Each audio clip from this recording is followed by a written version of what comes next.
On the GA continent, monsters have been randomly disappearing for several years. At first, people assumed they were being exterminated, but it turned out that also had a passion he could focus on. However, now, as a D-rank hunter, he doesn't have those kinds of luxuries anymore. His partner approaches and asks him why he's spacing out. With that setup, he headed deeper into the labyrinth to find the mithril ore he had been asked to retrieve. The second, his breathing quickened, and desperation crept into his voice.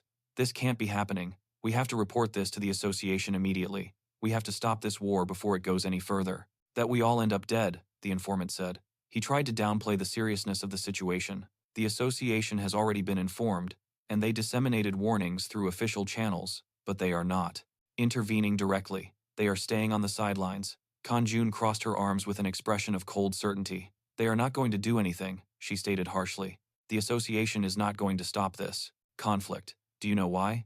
Because they are waiting for this. They want the guilds to confront each other and destroy each other. They are looking forward to seeing who survives in the end. Meanwhile, in the starting forward, District 9, located across the city center, Kan Jinuk's words were becoming a reality. The district, normally bustling and full of activity, had been transformed into an authentic battlefield. Explosions, screams, and bursts of energy coursed through its streets. Buildings were shaking, the asphalt was cracked, and abandoned cars were burning like torches. Lit up. Local authorities had sent urgent notifications to all citizens, ordering them to evacuate immediately. Emergency shelters were activated, and assistance drones flew overhead. Among the combatants, one of the members of the Tyrant Guild stood out due to his brutality. His hands and arms were engulfed in flames, and his attack was devastating. He threw fire in all directions, reducing everything it touched to ashes. His target was clear. He wanted to eliminate Kan Jinuk and his team. The avenue where the battle was being fought had an apocalyptic appearance. Pieces of concrete were flying through the air, smoke covered everything, and the heat was scorching. In the midst of that chaos, a girl was trapped. The floor was called Dogs and Skeletons, and just like the first floor with goblins, this one was filled with wild monster dogs that were jumping toward him. These dogs were much weaker than the Manhwas. Between the rubble and the fire, she was almost hit by one of the aggressor's flames, but Kan Jinuk, once again demonstrating his courage, saved her just in time. Understanding that the situation was escalating rapidly, and Kan Jinuk addressed Secretary Lee, who was accompanying him on the battlefield, in a resolute voice. Ensure that all civilians are evacuated, and that the rest, Pantheon members also prioritize this. No one else can get hurt. As the fight continued, back in the office where Kan Jinuk and the white-haired man remained, the processed conversation had taken an unexpected turn. The informant, now somewhat calmer, shared new information. I've learned that a new guild has been formed. They are calling themselves Pantheon. The white-haired man frowned deeply. I've never heard that name before. What do we know about them? Kan Jinuk shrugged, but his tone was more incisive. Perhaps some of their members require our attention. The white-haired man narrowed his eyes, beginning to connect the dots. Do you think this new guild could be connected to Kan Jinuk or even Seo Sango? Kan Jinuk then said. A dry laugh escaped him, clearly irritated. That's ridiculous. But despite his mockery, something in his face betrayed a hint of discomfort. The name Pantheon resonated strangely, as if it held a hidden meaning that I couldn't yet decipher. The white-haired man thoughtfully muttered, what if that name was chosen on purpose? What if all of this is happening exactly as they planned? They planned it? A brief silence followed. Then, a truth struck him like a bolt of lightning. They are investigating us. They are analyzing the tyrants from the shadows. All this chaos is no coincidence. Suddenly, the silence was shattered by the shrill ringing of a telephone. The white-haired man answered it immediately. On the other end of the line, a trusted informant. Orcs he fought a few days ago, meaning they were free experience points for him. He prepares his bat and charges headlong into a pack of dogs attacking him. In the end, spoke urgently. Sir, have we managed to locate Joan Chi? She's on her way to the building. She's coming towards you. The man stiffened, his eyes widening with surprise and tension. He looked at Kan Jinuk quickly told him. He's coming. He's on his way to this building. Kan remained unperturbed, his expression icy. He slowly stood up, his gaze seeming to pierce through walls. Then let him come. This building will be his grave, he added in a chilling and deadly voice. District 9 was in chaos, with citizens terrified by the various fights taking place in the streets. These citizens had been displaced. The members of the Panchen Guild were fighting with all their might to avoid being attacked by members of the opposing side. Li Hanchul was in charge of controlling the citizens and evacuating them. Li Hanchul led a large group of evacuees to a park to explain that the Panchen Guild would be out there protecting them. Li Hanchul typed the guild's name on his phone and began showing it to the people. Scared, they wondered about this new guild that he came to save and protect them. Seconds later, a police officer from the association approached Li Hanchul, asking if he was the head of that new guild, to which he replied yes. The police officer thanked Li Hanchul for his empathetic help to the evacuees. Li Hanchul thanked him in return, saying he was trying to do the best he could with his team. Li Hanchul then mentioned the Paninins new guild, and the association's police officer left. Li Hanchul was happy for the recognition this meant for the guild, and felt that he had already done his part, and the rest was up to Kan Jinuk. Kan Jinuk had been in the city fighting the opposing forces hours before the entire evacuation. Kan Jinuk, along with Li Hanchul, after the fight, he had killed 25 orcs and gathered their corpses. Based on the market value, these corpses should net him a good 200 million. But he can't let the thrill of all that money, and Secretary Li were planning how everything would proceed. Suddenly, Kan Jinuk's phone rang, interrupting their conversation. It was Jun from Aeon on the phone. Warning Kan. Jinuk learned Joan Chi's location. John Chol was heading to the building where Kang Huntai was located. Immediately, Kang Jinuk assured everyone that he would go there to stop them. Secretary Li, he was worried about Kang Jinuk, and asked him why he was going there. Kang Jinuk responded that it was too dangerous to let John Chol fight Kang Huntai because the entire city would be completely destroyed. That's when Kang Jinuk confessed his plan to Secretary Li and Li Hanchul. He confessed that he would eliminate both of them in one fell swoop. Secretary Li was stunned and said that was very dangerous, and Li Hanchul agreed. But even so, Kang Jinuk mustered his courage and exclaimed that he would finish them both off, and that they were the ones who should really be worried. Kang Jinuk quickly began his journey, and Li Hanchul and Secretary Li wished him the best of luck in that potentially fatal encounter. John Chol arrived at the main building, where Kan Jinuk, a group of men guarding the entrance to the building, saw Joban Cheol. They notified their superiors and decided to tie him up, but Joban Cheol defeated them instantly, and before murdering one of them, he forced them to tell their boss to come down and see him. Inside the building, the white-haired man and Kan Jinuk waited a little longer to attack him.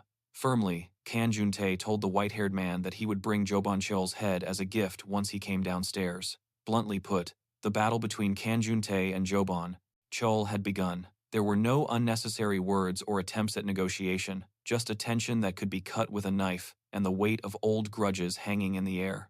Both distract him. He still had a mission, to mine some mythical ore. He goes deeper into the dungeon and faces skeletons. After all, this floor was called Dogs and Skeletons. They knew what was at stake, and neither of them had any intention of backing down. The fight was inevitable. Kan Jinuk slowly descended the steps of the main building, with a firm step and a defiant gaze. His silhouette was stark against the structure that had housed him as a leader, as a symbol of power and dominance. In front of him, eagerly waiting like a hunter for his prey, was Joan Chio. The Titan did not conceal his excitement. His eyes shone with a mixture of rage, a thirst for justice, and something more primal, the desire to face his enemy head-on. From the base of the building, Joan Joel raised his voice, his vibrant tone filled with contempt and fury. As he screamed, he brutally dealt with the last men charged with protecting the entrance. One by one, they fell before his power, unable to resist his brutality. There was no room for mercy. With each blow, with each attack, Joan Joel reaffirmed his intention to reach Kan Jinuk, no matter who stood in his way. But it was no longer necessary to advance further. The wait had ended. His rival was standing right in front of him. Their gazes locked for what felt like an eternity, a moment where words were unnecessary. The history that bound them, the secrets they shared, and the recent betrayals spoke volumes.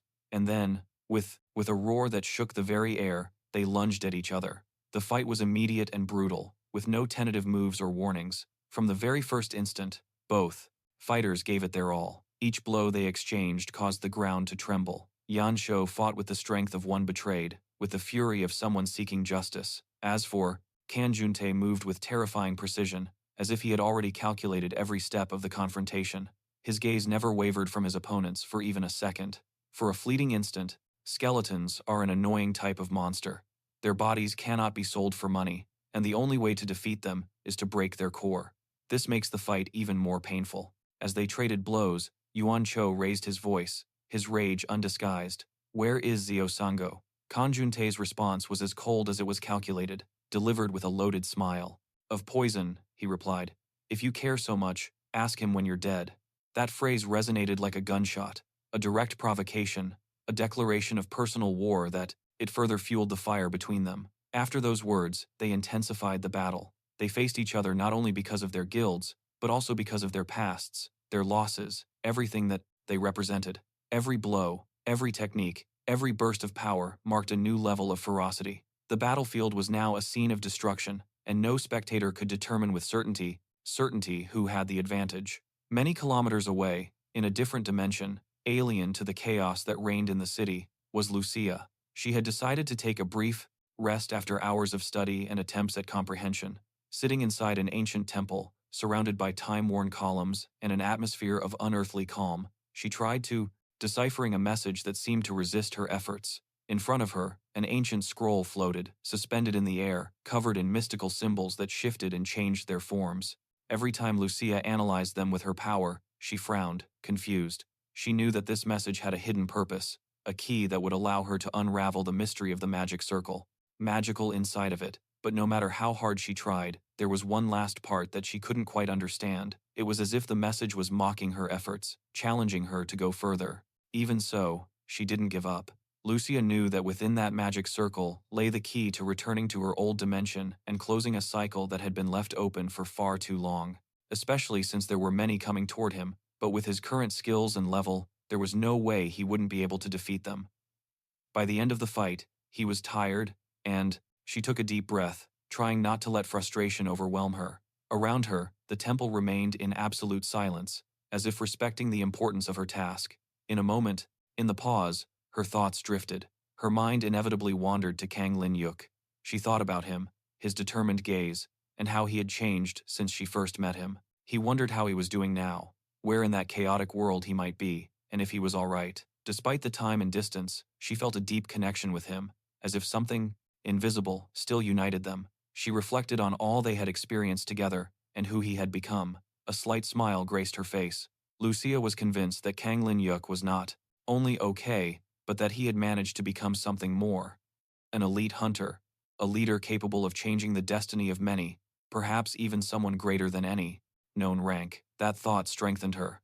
If he could face his demons, she could too. She closed her eyes, clenched her fists, and returned her attention to the magic circle. She had to achieve it. Lucia paused for a moment, glancing at the small pile of snacks beside her. A bittersweet expression flickered in her eyes as she admitted to herself that if she really was leaving, she wouldn't be able to enjoy those snacks anymore.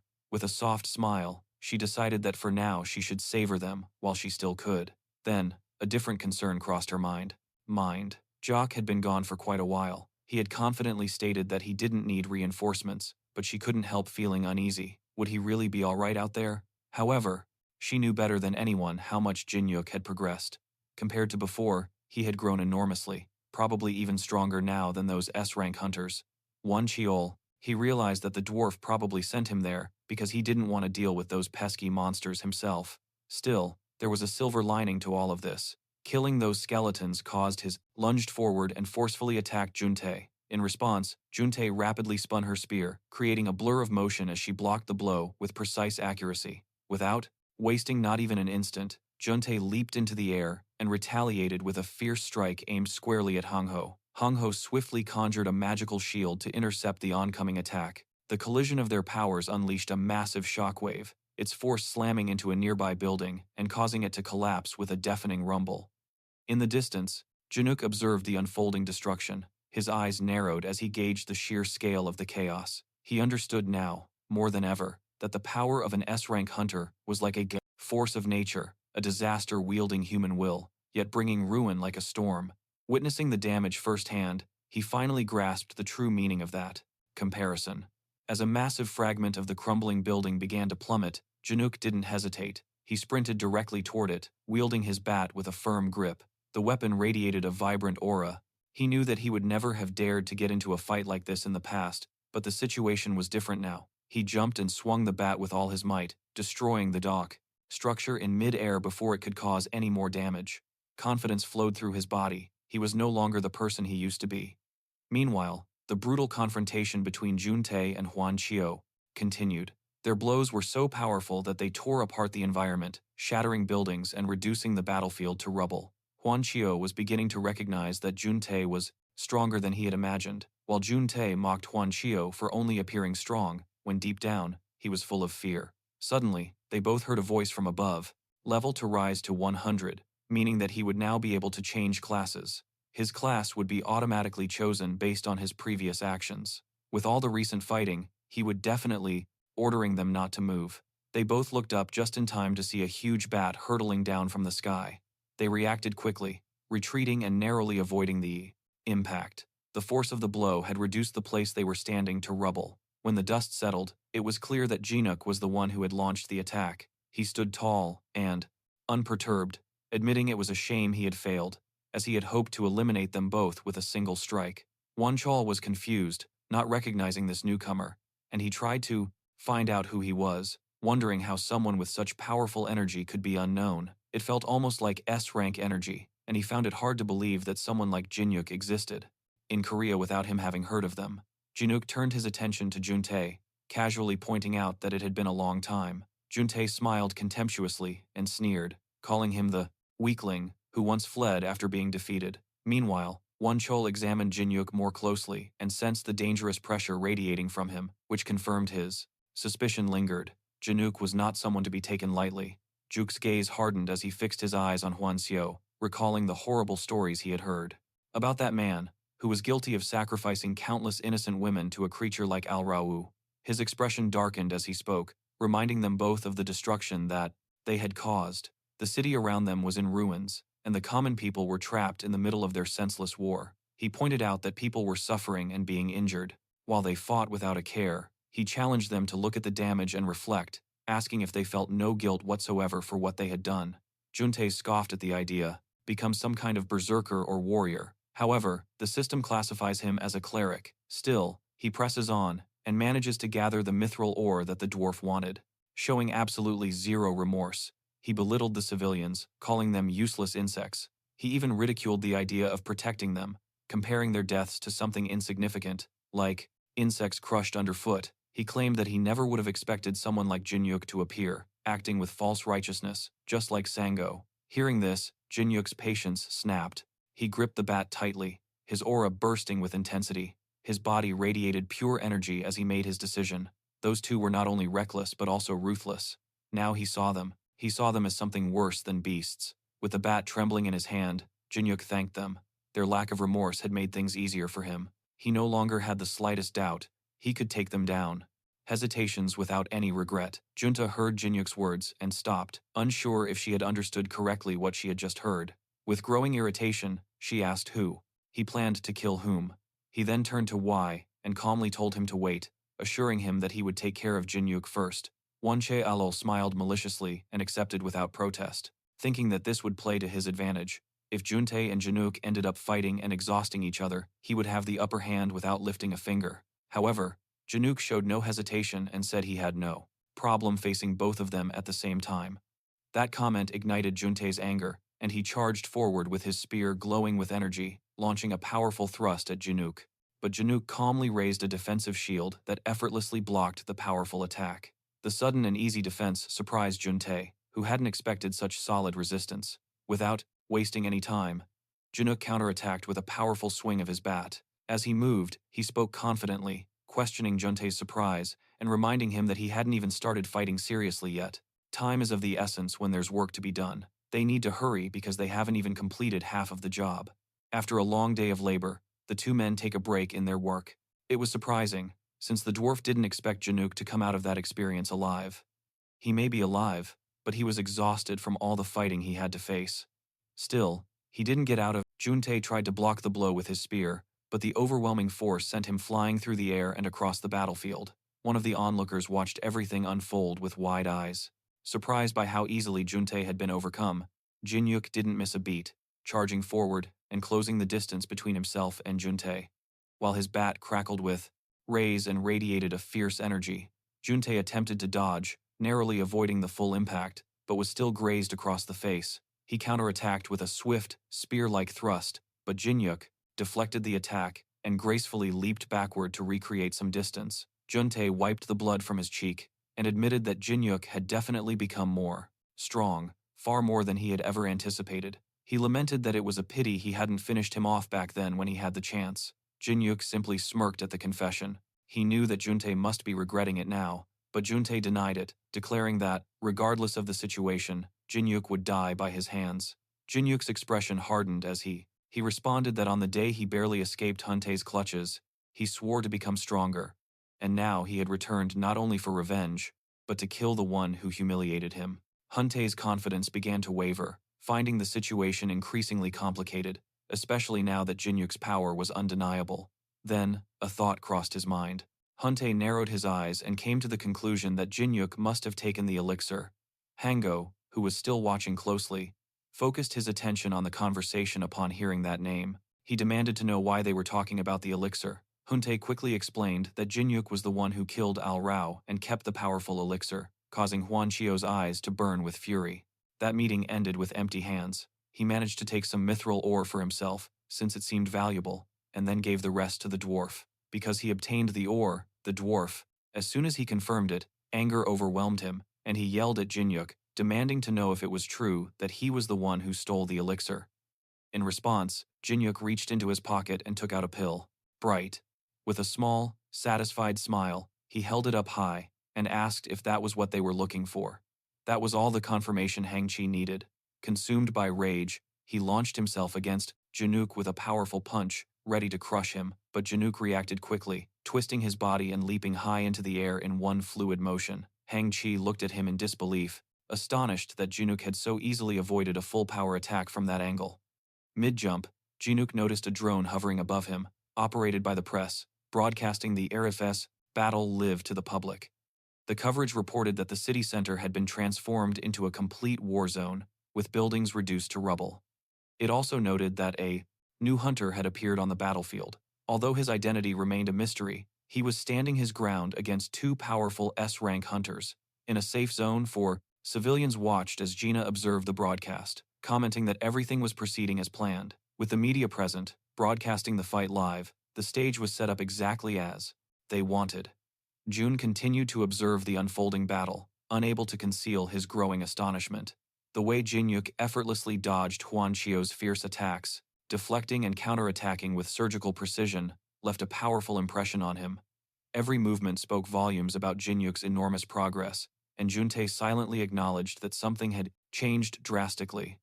Jinyuk had become incredibly strong enough to push back someone of Huan Chio's caliber without even breaking a sweat.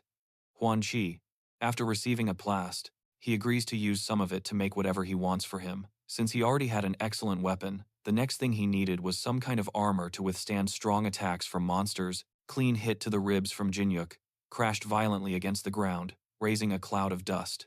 He stood up immediately, his expression darkened by a mixture of anger and disbelief warred within him. The impact seemed to injure not only his body but also his pride, as if Jinyuk's blows carried an implicit message of contempt. Determined to prove him wrong, refusing any interference, Hango unleashed his full power.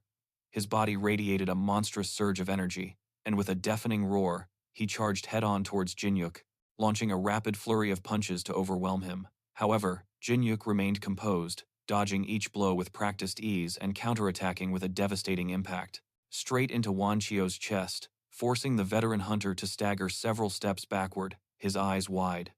The disbelief in Wan Chio's gaze deepened. He began to question if Jinyuk was truly achieving such a level of strength without using any weapons at all. Before Wan Chio could fully recover his stance, Jinyuk closed the distance. This time, he brandished a metal bat, with clear lethal intent. Huan Chio barely managed to raise his arms to block the blow, but the force broke through his defense, causing his bones to vibrate. Just as Jinyuk was about to finish him off, Juntae launched a surprise attack from the side, attempting to deliver a decisive blow. Jinyuk reacted instantly, turning the bat towards Juntae. The weapon collided with Juntae's spear with a brutal impact, instantly breaking it and sending Juntae crashing to the ground next to Wan Chio from the sheer force of the blow. Bruised and breathless, Juntae rejoined the fight as Wan Chio shot him a sideways glance. They both realized that their individual efforts might not be enough. Wan Chio proposed preferably, something light and easy to conceal. The dwarf agrees and immediately gets to work. The process takes much longer than Jinyuk expects, so he goes home to take temporary alliance, just long enough to take down Jinuk. Despite his wounded pride, Juntae accepted the proposition. Now the two S-rank hunters, each powerful in his own right, stood united. Convinced that even if Jinuk had grown stronger, the combined power of two top-tier elites would be more than sufficient to overwhelm him, they pressed on. Meanwhile, the live broadcast continued, offering real-time updates and capturing every twist and turn of the chaos engulfing the battlefield. The presenters confirmed the identities of the combatants, Yuntae and Huanchilo, two renowned S-rank hunters. The third man, Jinuk, remained unidentified. The media highlighted that, despite the ongoing conflict between the major guilds, appearance of this mysterious hunter had captured the attention of both the public and the authorities alike. Far from the battlefield, Sango finally awoke from a long and uninterrupted dream. He sat up, feeling surprisingly refreshed. It had been a very long time since he had slept so well. As he prepared for the day, a strange feeling of unease washed over him. He settled into it. The world had continued to move on while he was resting. He called Jaina to catch up on everything. Jaina answered with a mixture of urgency and relief, filling him in on the current situation. During his absence, a full-scale war had erupted between the Titan and Tyrant guilds. The city had practically been transformed into a war zone. Sango listened in silence, stunned, as Jaina revealed even more shocking news. Jinuk had founded a new guild, one powerful enough to contend with both giants, and she was already among its first members. Sango, still processing the sudden turn of events, muttered that he needed to contact Jinuk directly and hear the whole story. A nap for a few hours. He wakes up several hours later and returns to the workshop to check on the dwarf's progress. By then, the dwarf had already finished making the armor and appeared from Jinuk himself. However, Jaina stopped him, explaining that Jinuk was currently in the middle of a fierce battle and would likely be unable to answer any calls. She added that Jinuk was fighting against Juntae and Hanchiolo, two top-tier S-rank hunters. Hearing this, Zango jumps up from his seat, visibly shocked, even though he knows that Jinuk is powerful. The idea of him facing those two formidable opponents head-on at the same time seems like an impossible feat. Without hesitation, Zango demands that Yena send him the location, insisting that he will head there immediately, but she tries to stop him, reminding him that he just woke up and that he shouldn't exert himself so recklessly. Zango, however, remains firm. He believes that the current chaos was unleashed, in part due to his absence, and that he has no right to stand idly by while others fight in his stead. Seeing his determination, Yena finally relents and agrees to send him the coordinates. Despite her concern, she expresses genuine relief that he woke up safe and sound, although his first instinct is to jump back into the fray. As she departs to carry out her own mission, she reflects in silence. She is worried because Sango is clearly pushing herself too hard, but deep down, she knows that now is not the time for hesitation. Everyone has a role to play. What she must do is something that only she can accomplish, and she steels herself for what lies ahead. On the battlefield, the intensity escalates. Juntae unleashes a relentless barrage of attacks against Jinuk, but none of them land. Jinuk dodges each blow with astonishing precision. Amazing. Reading Juntae's movements as if he has seen them all before, the frustration on Juntae's face grows as he realizes that Jinuk not only matches his speed and, satisfied with the result, it was mithril mesh armor that easily fit under his t-shirt and sweatshirt. He tries it on, and without any warning, the dwarf attacks him with a hammer to the strength, but also predicts his intentions. Just then, Wonchul attempts a surprise attack. He yells at Juntae to get out of the way, preparing to deliver a devastating blow. But before he can, reacting, Jinuk propels himself high into the air, causing Wonchul Choi's attack to miss its target and end up hitting Juntae, who barely manages to block it in time. The force of the blow shakes him, and he angrily yells at Wonchul Choi for almost hitting him. Wonchul Choi, unfazed, retorts, telling him to stop complaining and drink a mana potion if he still has the strength to speak. He adds that he will keep Jinuk busy. Meanwhile, although Juntae finds his attitude irritating, he must admit that he is right. He never imagined that he would have to depend on Wonchul Choi at such a critical moment, but the situation leaves no room for pride or disputes. After drinking the potion, Juntae readjusts his strategy. If they concentrate all their mana into a single, perfectly coordinated attack, perhaps they will manage to surpass Jinuk. Wonchul Choi throws a powerful punch with all his strength, aiming straight towards Jinuk. However, Jinuk, calm and serene, stops the blow with a single open hand. His expression shows no strain, only a cold, sharp glint in his eyes. With biting sarcasm, he tells Wanchio to stop holding back and just kill him already, insisting that if he really wants the Alrau elixir that badly. He warns him that if he wants to make that fantasy a reality, he should at least try harder. Suddenly, Jinuk twists Wan Chio's wrist with a sharp, cracking sound.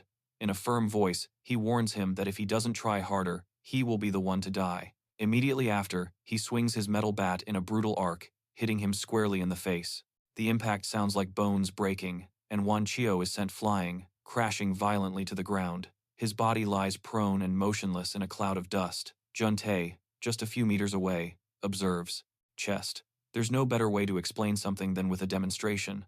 After all, that attack would normally have broken his ribs, but thanks to the armor, he barely felt a thing. The scene in complete silence. He expected resistance, maybe even a draw, but seeing Wan Chio fall so decisively leaves him paralyzed. Without pausing, Jin walks towards the fallen hunter. His gaze, he hardens with every step, his voice growing colder as he declares that someone like Wan Chio cannot be allowed to live. The crimes he has committed are far too serious, and without hesitation, he begins to list his sins, how he deceived innocent women with false promises, kidnapped them, and offered them as food for the Raun, how he imprisoned and silenced those who resisted, and how he drugged those who obeyed. There is no forgiveness. The sentence is death. Wan Chio, stunned, cannot comprehend that an S-rank hunter like himself has been defeated with such ease. Wounded in both body and pride, he tries to negotiate. He offers his position, his power, even control of the guild, in exchange for his life, but Jinuk is not swayed. He seeks neither power nor status, only justice. For him, people should leave a legacy, not bribes. His decision was made the moment he saw the victims. Even in his final moments, Wan Chio cannot accept for someone to kill him over what he considers a trivial matter. But Jinuk clarifies that what he witnessed is only a fraction of his crimes, and there are many more, perhaps even forgotten by the man himself. With one swift motion, Jinuk lowers his sword and ends his life, silently wishing that wherever he goes, he will face his victims and beg for the forgiveness they never received in life. From a distance, Juntae watches everything unfold. Shock and disbelief spread across his face as he realizes that W. Chiol is truly dead, his ally, his equal, struck down without mercy. Panic washes over him, and a thought briefly crosses his mind. Perhaps he should launch a surprise attack, striking Jinuk from behind while his guard is down. But, with armor as strong as that, and his legendary baseball bat, his combat skills had increased drastically. Meeting that dwarf was definitely the stroke of luck. That fear quickly suppresses the impulse. After witnessing what Jinuk just accomplished, Juntae questions whether he would even stand a chance. If he tries and fails, he could be next. Following this, he silently turns around and starts to run, hoping to disappear before Jinuk notices him, but it's already too late. Jinuk senses his presence and glances over. He looks over his shoulder, catching a glimpse of him slinking away. Without any hesitation, he starts the chase. As soon as Juntae realizes he's being followed, he turns around and tries to awkwardly blend in, pretending that he never intended to attack, insisting that he wasn't going to interfere today. But before he can even finish his excuse, Jinuk is already standing in front of him, cutting off both his escape route and his pretense. Jinuk clearly tells him that there's no need to delay this any longer. They need to settle things right now. No running, no hesitating, just a clean fight to decide how everything ends. At that moment, Sango and Yena arrive at the edge of the battlefield. The tension in the air is palpable, and the ground still vibrates with the residual mana and violence. Yena quickly guides Sango to the safest route, pointing out the path that leads directly to the heart of the conflict. Sango thanks her with a firm and determined voice, ready to move forward, but Yena's concern lingers, urging him to reconsider. Unsure if her intervention is truly necessary, Sango, remaining steadfast despite her worries, tries to make her understand his determination. He can't stand idly by, arms crossed, and leave everything in Jinuk's hands, especially since this whole situation was triggered by decisions and consequences in which he was involved. Even as Yena pleads with him to rest a little longer, to allow his body to recover before throwing himself into another battle, Sango advances gently, yet firmly. For him, this isn't just another fight, it's one he must conclude with. He needed to change his life. However, that wasn't all he had prepared. The dwarf handed him a large barrel, the soju he had brought earlier. Jinuk returns to his apartment, his own hands. Unable to change his mind, Yena finally relents. She watches him depart, her face etched with worry, but knowing that she cannot stop him. After it disappears from his sight, he reminds him not to overexert himself when he arrives. Sango, determined and unwavering, responds with a faint smile, assuring him that he shouldn't worry about him. Inside, Sango silently holds on to the hope that Jinuk will hold out a little longer. He remembers the words Jinuk told him, the promise he made, and he plans to fulfill it. No matter what happens, he will be there to fight, support, and remain by his side. Meanwhile, on top of a roof, Yun-So falls. The tension of the battlefield rises like steam from the cracked asphalt. From his position, he has a clear view of the confrontation, although he can't quite make out the combatant's face. What he does see is the force and precision with which Juntae is being pushed back, hit and knocked down with overwhelming power. The scene leaves him speechless. He expected a duel between two experienced S-rank hunters, but what he is witnessing, it looks like a one-sided beatdown. The mysterious fighter's strength is abnormal too, refined and forceful to be ordinary, and Seo squints, trying to piece things together. That skill, that confidence in combat, reminds him of someone. Seeing Juntae stumble again, reality dawns on him. The tide has turned, and Juntae is no longer in control. Seeing that the situation is beyond repair, John Seok makes a decision. The ties or alliances he once had with Juntae no longer matter. His ambitions and his desire to create the best guild take precedence, and Juntae has become a burden. He remembers the thorn that once blocked his path, Sango. Back then, as the guild master, Sango stood in his way, and John took the necessary steps to tries it. The dwarf was right. Simply storing the soju in a barrel made of mithril transformed it into a completely different drink. Something so incredible gave him a great idea, and he calls, remove him. Now, with Juntae failing and the mysterious fighter dominating, John Seok decides to cut ties once again, and when he finally realizes that the one fighting so fiercely against Juntae it's someone other than Jinuk, and his mind races. Instead of seeking revenge or a confrontation, Junsob changes his strategy and decides to let it go. For now, there's no benefit to getting involved. Their strength doesn't lie in brute force, but in influence. So, he steps away from the edge of the roof and disappears into the city shadows, already planning how to manipulate the narrative and twist public perception to his advantage. Lena, despite her concern for Sango's health, stops him once again, telling him there's something important he needs to know before he runs toward Jinuk. At first, Sango doesn't understand the urgency, but she explains that, while reviewing the drone footage, she noticed something critical. Junsob had been seen on the rooftop of the Brutham Titan Guild building, silently watching everything from above. As soon as Sango hears this, a wave of anger and determination washes over him. Without wasting a second, he heads off at full speed, towards the roof of the Titan building. Upon arriving, he directly confronts Jun Seok, grabbing him by the front of his clothes and demanding an explanation, his voice filled with betrayal and disbelief, and contained rage. The weight of their shared history hangs heavy between them. Jun Seok, seemingly unmoved, responds coldly, assuring him that the Titan Guild no longer needs a leader like Sano. Their words sting, not just because of the betrayal itself, but because of the casual way he tries to justify it. For Jun Seok, it was simply a necessary move. He claims that a guild cannot grow with a weak and sentimental leader who drags it down. Sano listens, but his heart rejects every word. To him, Jun Seok's words are nothing more than excuses to mask his van. But Jinuk is surprisingly wearing light clothing despite the cold weather outside. That's because he is a hunter, and one of the advantages of being a hunter is the ability to endure the black market dealer again, promising him another deal.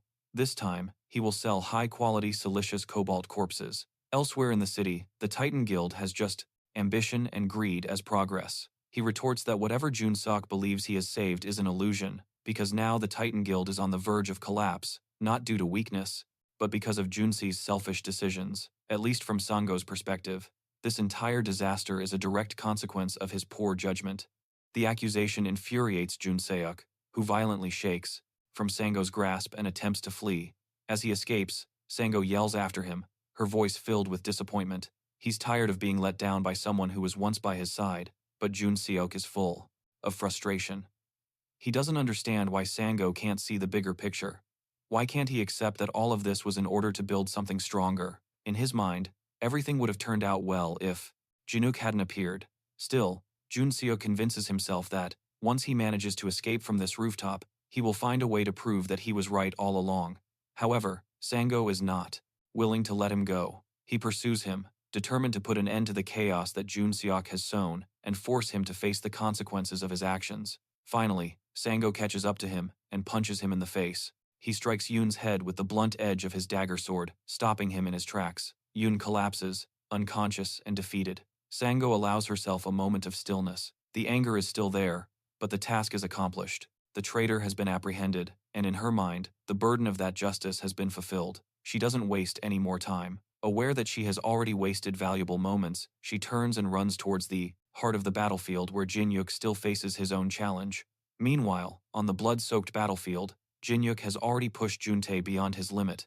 The one who was once a powerful S-rank is now broken and exhausted, lying on the ground, breathing heavily, and barely able to move. Jinuk's pressure is overwhelming, so absolute that, concluding their training near some newly opened gates, they should have been finished, but a sudden new wave of lizardmen flooded out of the gates. It seems to be an anomalous gate, and 3 times more enemies than they had already defeated are emerging.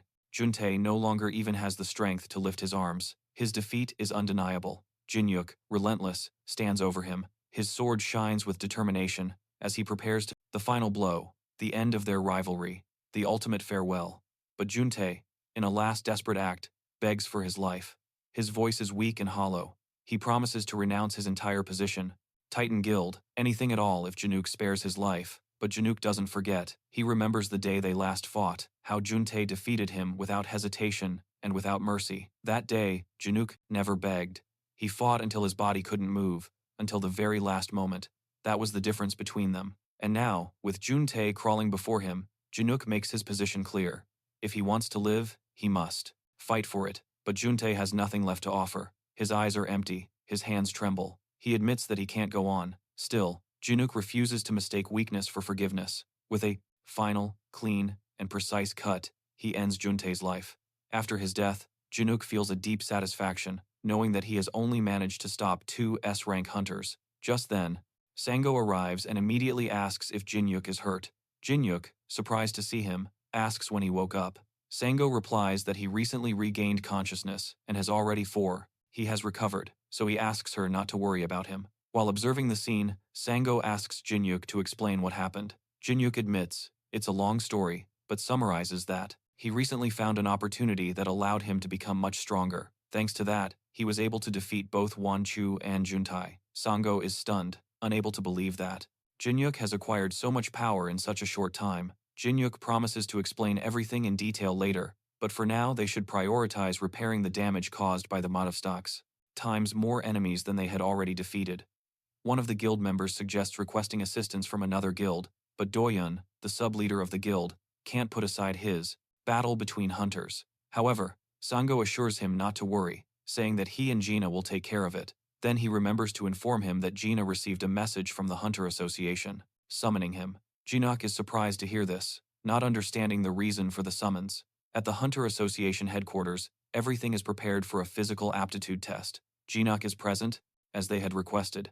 He is instructed to destroy the approaching drones while simultaneously dodging their attacks. This task baffles him, as he had received no prior notification. With no time to process it, the test commences, and multiple drones surround him from all directions. Bewildered, he tries to adapt to the parameters of the test. While dodging, he realizes the sheer number of drones attacking him, forcing him to remain on high alert. Later, comparing this test to his combat against the 2 S-rank hunters, he concludes that the test isn't even a warm-up. With increased confidence, he goes on the offensive, destroying the drones with speed and precision, completing the test in record time. The observers are astonished, and his performance sets a new record in the association's history. After the test, a system interface illuminates, and a woman appears and begins speaking to him. Jinwoo approaches and bluntly, he asks her why they subjected him to something like that. The woman explains that the test is part of the official procedure for re-evaluating a hunter's true rank. Considering his record, which now includes the defeat of 2 S-rank hunters, the association no longer considers him suitable to remain a C-rank. Despite the explanation, Jinwoo becomes irritated. He doesn't see the connection between the test and the follow re-evaluation and is annoyed by the lack of communication. Unbeknownst to him, everything Jinwoo says is being broadcast live through a camera hidden in the interface, capturing the attention of many. Pride to ask for help. He urged his subordinates to hold their ground and fight. Jinuk, on the other hand, wasn't having such a difficult time. He had just officially registered his class as a viewers online. When he demands that she open the door so he can leave, the woman tries to appease him by saying that there is another test remaining and that they need his cooperation, but Jinwoo, fed up with the lacking transparency, she refuses to continue. Ignoring her, he breaks down the door and heads into the hallway. Reaching the main entrance, he's surprised to see 3 fierce-looking men blocking the way, armed with swords. At first, he assumes they're just escorts and, without giving it much thought, tells them to move aside so he can pass, but the men remain in place, motionless. Annoyed, Jindyuk warns them again, saying that they should move now while he's still being polite, otherwise, they might not make it out of this alive. The 2 subordinates begin to panic. One quietly asks his leader if it wouldn't be better to step aside, feeling that Jindyuk is not someone they can handle. The other agrees, sensing a strong and dangerous aura emanating from him. Both are clearly ready to back down, but they await their leader's signal. The leader, however, remains silent. Jinuk interprets that silence as a clear answer. They want to fight. Without hesitation, he lunges toward them, ready to take them down. As Jinuk advances towards the 3 men armed with swords, something unexpected happens. Something unexpected occurs. Suddenly, the men lower their heads and bow deeply. Jinuk slows down, confused, not understanding why they stopped acting aggressively. Turning to look behind him, he notices that someone important has entered the hallway, judging by everyone's behavior and the respectful atmosphere. Jinuk quickly deduces that it must be someone of high rank. That man is none other than the president of the Hunter Association. With a calm and serene presence, the president steps forward and positions himself in front of Jinuk. He senses that something may, cleric, and, furthermore, was promoted from rank D to rank C. Clerics are a rare healer class, and it is well known that the top guilds often seek them out. That means he could now have gone wrong before his arrival, and, judging by the scene, decides to speak directly with him to clarify the situation. He formally introduces himself as Noda Exu, the one in charge of supervising the entire Hunters Association. After hearing the presentation, Jinuk feels bewildered and frustrated. He doesn't understand why someone so important would summon him in person. He is still only a C-rank hunter. Noticing his frustration and the irritation in his eyes, President Taxo offers an apology to ease the tension. Then, he explains that the reason he was called in is not a test or a punishment, but because a specific person requested to see him. At that moment, another man enters the room. The president introduces him as Cheon Sang-ho, known as the strongest hunter in all of South Korea. Upon hearing the name, Jinuk remembers hearing it before, but he can't quite recall where. Still, a wave of understanding washes over him, and he begins to realize the gravity of the situation. Cheon Sang-ho thanks President Taxo for arranging the meeting and approaches Jinuk, who still doesn't understand why. Someone so powerful wanting anything to do with him was unbelievable. Cheon extends his hand in a polite and respectful gesture. Jinuk, stunned, never imagined he would be face to face with Cheon Sang-ho, let alone, less shake his hand. It feels unreal, like a moment straight out of a dream. Finally, Jinuk shakes his hand. Cheon begins to explain the reason for his visit.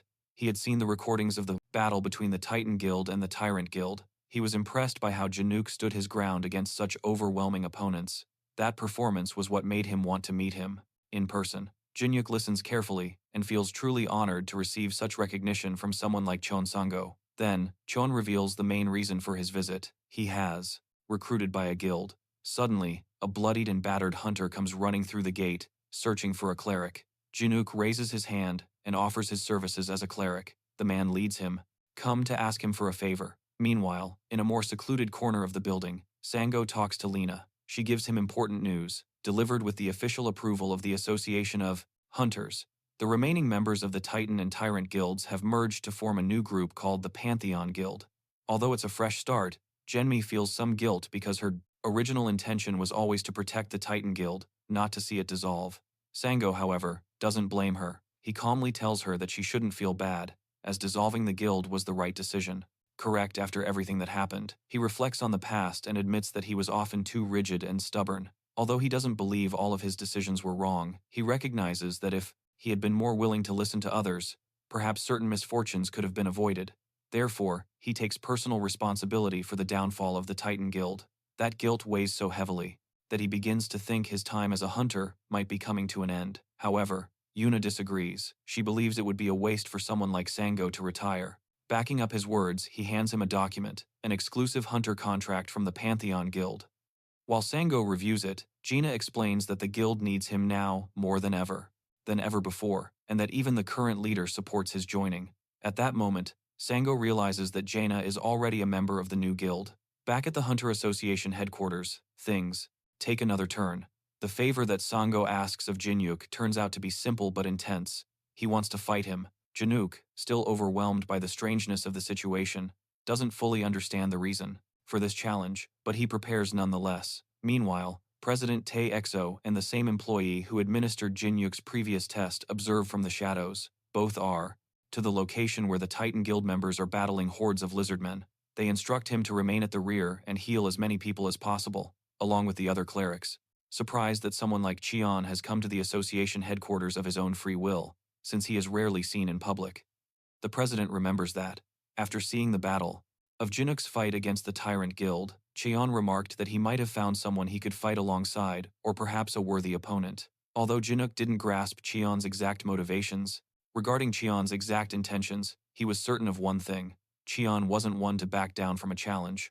As a staff member voiced some worry about what could occur during the battle, President Noda Exo calmed her, assuring her that it would just be a friendly match and no one would die as a result. The fight then commenced. Chun and Jinuk stood facing each other, face to face. Brimming with resolve, Jinuk resolved to give it his all. Even though Chun was the strongest hunter in the country, Jinuk had his own reasons for retaliating. After all, it was Cheon who had dragged him into this entire mess. Now, Jinuk was determined to make him feel the heat. To him, this fight was his way of returning the favor. Meanwhile, elsewhere, Lena and Sango were talking when something unexpected happened. Lena's phone rang, and upon answering it, her expression immediately changed. She seemed shocked and disturbed. Sango, who was with her, he saw her hang up and noticed her concern. She gave him shocking news. Jinuk, their friend, was about to face Cheon, one of the most powerful fighters in a match. Sango was stunned and suggested immediately going to the association headquarters to check if it was true. He knew that fighting someone as strong as Cheon could be very dangerous for Jinuk. At that same moment, Jinuk and Chun were facing each other in the combat arena, waiting for the perfect moment to move. The tension was palpable. A worker from Jinuk wants to assist in other ways, but the guild member assures him that all he needs to do is stay back and heal them, and he will be compensated accordingly afterward. The association asked President Taxo, who was in charge of the event, what he thought about the fight. While they were talking, Jinuk and Chon collided with incredible force. The impact made them to push back against each other. Taexo, observing carefully, commented that he believed Cheon would win due to his experience and strength, but Jinuk was not about to give up. He soon realized that a hunter from Cheon's level was playing in a completely different league. He decided not to hold back any longer and launched an attack with all his strength. Cheon noticed the change in Jinuk's energy and understood that his opponent was getting serious. With a focused expression, he blocked the attack, demonstrating his skill. Jinuk was surprised that Cheon could counter his aura, the energy that permeated his offensive. Cheon did not back down and counterattacked, challenging Jinuk to show even more of his true power. Jinuk managed to block Cheon's response, proving that he could keep pace with him. The combat became fierce, and both pushed each other to their limits. Taxo and the worker watched in amazement. They knew that other hunters like Joban, Chin, and Juntae were strong, but Jinuk's performance demonstrated that he was in a completely different league. The intensity was so overwhelming that it left everyone speechless. At the most intense moment, Chon requested that the fight be stopped. Jinuk was left in confusion, wondering if his opponent had been holding back all along. To his surprise, Chon admitted defeat, which left Jinuk completely puzzled, as he hadn't expected that outcome. Result: Texo was also shocked, having never witnessed Chon concede a defeat, and the abrupt ending caught everyone completely off guard. Cheon explained that if the fight had continued any further, his sword would have shattered from the strain. Continued, his sword would have broken from the effort. Immediately after he said this, the weapon began to crack, confirming his statement. Taxo reflected on how unexpected the products, the battle. Just having the healers nearby is enough to support the guild members and give them a second wind to continue fighting, but the waves of enemies are overwhelming, and one of the result was, no one could have predicted that Jinuk would be the victor. Due to his incredible performance, Taxo officially declared Jinuk to be an S-rank hunter, the highest rank possible. The news? It spread like wildfire. Major television channels and newspapers reported on his feat, highlighting his rise from a C-rank hunter to an S-rank elite. He was already famous for his involvement in the conflict between the Titan and Tyrant guilds, Defeating the best hunter in the country in a one-on-one fight turned him into a national sensation. Shortly after, Cheon appeared in a live television interview and publicly acknowledged his defeat, praising Jinwoo and stating that Jinwoo had completely surpassed him. Even, he predicted that Jinwoo would become the new star of the hunter world in South Korea, marking the beginning of a new era. Following the intense battle, Cheon approached Jinwoo to congratulate him on officially reaching fallaway, officially S rank. Jinwoo was deeply grateful, especially because Cheon had publicly acknowledged his defeat. He knew that this gesture had been key for the association, recognized his strength. In a touching moment, Cheon confessed that he had always wanted to find strong companions with whom he could fight side by side. He added that Jinuk's victory proved his incredible power, and that even the association couldn't deny it. As Cheon was about to leave, Jinuk stopped him and boldly told him that he hoped he wouldn't hold back in their next fight. He revealed that he had noticed something during the combat. The sword Cheon used was not his true weapon. He suspected that he had held back on purpose, perhaps to help him prove his worth to the association. Still, Jinuk felt grateful. Facing Cheon had made him refocus his goals and realize that he still had a long way to go. Other clerics suggest calling in a support guild to eliminate them more quickly. At this rate, everyone will be annihilated if they don't take action. Just as he's contemplating what to do to reach his full potential, the experience had been a wake-up call, prompting him to aim even higher. Later, Jinuk headed to the parking lot, where Lena's car was parked. He stopped abruptly. She rushed down, her face etched with worry, and ran to him, asking if he was all right. Sango also emerged, looking equally concerned. Lena, still agitated, said she couldn't believe what she'd heard about the match. Sango was also upset. The association had called it a mere skirmish, but in reality, they had put Jinuk up against the best hunter in the entire country. She even suggested reporting the association for placing him in such a perilous situation, but Jinuk calmed them down, explaining that he wasn't bothered. In fact, he said the fight had taught him a great deal. Facing Cheon's overwhelming power reminded him of the intense pressure he had once felt within the Dragon Temple, a sensation that was both powerful and unforgettable. He proposed they return to the guild to discuss everything that had transpired. That night, Jinuk was at home, feeling relaxed for the first time in a very long time. A sense of calm washed over him as he sat in silence, reflecting on how rare it was for him to have a moment of true rest. The constant challenges and battles had kept him on edge, but now he could finally breathe. As he savored this moment of peace, Jinuk's phone rang. It was Jun Chul, the master of the guild, calling to check on him. Jun Chul sounded worried, asking if Jinuk was all right after his practice match with Cheon. He reminded him not to overdo it, insisting that staying safe was just as important as being strong. Jinuk thanked him for his concern and agreed, promising to take care of himself. To change the subject, extreme temperatures. It's something so basic that it even applies to D-rank hunters, which means Jinuk can save money on heating in his house. Hunters also have many. He senses a hostile presence behind him. Subat has just saved him from a fatal blow delivered by one of the lizard men. Somehow, it managed to bypass all the hunters he asked how the guild management was progressing. Jun Chul reassured him, confirming that everything was running smoothly. He then shared some great news. The guild had successfully secured the assets of the other guilds. Tyrant and Titan, who had been significant rivals, had opened new hunting grounds and were experiencing greater success than anticipated. The areas were teeming with activity. With Axid, many hunters were training and engaging in combat. This strengthened the guild and aided in safeguarding their territory from potential invaders. Junchul mentioned that there were no major issues important at the moment and that everything was operating smoothly. He extended an invitation for him to visit the guild soon to catch up face to face, and Jinuk accepted, promising to drop by to discuss things further in detail. After hanging up the phone, Jinuk remained silent, feeling the heavy weight of exhaustion. He desired nothing more than to rest, but he knew that he had responsibilities that could not be delayed. Rather than succumbing to exhaustion, he felt a surge of determination. He resolved to explore a dungeon with a new objective in mind, to surpass the hunter Cheon, not only in strength, but also in the imposing presence that he exuded. Jinuk was more focused than ever, ready to push himself even harder than before. Later, Jinuk arrived at the dwarf blacksmith's workshop, hoping to ask for a favor. The dwarf wasn't too pleased to see him, jokingly remarking that Jinuk only showed up when he needed something, especially after so long without a visit. Jinuk apologized, sincerely, explaining that he needed to reinforce his weapon for an important reason. The dwarf grumbled, pointing out that Jinuk always seemed to disappear whenever he was given a task, which made him seem unreliable. Jinuk apologized once more, admitting that he had his reasons for being absent, but promising to make it up to him. When he recounted what had happened during his perfect day, trying to eliminate the healers, starting with him, means the back rows of their defense have been breached.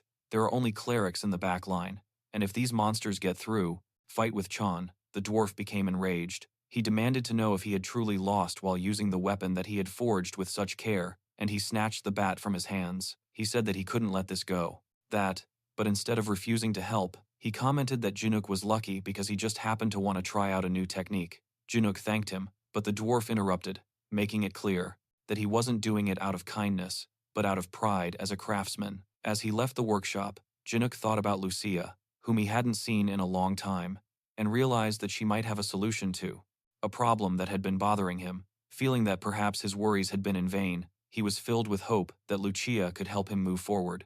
With that in mind, he ventured further into the dungeon to find her, but as he walked, an unsettling feeling washed over him. He couldn't shake the feeling that he was forgetting something important, even though he couldn't pinpoint what it was.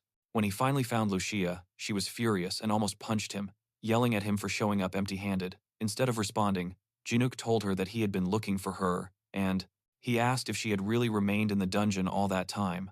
Lucia confirmed it, explaining that she had been working on a magic circle, her only hope of returning to her own world. He said that he had made some progress, which piqued Jinuk's curiosity, and he asked if that meant she would be able to return soon. Lucia sighed, saying that it wasn't that simple. There was. Tried casting dimensional magic several times as a test. Everything seemed to go perfectly. She followed all the steps, and the magic felt like it worked, but nothing happened. Despite the lack of visible results, Lucia was sure that the magic had been successful. She just couldn't figure out what had gone wrong, because it hadn't produced the expected effect. Jinuk, if they get through, they will annihilate the guild members in an instant. With no other choice, Jinuk grabs his bat and hits the lizard man that attacked him, sending him flying with a single blow. Remembering how upset she had been the last time he arrived empty-handed, he stopped by a store to buy her a special gift set. He carefully chose things that he thought she would like, determined to make amends. While he was paying, the shop assistant nervously approached him and asked if he was Guildmaster Jinuk. Nodding, her face lit up with excitement. She said she was a huge fan, and that in person, he looked even more impressive than he did on TV. She eagerly asked to take a photo with him. Jinuk noticed that other people in the store were already taking photos of him without permission, and the attention began to feel overwhelming. He politely said he was in a hurry and quickly left to avoid the growing crowd. Back in the dungeon, Jinuk muttered to himself, surprised he hadn't realized how famous he had become. He went directly to the dwarf's workshop to pick up his newly reforged weapon. As soon as he held the bat, he noticed something was different. It was absorbing his mana, which took him by surprise. Half-jokingly, he asked if the dwarf had crafted the weapon correctly. Jinuk wondered if all his energy would be drained before he even started fighting. The dwarf, clearly annoyed, responded abruptly, asking what Jinuk thought of him, and if he considered him a careless craftsman. He reminded Jinuk of the round mineral that Jinuk had purified during a past adventure. That same mineral had been used to enhance the weapon. He explained that minerals derived from monsters often retained characteristics of the creature they came from. Originally, the round mineral drained life force, but Jinuk's purification had altered that property so that it absorbed mana instead. The fact that Jinuk felt the weapon drawing mana from him meant that he informs the other clerics that there has been a breach and that he is the only one who can stop them.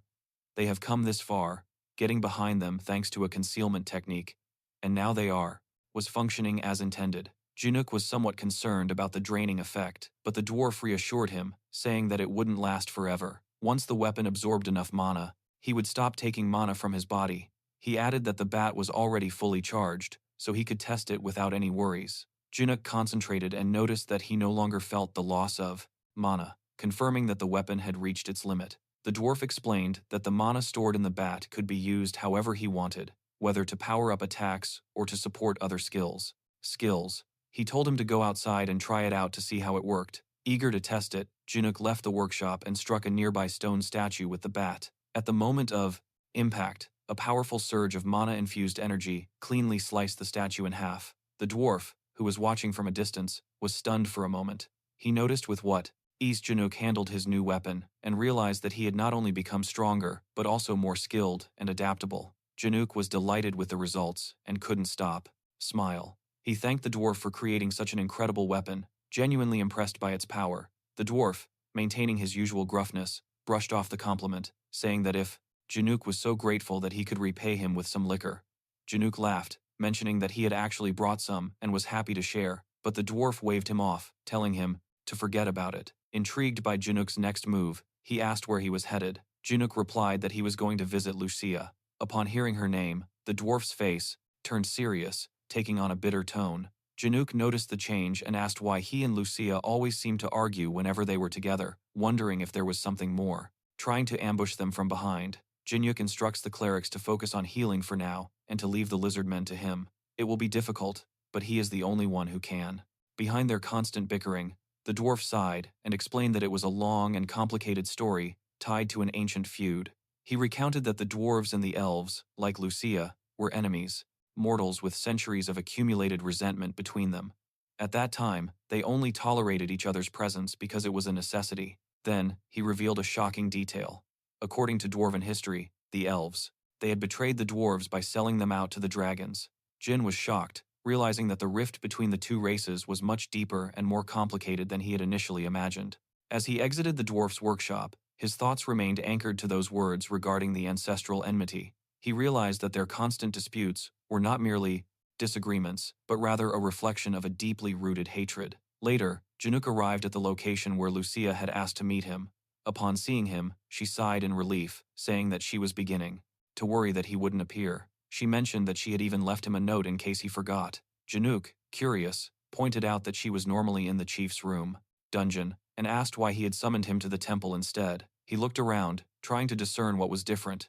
Lucia didn't respond immediately. Instead, she asked him to. He observed carefully, and she asked if he noticed anything strange. Jinuk scanned the area and immediately detected something odd. The temple entrance, previously visible, had completely vanished. Confused, he asked where it could have gone. Lucia explained that the temple had likely disappeared after Jinuk completed the dragon trial, a significant challenge he had faced previously. During a recent exploration, she had discovered something incredible, a dimensional teleportation magic circle hidden within the temple.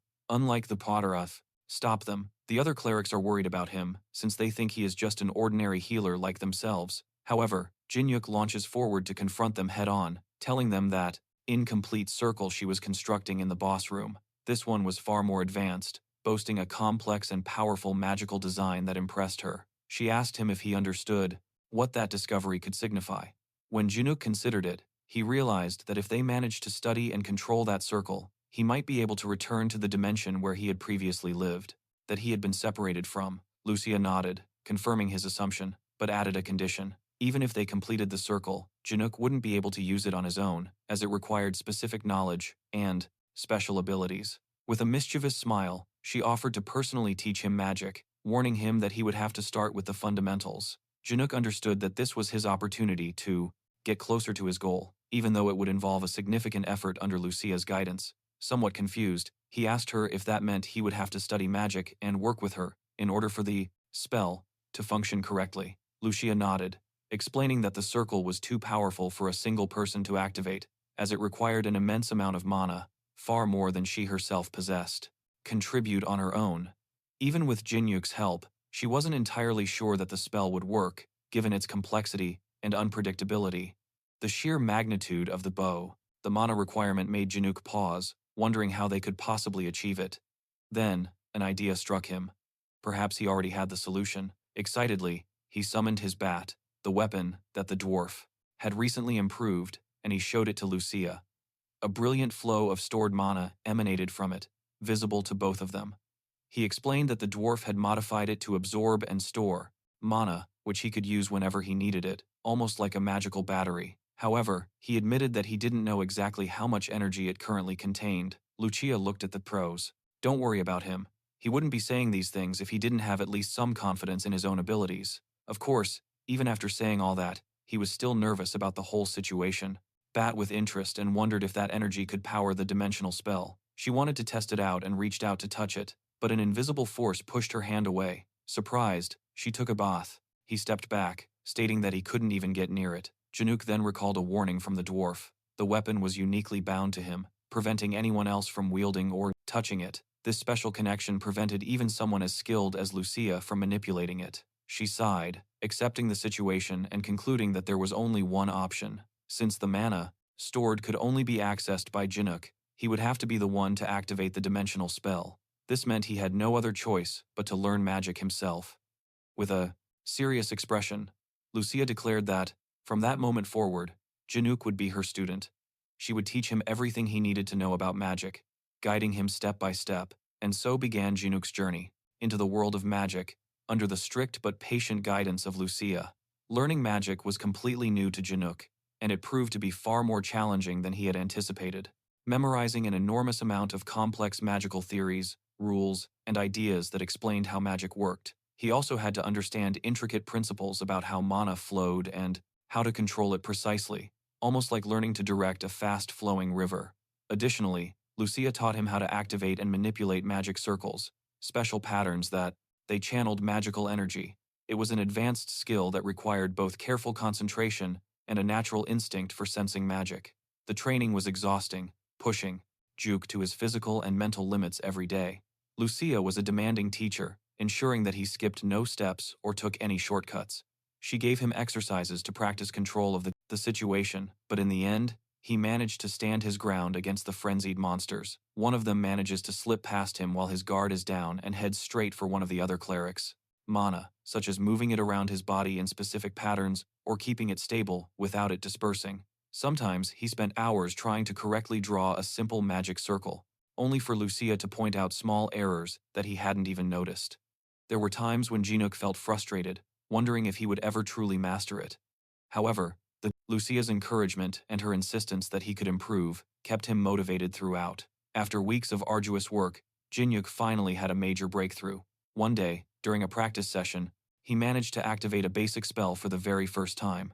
Excited, he called out to Lucia, wanting her to see what he had accomplished. She reviewed his work and nodded approvingly, saying that he had mastered the fundamental basics of magic. It wasn't perfect, but it was a significant step forward. Without pausing too long to celebrate, Lucia asked him if he was ready to move on to the next stage of training, which she warned would be even more challenging. Jinuk, still riding high from his recent success, enthusiastically accepted the challenge, ready to face whatever came next. Lucia made Jinuk sat down and asked him to pay close attention as he explained the next step. He then produced a detailed diagram of a magic circle that he had drawn based on his research. From the defective circle, the one they had previously discovered in the dungeon boss room, he had dedicated a significant amount of time to studying why that particular circle had malfunctioned, attempting to figure out what went wrong. He reminded Jinuk that dimensional teleportation magic demanded a tremendous amount of mana, far more than most individuals could manage alone. He believed that the person who created the flawed circle had attempted to modify it in order to control all of that mana on their own. The spell had technically been successful, but something broke. Jinuk chases after it, jumps into the air, and manages to stop it just in time, preventing it from attacking one of the clerics. His hasty attack leaves him vulnerable to a stab from behind during the process, resulting in a bizarre outcome. Jinuk's room from another dimension became linked to the dungeon as a result. This demonstrated that the spell was unstable and only partially functional. Successful. Jinuk frowned, wondering if there was any point in studying a magic circle that didn't even work properly. Lucia shook her head, explaining that focusing solely on the defective circle wouldn't be of much help. Now they had something much better, a complete and perfectly designed magic circle that they had found in the Dragon Shrine. By comparing the broken circle to the perfect one, they could pinpoint exactly what had gone wrong and correct it. This way, they could create a new, stable version of the spell that would work as intended. Jinuk realized how clever the plan was, to use the failed attempt as a guide to avoid repeating the same errors. With a clear objective, he and Lucia threw themselves fully into the work. From that day on, they spent all their time researching and constructing the perfect magic circle. They worked side by side, studying every detail of both circles and making countless trials. The process was intense, involving long hours dedicated to magical theories, precise drawings, and experiments concerning the flow of mana. It was exhausting for Jinuk, but exciting, because he was learning more about magic than he had ever imagined possible. Thanks to this arduous work, he developed new skills, a deep understanding of how magic worked, a growing curiosity and learning capacity, and an advanced mastery of the principles of dimensional magic circles, which enabled him to create and control these complex designs. The days flew by, filled with study, practice, and teamwork. Finally, after all their effort, the big moment arrived. Jinuk and Lucia found themselves, but thanks to the dwarf's chainmail armor, it barely affects him. The monster is surprised that its attack didn't work, and Jinuk seizes the opportunity to counterattack with a flosslines. In the sanctuary of the Dragon Temple, standing on the completed magic circle that they had worked so hard to perfect, Jinuk held his mana-infused bat, ready to use it as the key that would activate the spell. Raising the bat, he brought it down forcefully onto the center of the circle, where it would serve as the primary trigger for the magic. Lucia watched him attentively and he asked her if she knew what to do next. He nodded confidently, explaining that his task was to steadily channel mana from the bat into the circle to power it. He had practiced this step numerous times under Lucia's guidance, so he felt ready. Lucia gave him an encouraging nod and told him that she would let him know when the circle had absorbed enough mana. Everything was set, and the air crackled with anticipation. Standing side by side, they prepared to activate the dimensional teleportation spell, hoping that all their effort would pay off and open a stable portal to another dimension. As Jinuk began to pour mana into the magic circle, the lines engraved on the temple floor, they began to glow intensely, pulsating with vibrant energy. Lucia watched carefully, not missing a single detail, and quickly confirmed that it was working. She congratulated him on his good work and asked him to maintain a constant flow of mana, warning him not to break the rhythm. Everything seemed to be going perfectly, and Jinuk felt a surge of hope that they were finally managing to activate the dimensional spell. But then something strange happened. He noticed that his aura, the energy he used in combat, was beginning to leak out on its own, even though he had no intention of releasing it. Confused, he mumbled, wondering why it was happening. Lucia's head snapped towards him, and in a firm voice, she asked him what he was doing. She reminded him that she had clearly told him other incredible advantages, but despite all of that, Jinuk works part-time as a construction worker. This is because he doesn't have any money, and since all the guilds in the area are monopolizing the hunter jobs, he, bat swing to the face. In a way, he's actually holding them off all by himself. Thanks to him, they can focus on healing without worrying about a surprise attack. But that's not the only thing they did. To use mana, not aura, since both were completely different forces. Jinuk, equally bewildered, admitted that he had no idea how it had happened. It was as if the aura would act on its own. Before they could understand what was happening, Lucia's eyes widened in alarm as she noticed cracks forming on the ground beneath the magic circle. In an urgent voice, she shouted to Jinuk to step back. She jumped out of the circle, and Jinuk immediately followed. Seconds later, the entire floor shattered with a deafening crash, collapsing into a huge, dark chasm. The magic circle, brilliant, the result of months of painstaking work, disappeared into the hole. Lucia stared at the destruction and then glared at Jim, demanding to know what he had done to ruin everything. The circle, her key to returning to another dimension, was lost. Later, back at Jinuk's house, the atmosphere was heavy and tense. Lucia was sprawled on the floor, angrily munching on snacks with a frustrated expression. Angry expression. Beside her, Jinuk, with his head bowed low, sincerely apologized. He explained that he never thought the mana stored in his bat would transform into an aura and overflow like that, uncontrollably. Frustrated, Lucia retorted that it was no excuse, reminding him that mana and aura were completely different. Mana was for magic, and aura was for combat, and that he should have checked what was on the bat before using it. In a fit of annoyance, she threw a sandwich at him, which gently hit him on the head. Jinuk apologized again, explaining that every time he held the bat, his instincts took over, and he went into combat mode. That reflex might have caused him to unknowingly convert mana into aura. Trying to ease the tension, he pointed out that Lucia hadn't foreseen this problem either. She sighed, admitting that neither of them had seen it coming. But now they faced a bigger problem. Plays to their advantage. The lizardmen freeze as a new fighter enters the battle. Suddenly, a strong man joins the fray and eliminates one of the monsters with a single blow. The destroyed magic circle. How were they going to return to their own world? Jinuk felt a wave of guilt wash over him. He knew that his mistake had cost Lucia the opportunity to return home, something I had worked for so long. Determined to make amends, he promised her that he would find a way to fix everything and help her return, no matter the cost. He added that, in the meantime, if she needed something, she just had to ask him. Lucia, still in a bad mood, didn't hesitate. She asked him to bring her more food, but not just any food. She wanted the tastiest sweets he could find. Jinuk smiled at her quick response and commented that there was cake in the fridge. Lucia's eyes shone, and she told him to bring everything he had, that they would eat until they couldn't eat anymore. Amused by her enthusiasm, Jinuk went to open the refrigerator, but as soon as he did, a blast of icy air hit his face. It was so cold that he felt like it was piercing his bones. He stepped back uneasily, with a growing sense of foreboding, and muttered to himself, wondering what kind of strange and ominous cold that could be. Lucia, seeing him frozen in front of the Navarra, asked him what was wrong with a worried tone. Still shaken from the ice, Jimmy motioned for her to come over and take a look inside. When Lucia peeked her head in, they were both shocked.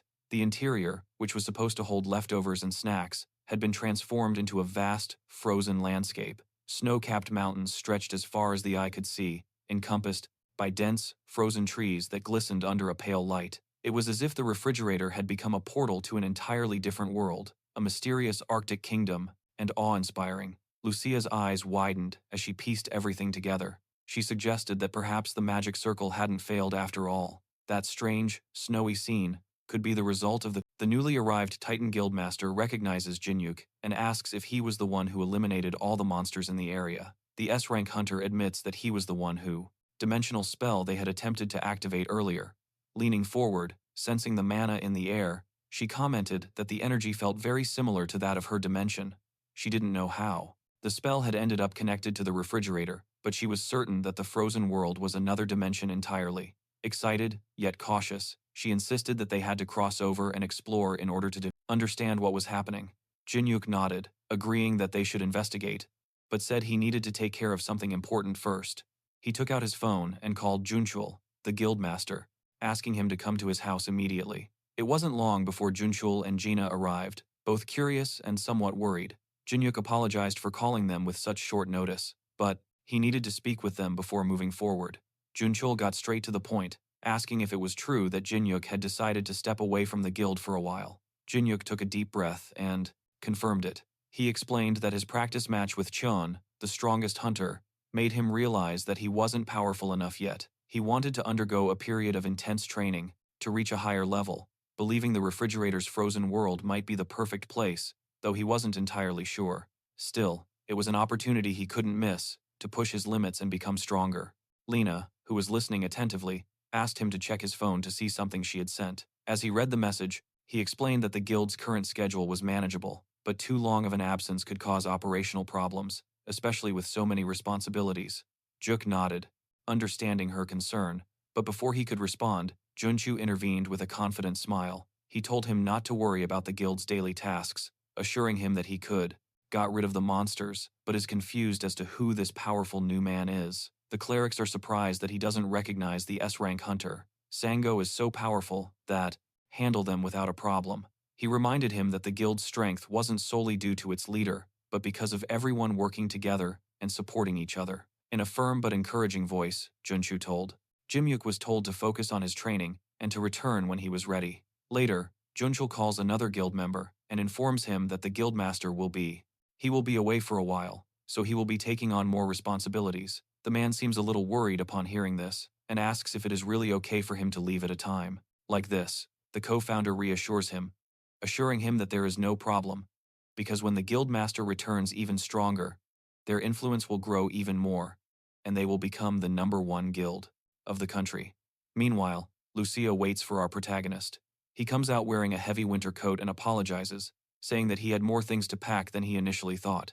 Then he hands her a special bow along with some arrows and reveals that it was the dwarf who instructed him to give it to her. She analyzes the weapon silently for a moment and comments that giving her just a few arrows isn't a big deal. However, his expression suddenly changes when he realizes that the arrowhead is of the highest quality. Jinuk seems excited, saying he had thought it was just a normal arrow because he threw it so casually. She mentions that the old man really cares about her. Lucia isn't ready to admit it just yet, but says that maybe one day she'll have to repay him favor. Finally, the two decide to go inside, and he immediately notices that it's a different dimension. They wonder where they should start investigating, and then come across a mysterious dungeon. Our boy gets excited and assures her that something is definitely hidden inside. She nods, and they both decide to venture into the dungeon. The dungeon turns out to be deeper, and, thanks to his presence, it seems the battle is about to end. With no time to waste, He rushes to join his subordinates in the battle, but not before promising to reward broader than they had expected. As soon as they enter, Lucia immediately senses some monsters running towards them. Cautiously, she stops him and warns him to prepare, as it's about to begin. The fight begins, and it isn't long before creatures appear. Yetis. The monsters leap aggressively towards them, and she asks our protagonist if he can handle them. With a confident smile, he assures her that he has everything under control. He summons his bat and claims he could defeat them with his eyes closed. She finds his boast amusing and retorts that he's bragging too much. The two begin to eliminate the monsters with relative ease. The protagonist attacks head-on, while Lucia provides support from the rear. As the battle progresses, she begins to realize just how effective those arrows are. Jinuk, feeling emboldened, decides to finish everything with one final blow. Simultaneously, the dragon god receives a message that the apostle has crossed dimensions. He listens to the dragon while seated on his throne, announcing that he will soon meet the apostle. The dragon still doesn't understand why he bestowed the rank of apostle to a human like him instead of a noble of the dragon race. Upon hearing this, the dragon god reveals that he chose him due to the man's destiny, as he was born to bring ruin to the world.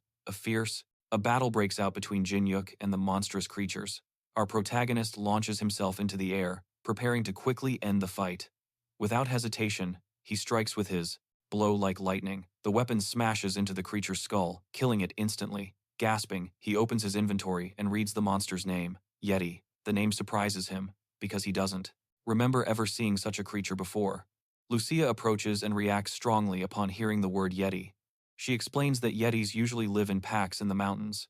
If what he just Jinuk appropriately for his assistance later. At a glance, it's obvious to anyone, including Jinuk, that S-rank hunters are in a completely different league.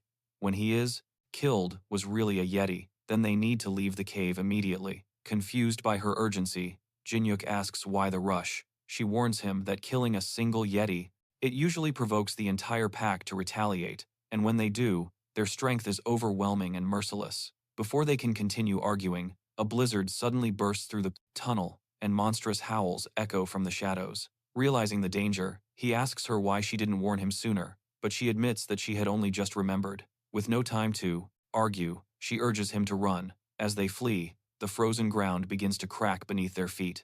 Despite the danger, he glances back at the advancing creatures and wonders if it's really necessary to flee, since in his opinion, the Yetis don't seem that strong.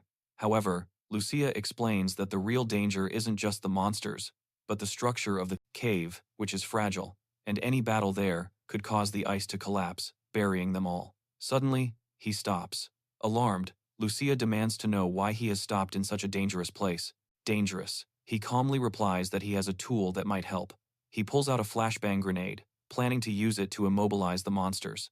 Just as he's about to throw it, something unexpected happens. Instead of continuing to chase after them, the Yetis begin to retreat back into the cave. Both Jinuk and Lucia are taken by surprise. The creatures that just moments before were charging at them now seem frightened. She peers into the depths of the cave and suggests that the Yetis might be sensing something even more dangerous. She believes that their instincts are warning them not to venture any further. The protagonist is surprised by the idea that there could be something so terrifying deep within the cave, something capable of driving away an entire. Nearby, he transforms into the true monster of the battle. He lands directly in the middle of the fight, and his presence immediately lifts the spirits of everyone present, with the exception of Doyun, who seems pack of Yetis. She confirms that she senses a strange and powerful magical energy, unlike anything she has ever sensed before. Dark, twisted, and deeply unsettling. She proposes that the only way to uncover more is to press onward. They continue forward until the tunnel opens up into a vast, hidden space. A massive structure, blanketed in snow, rises from the mist. Lucia indicates that this is the source of the dark energy they have been sensing. Jinuk decides that they should investigate it more closely, though Lucia remains tense, warning that the aura surrounding the place is disturbingly unnatural. Even she, who has never known fear in combat, feels a heavy unease in her chest, as if something inside the structure is observing them. Elsewhere, in a different space enveloped in darkness, the dragon god remains alone. He whispers that he has finally found what he was looking for. The final messenger has arrived, and now all that remains is to await what is to come. Meanwhile, the two begin to advance toward the temple. The cold is intense, and the atmosphere feels tense, as if something dangerous is watching them. We'll wait further ahead. As they venture deeper, They spot a man standing silently in the distance. Jinuk senses something strange about the man, and Lucia warns him that an energy emanates from him. Dark. He wonders if the man is still human, and suggests trying to talk to him, but she quickly replies, no, adding that she has never felt mana like that before. At that moment, the man begins to speak. His voice is rough, and he says he didn't expect anyone to make it this far. He asks if they were sent by him. Jinuk replies that they only came to investigate because they felt an ominous mana, and asks the man who he is. Suddenly, the man becomes enraged and shouts that intruders cannot be allowed to leave after having seen this place. The atmosphere, upset that the guildmaster has shown up. While there is nothing wrong with a guildmate arriving to provide support, Doyun's pride prevents him from accepting it. Sango immediately becomes dense. Lucia tells Jinuk to back away immediately. Suddenly, she remembers who that man is and reveals that he is actually a dragon. The environment around them changes and the man transforms into a massive red dragon right before their eyes. The dragon announces that they have trespassed upon sacred ground and must pay the price. Lucia prepares for battle, asserting that he has faced dragons before. The protagonist is stunned and can hardly comprehend what's happening, but he prepares to fight regardless. Then, all of a sudden, everything freezes in place. The wind stills, the fire dies out, and even the dragon and Lucia are rendered motionless. Jinuk is bewildered, noticing that even she is unable to move. A deep voice echoes, saying, "Time has been stopped." A figure in a black cloak appears in the air. He doesn't walk on the ground, but seems to float or tear through the very fabric of space. Jinuk asks him who he is. The man replies that his name is Ordo, and that he is the one who created the dragon Tiamut. He also proclaims himself to be the god of this world. The protagonist is taken aback, unsure if he should believe him. Ordo tells him no. Whether you believe it or not is irrelevant, as it remains the truth. He explains that he has been observing humans for a long time. Initially, he was pleased with their way of life, but then they began to fight among themselves, causing destruction. He didn't want humanity to destroy itself, so he became a god to protect them. He created monsters to give them a common enemy, and granted power to people by transforming them into hunters. At first, it worked, and the humans cooperated, but soon they started using their powers against each other again. Ordo states that Jinuk has also used his strength in that manner. He adds that Jinuk should never have become so strong, and that, in order to become his apostle, he should have had to overcome many more trials. But his plan failed because of control of the situation, issuing orders to the hunters in combat, and capturing the attention of everyone around him. With that accomplished, he doesn't wait for the guild members to clear the area, and unleashes an anomaly from another dimension. A powerful mage transported the dungeon to his room, which allowed him to become stronger sooner than anticipated. Ordo attempted to destroy the dungeon when Jinuk entered for the first time, but the dragon god inside blocked him, so he gave up on the attempt. Due to the effects of the dungeon, he was unable to locate him until recently, when the presence of the dragon god disappeared. Now, he can finally face him face to face. He reveals that he had already marked him as his apostle long ago, planning for him to become a powerful protector of humanity, someone capable of bringing peace and standing at the top of the world. He offers him that position, assuring him that it is a legitimate place, but at the same time threatens him. If he refuses, he will have to die simply for having seen that place. The protagonist reflects and then calmly answers no. He admits that he desired that kind of power and destiny before, but now refuses to follow Ordo. He accuses him of knowing how much suffering he endured, and yet doing nothing to help him. Now, asking him to serve as his apostle is nothing more than manipulation. The protagonist tells him he'd rather die fighting than be someone's puppet. The man laughs at his response, calling him a fool for not understanding his grander plans. Then, the focus shifts. He rises into the air and declares that if Jinuk doesn't want to join him willingly, he'll use another method. He introduces a creature called Tiamut, which he created after capturing an ancient dragon from another world. It's his most powerful creation, and he assures everyone that nothing can stop it, neither hunters nor monsters. His plan is to use this creature to destroy everything and build a new world inhabited only by those who love peace. Jinuk will be the first sacrifice to this being. Even facing such a terrifying threat, our boy doesn't back down, grits his teeth, and tells Ordo, powerful attack on the ground, creating a shockwave that sends all the lizard men flying through the air. His single blow was sufficient to eliminate a large number of them in one fell swoop, in a matter of to let him face it. He then lunges directly at the dragon-like creature, even though it seems like certain death. The man is impressed by Jinuk's bravery, but he says it's pointless since it will be left behind anyway. Meanwhile, underground, a dwarf finishes forging a shiny new suit of armor, muttering to himself that it took longer than expected to make, because the previous armor was too worn out. He remembers Jinuk and jokes that he had better bring him good liquor as thanks. He thinks back to how weak Jinuk used to be when they first met, but little by little, he became one of the strongest on the continent, probably with the help of that noisy elf. He also wonders what they will bring back this time, and laughs, thinking that maybe they'll even bring back a dragon. Back in the battle, Ordo snaps his fingers, and the gigantic creature comes to life.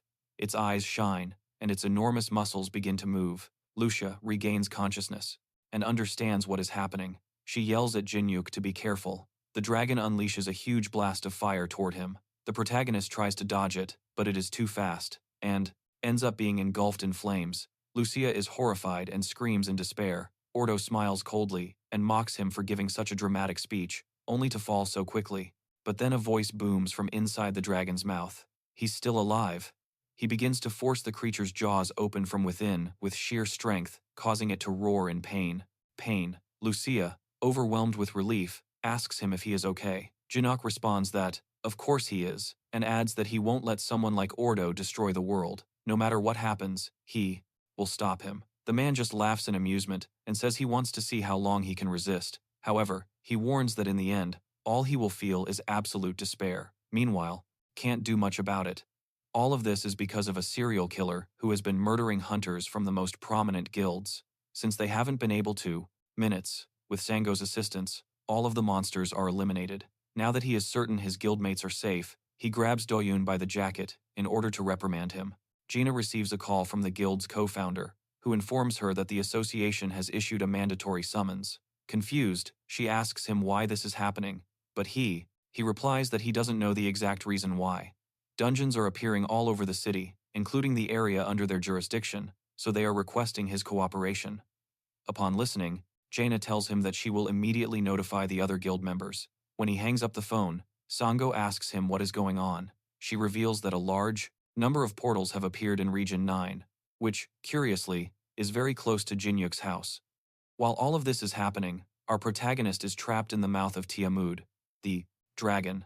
Lucia is worried, because if he doesn't get out soon, he could burn to death. The protagonist struggles to escape, but the dragon is too strong, and he cannot force its jaws open. Suddenly, the elf shoots an arrow that hits the dragon directly in the head.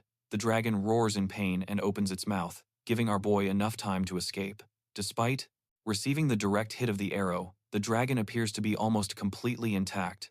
When Jinuk falls to the ground, the beast furiously rushes toward him, intent on finishing him off. He immediately gets back on his feet, thinking that it doesn't even give him time to breathe. The dragon crashes down to the ground and uses all of its strength to crush him. At the same time, Lucia tries to shoot another arrow, but the dragon detects her presence before she can even release it. It brutally strikes her with its tail, sending her flying through the air. The protagonist finally understands just how powerful this dragon is, since it managed to knock her down with a single blow. With her out of combat, the creature once again focuses all of its attention on our boy. With the pressure mounting, Jinuk understands that was he thinking when he risked his own life and the lives of his subordinates by confronting the monsters? He claims he only wanted to protect the guild's reputation, but Sango knows the truth. No other choice but to fight with everything he has. Ordo is somewhat disappointed in the protagonist and believes that everything is over. He orders the dragon to annihilate him, but something is wrong. After using all his strength, the beast still can't crush him. The dragon is stunned, unable to believe that a mere human is capable of resisting his power. Jinuk begins to counterattack with everything he has, unleashing the power he obtained in the Dragon Temple. He unleashes all of his energy, screaming at the top of his lungs, forcing the creature to retreat. It can't believe that someone like him is capable of withstanding so much power. Even Ordo is shocked and refuses to accept that what he is witnessing is the power of the dragon god. Meanwhile, the dragon remains on his throne and announces that the time has come to act, as his apostle has finally awakened his true power. He rises from his seat and declares that today he will settle that old debt. Back in the other dimension, Ordo can already feel the change in energy and recognizes it as a sign of the dragon god's arrival. Even Jinuk feels strange, because he didn't expect the dragon god's power to be so immense. Furthermore, he notices the dragon mark that has appeared on his wrist. Ordo also notices the symbol from above and wonders if the dragon god has truly made him his apostle. He knows he must eliminate him before he arrives, so he orders the dragon to kill him immediately. Yamud obeys and launches a massive wave of fire against our protagonist. Surprisingly, the flames, which seemed deadly just a minute ago, no longer intimidate him at all. Now he feels like he's at a level where he can easily defeat the beast. Suddenly, he hears a voice ordering him to stop. For a moment, it seems as if time itself has frozen. Jinuk thinks that Doyun only wanted to protect his own pride. The two stare intently at each other until one of the guild members reminds him that he needs to dismiss the clerics who helped clean up the scene. It's Ordo's doing, so he yells at him, asking if he has anything else to say. However, the man is also confused and replies that he didn't stop time. At that instant, he listens to the dragon god, asking why he has been so difficult to find. His eyes widen as he realizes the dragon god is right there. Ordo also didn't expect him to appear so fast. The protagonist looks up and notices the old man flying above them, asking what he's doing there. The dragon god turns to Ordo and confronts him, demanding how he dared to kidnap a dragon who was like a son to him. Apparently, he had kidnapped him and turned him into this monster called Tiamut. The dragon god asks him why he did it, despite knowing it was wrong. The guy starts making excuses, saying it was something he had to do for the good of his world. He claims that, as a god, he should understand. But the dragon god sees through those lies and responds that creating a monster from his stolen son, with the purpose of destroying his world, was unnecessary. He only did it for personal satisfaction, even now. He's trying to kill his own apostle simply because he doesn't like him, which enrages Hordo. Hordo argues that he did everything to bring peace to their world, and that this sacrifice was a small price to pay for that peace, acting like he's Thanos. Hearing all of this, the dragon god turns to Jindyuk and asks if any of it makes sense to him. Our protagonist then launches himself against Hordo, telling him that everything he's saying is nonsense. Hordo asks Jindyuk if he's even aware of the situation he's in, pointing out that he's interrupting a conversation between gods. He attempts to stop time by snapping his fingers, but nothing happens.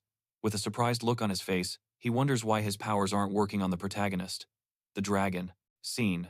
The guildmaster calms down and approaches the hunters to thank them personally, especially Jindyuk, who is the main reason so many.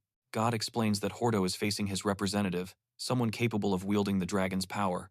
In other words, he's facing someone with power equivalent to that of a god now. The moment has arrived for him to be defeated by the very human he looked down upon. Without wasting a second, our protagonist begins to attack him with his bat. Ordo manages to block his first blow, but Jinuk's immense strength quickly overwhelms him. Jinuk yells at him that they don't need a god who wants to destroy their world, and throws him against the ground. The impact causes a massive explosion, covering the entire area with smoke. When he opens his eyes, he finds himself in another plane, in the middle of space. In front of him is Ordo, who tells him not to worry. Seeking answers, Jinuk asks him what he is trying to do. The subject explains that he simply altered the dimensions because he wanted to talk. He recognizes that he lost the battle, and admits that receiving a blow from him completely changed his perspective. It made him realize that being a god doesn't mean knowing everything perfectly. Therefore, he decides to abandon what he planned, and, instead, assume the responsibility to guide the entire world. As his body begins to fade away, he tells the protagonist that he will be watching everything, and that he must prove to him that he was mistaken. Jinuk isn't sure if he can shoulder such a huge responsibility, but Ordo has already made his decision. He makes him the new administrator of the world, and our protagonist returns to the other dimension. The dragon god asks him if he had a good talk, and explains that Ordo gave up everything and decided to trust humans once again. He even returned the dragon, ensuring that he himself would watch over the new world from now on. Before leaving, the dragon god reminds him that it is his duty to bring peace to their world. He assures him that he will be encouraging him and people survive today. As a show of gratitude, he offers Jinuk the opportunity to join the guild immediately, bypassing the standard registration process. That's something Doyun cannot accept. Says that he must become an administrator worthy of recognition, even by the gods themselves. Jinuk is left wondering if he really has become the administrator of this world. At that moment, he hears Lucia's voice calling out to him. He rushes over to her and asks if she's all right. She reveals that she nearly died, but the dragon god healed her body, allowing her to recover. With everything resolved, our protagonist invites her to return home with him. However, she mentions that this isn't her original world, meaning she can't leave. This saddens him somewhat, and he asks if that means they will never see each other again. They both bid farewell and go their separate ways as he watches her world from above. He remembers how it all began when a dungeon suddenly appeared in his room out of nowhere. He never imagined that a low-level hunter like himself could become the administrator of the world. He still doesn't understand what Ordo saw in him to bestow such immense power upon him. But what he knows for sure is that he must guide humanity down the correct path so that it doesn't stray. He will accomplish all of this while communicating with others, building a better world, as just another human being, and as an administrator ushering in a new era. He quickly intervenes to disparage Jinuk, claiming he was simply lucky. Sango, however, doesn't hesitate to remind him that this former low rank saved so many lives that would have been lost if it weren't for his stubbornness. He then forces Doyun to apologize to Jinuk, which is already a major blow to the pride of the deputy guildmaster. Even so, Jinuk respectfully declines the offer. He doesn't want to be part of any guild that allows people like Doyun to wield any kind of authority. That's the final straw, and Doyun launches himself at him with an enhanced punch, but a defensive bat straight to his stomach is enough to stop him dead in his tracks. The blow is enough to knock Doyun out immediately. The incident is so noteworthy that it appears in a news article the very next day. The higher-ups at the Titan Guild can't stand what happened to Doyun. Not only was he publicly humiliated, catching him would mean the guilds have been monopolizing all the hunter jobs in the area. However, today appears to be Jinyuk's lucky day. A loud noise, followed by screams, by a mere C rank, but he was also stripped of his authority as deputy guild head. They demand that the C rank appear before them to explain his behavior. Sango, on the other hand, disagrees. Not only did Doyun risk the lives of multiple guild members for the sake of his pride, but he also attempted to attack someone who he fought for their guild. That's more than enough reason for his dismissal. This silences the gathered people, who have nothing more to say. He instructs the men to, they leave. The guildmaster's thoughts return to the extraordinary S-rank hunter he witnessed the other day. Before he becomes even stronger, he must get Kan Jinuk to join his guild, no matter the cost. The man in question is currently lying lazily in his apartment, enjoying a drink while reviewing his expenses. Because he earned a lot of money from hunting, he's been spending more than usual, pushing his expenses to an absurdly high amount. If he had known things would turn out this way, he would have accepted the extra payment that the Titan Guild made him an offer. At the end of the day, however, it doesn't matter, because he has a much better way to make money. After a well-deserved rest, he returns to the dungeon to collect more monster corpses. Hunting the same old monsters isn't enough for him anymore. Now that he has become stronger, he needs stronger opponents, so he ventures deeper than usual on the second floor, and finds himself facing a small army of orcs. One of them tries to attack him from behind, but he manages to successfully dodge the attack before counterattacking with a blow of his own.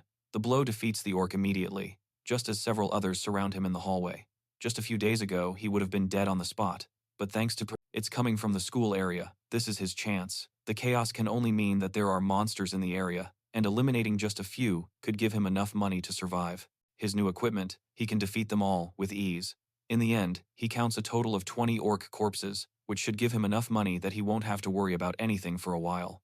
A full year passes. Since he still has plenty of stamina, he decides to venture a bit further into the dungeon and ends up entering the third floor, known as the Labyrinth of the Temple Guardian. At first glance, there don't seem to be any monsters in the area, but the feeling of calm is shattered almost immediately by a massive tremor that shakes the ground.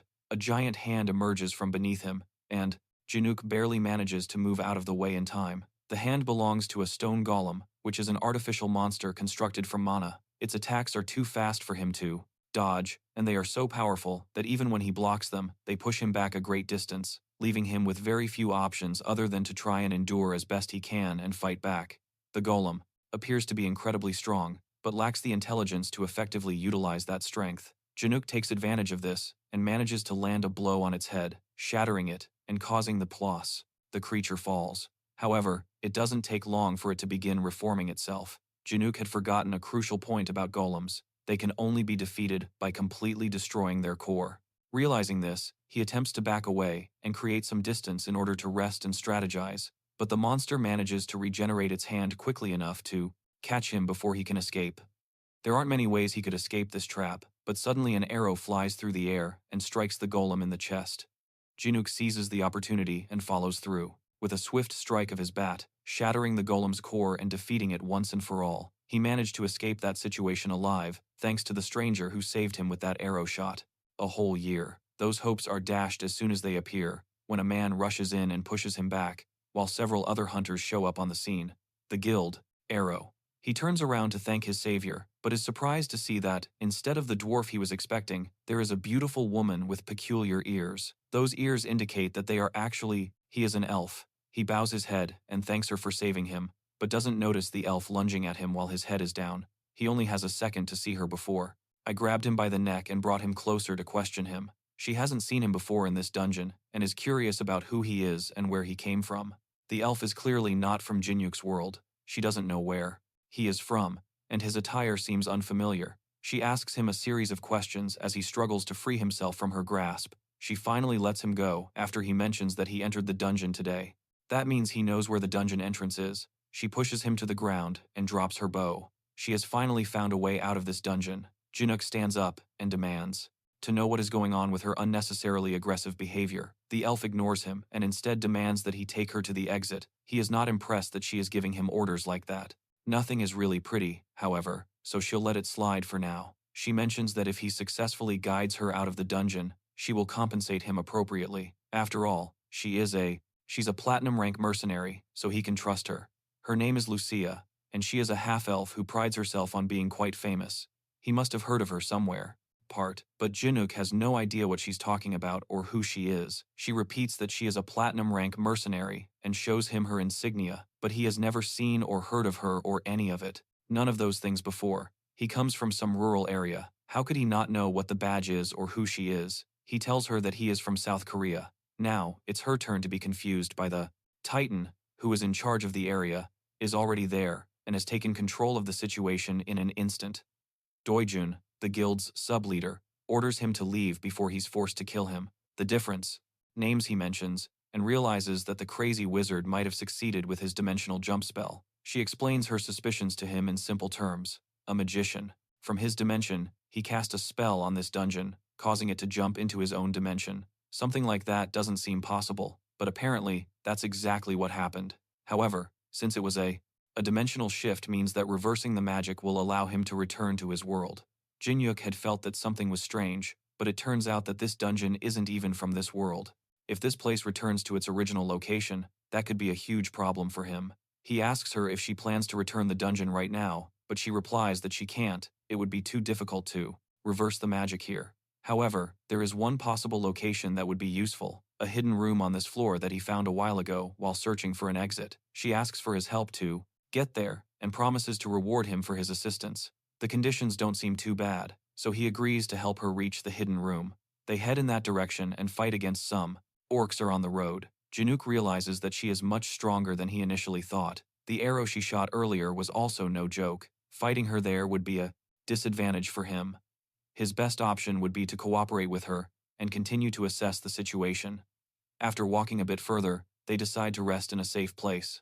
Jinuk had packed some chocolates in his pockets for emergencies and gave her one to eat. She liked it immediately and asked for more. After finishing off his entire supply, she asks for even more.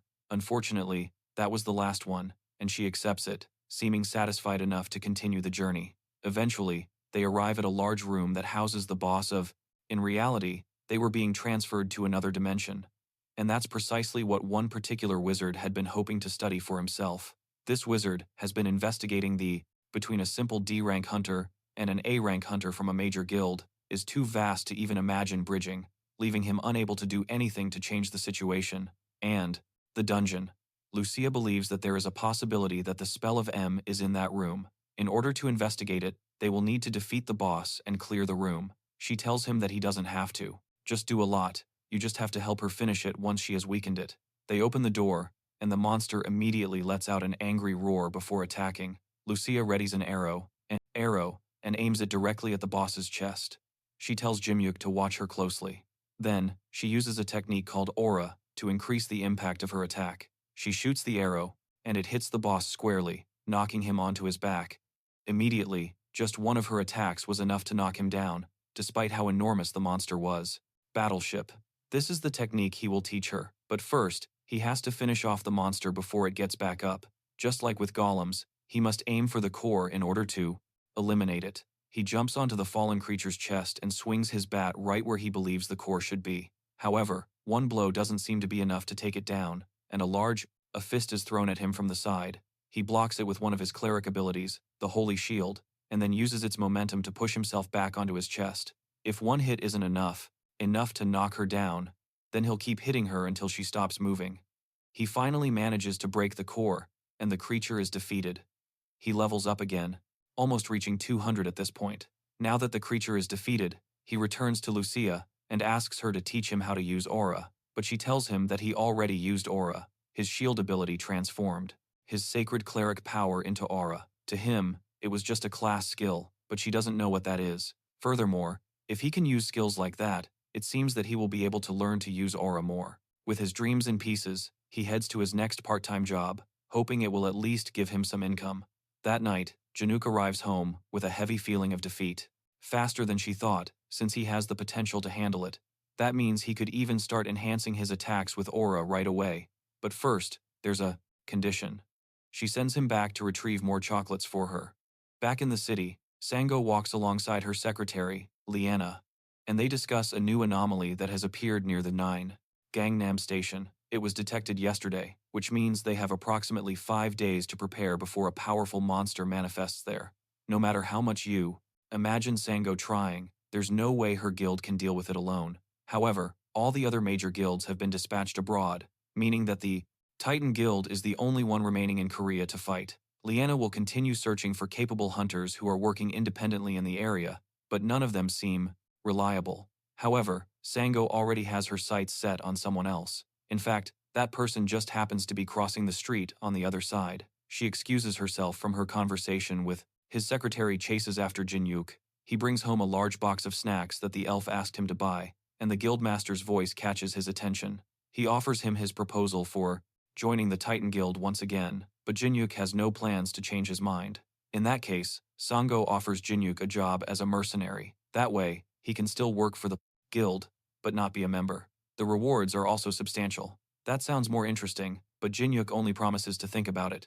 He returns to the dungeon and presents the snacks to the elf. She eats them with pleasure, and it is obvious that they do not have this type of food in her world. After her hearty meal, Jinuk asks her why she is eating in the basement when they have already defeated the... Suddenly, a sound coming from the back of his apartment grabs his attention.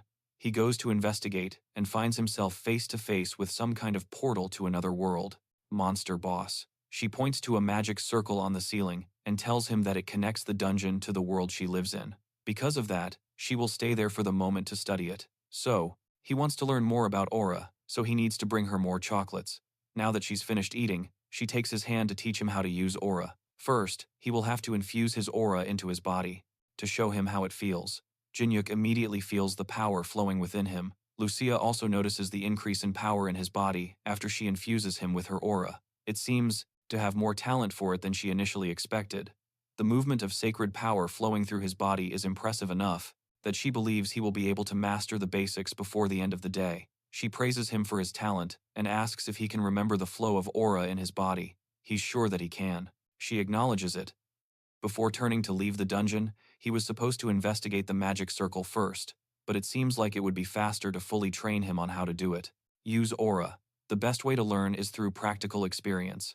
She takes him to a different section of the dungeon and throws him into a horde of monsters. He battles an army of goblins and kobolds simultaneously, but manages to defend himself. While collecting their bodies, he turns to Lucia and asks her why he suddenly has to fight a horde of monsters. When she told him that he would learn how to use aura, she explains that this is how he will learn. Although she infused some mana into his body so that he could feel it, he will have to perceive the rest on his own. And to do so, all he has to do is learn to activate it using his sacred power. And there is no better way to acquire that instinct than in the middle of... Upon closer inspection, he comes face to face with some goblins. The goblins seem to see him, which doesn't make any sense to Jinuk.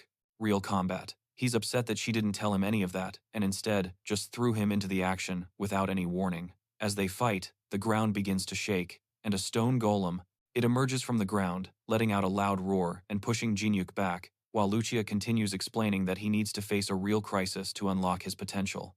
All he has to do is concentrate and try to feel the sacred power emanating from the shield he generates with his ability. The shield is made of aura, so once he masters it, he will be able to wield it quickly. That's easier said than done, since he doesn't consciously activate the sacred shield. How is he supposed to feel the aura of something that activates automatically?